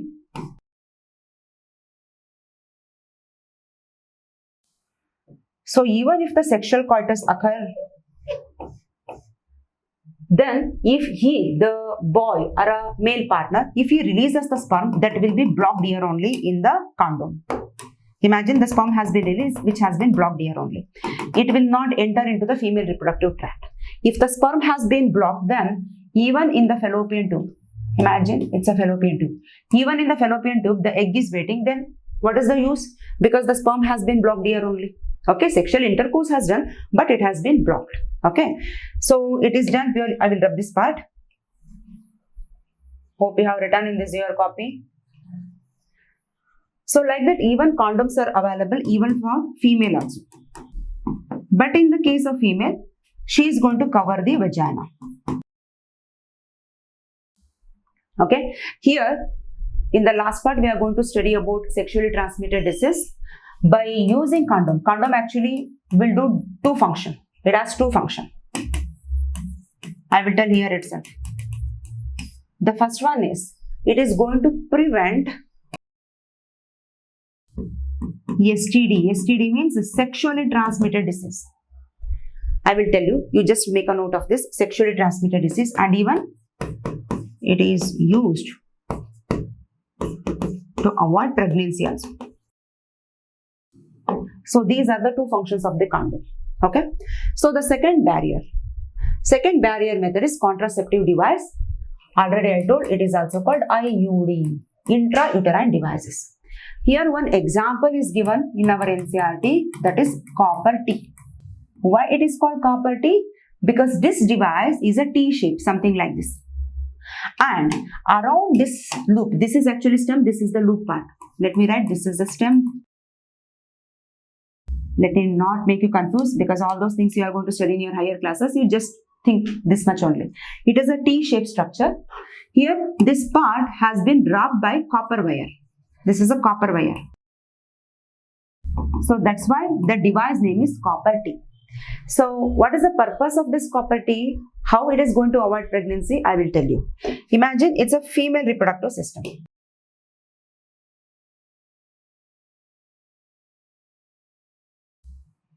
Okay, it's a female reproductive system. So now this female, she wants to avoid pregnancy. Then she can go for this contraceptive device, that is IUD. IUD full form is what? Intrauterine device. So what she is going to do here, with the help of expertised doctor or a nurse, it is not self-inserted. In the case of condom, the couple can self-insert it. But here, it should be done only with the expertised doctor. So what the doctor will do, with the help of certain instrument, they are going to insert this copper T through vagina, and finally they are going to fix it in the uterus part like this. Okay. So here, what this will do is, okay, let me show like this. So your copper wire will be there, no? It start releasing copper ion. So imagine the sexual intercourse has been occurred. The sperm has entered here into the vagina. They start moving here towards the egg. But here the copper ion is releasing from copper T.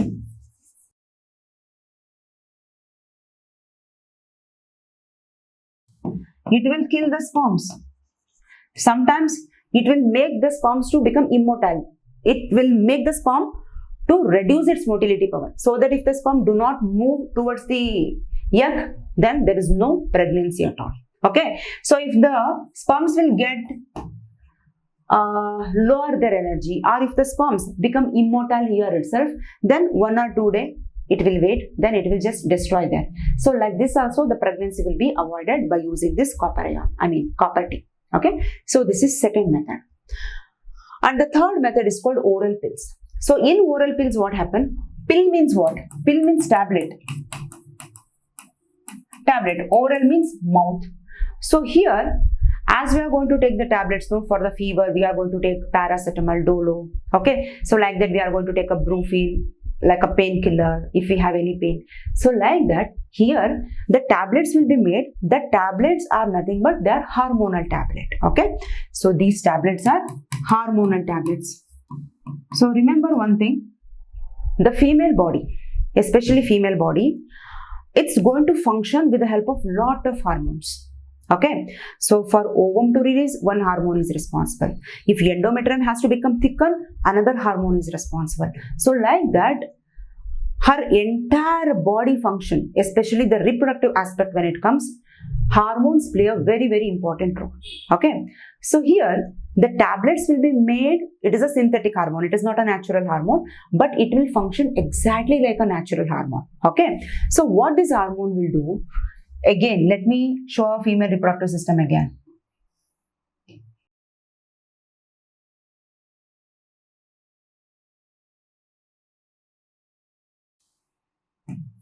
Okay, listen. So every month, with the help of hormone, okay, estrogen and progesterone only, the ovum will be released from the ovary. Okay, so when the ovum has been released, then only it will come near the fallopian tube, it will wait for the sperm, right? And when the sexual intercourse has occurred, when the sperm moved towards the fallopian tube, then only fertilization took place, correct? Suppose if we make the body of a female in such a way that if there is no ovulation at all, if the ovum production do not occur at all, then even if the sperm entered here, if there is no ovum, how come the pregnancy occur? Correct? So this is what the idea behind this. By giving such a hormonal tablet, ovulation means what? Release of ovum in female is prevented and pregnancy will be avoided. So these are the three main methods which have been introduced in your textbook. But remember, my dear students, either it is a condoms or either it is a oral pill or whatever, the contraceptive device, everything has its own side effects. Even the surgical method also has its own side effects. But for time being, with the help of expertise doctor, as well as based on their body's function, about their physiology, doctors are going to suggest which method is suitable for them to avoid pregnancy. Okay, it is not everybody's cup of tea, remember. Okay, so almost all we are at the end. The last thing is about surgery. Surgery is also called abortion. So you might have heard, the female, she has removed her baby, she got aborted. What is meaning of abortion? I will tell you. Uterus, correct? Vagina, cervix, all those things.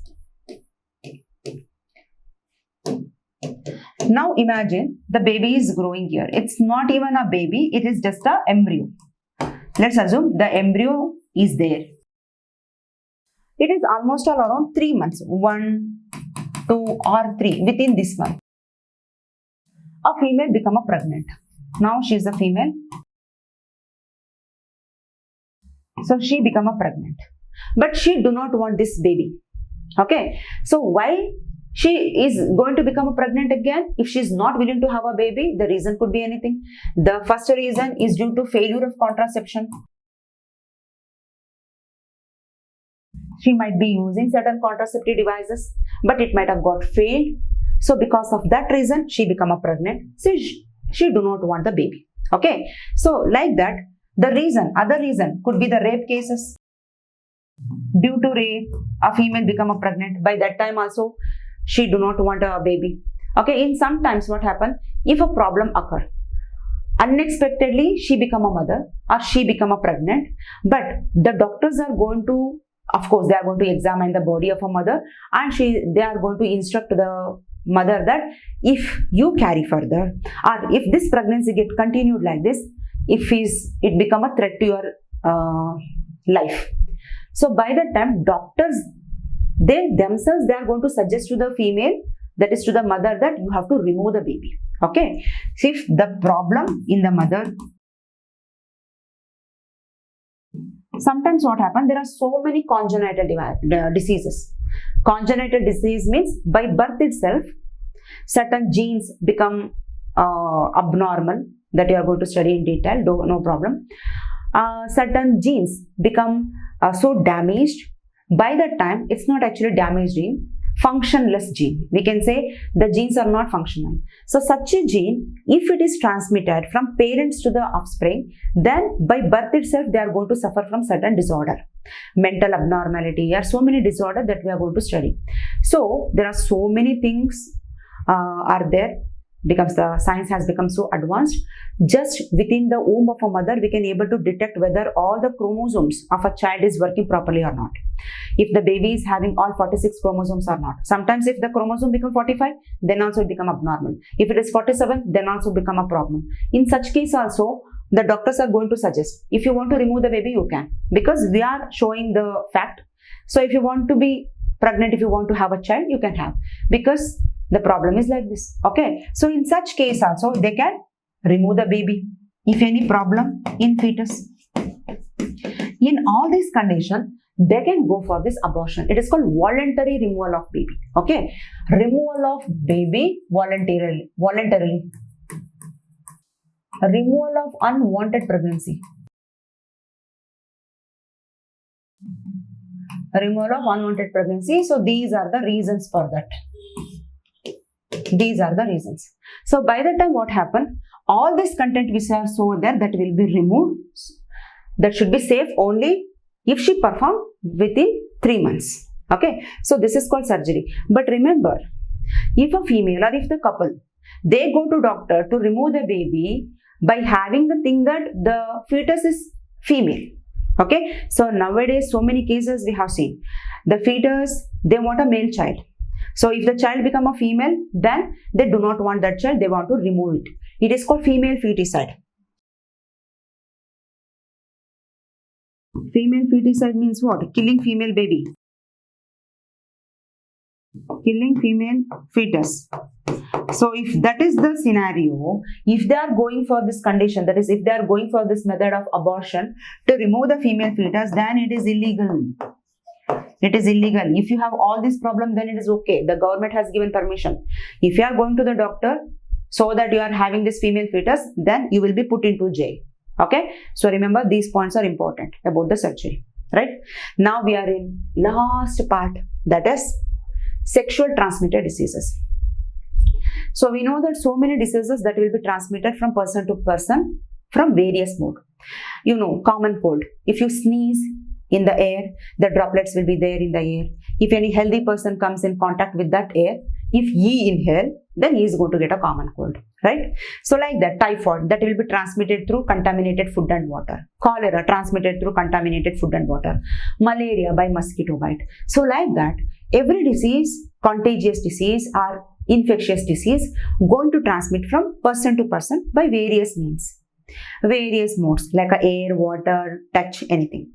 So here, the disease name itself is telling it is passing from person to person through sexual contact. Okay. So that's why it is called sexually transmitted diseases. Right. So when a boy and a girl comes in very close intimacy, when they have a sexual intercourse, the disease will be transmitted. Right. So there are so many diseases that will be transmitted from sexual contact. So it can be viral disease, it can be a fungal disease, it can be even a bacterial disease. Here two bacterial disease, viral disease name has been mentioned. Remember, I will write here. The first one is bacterial disease.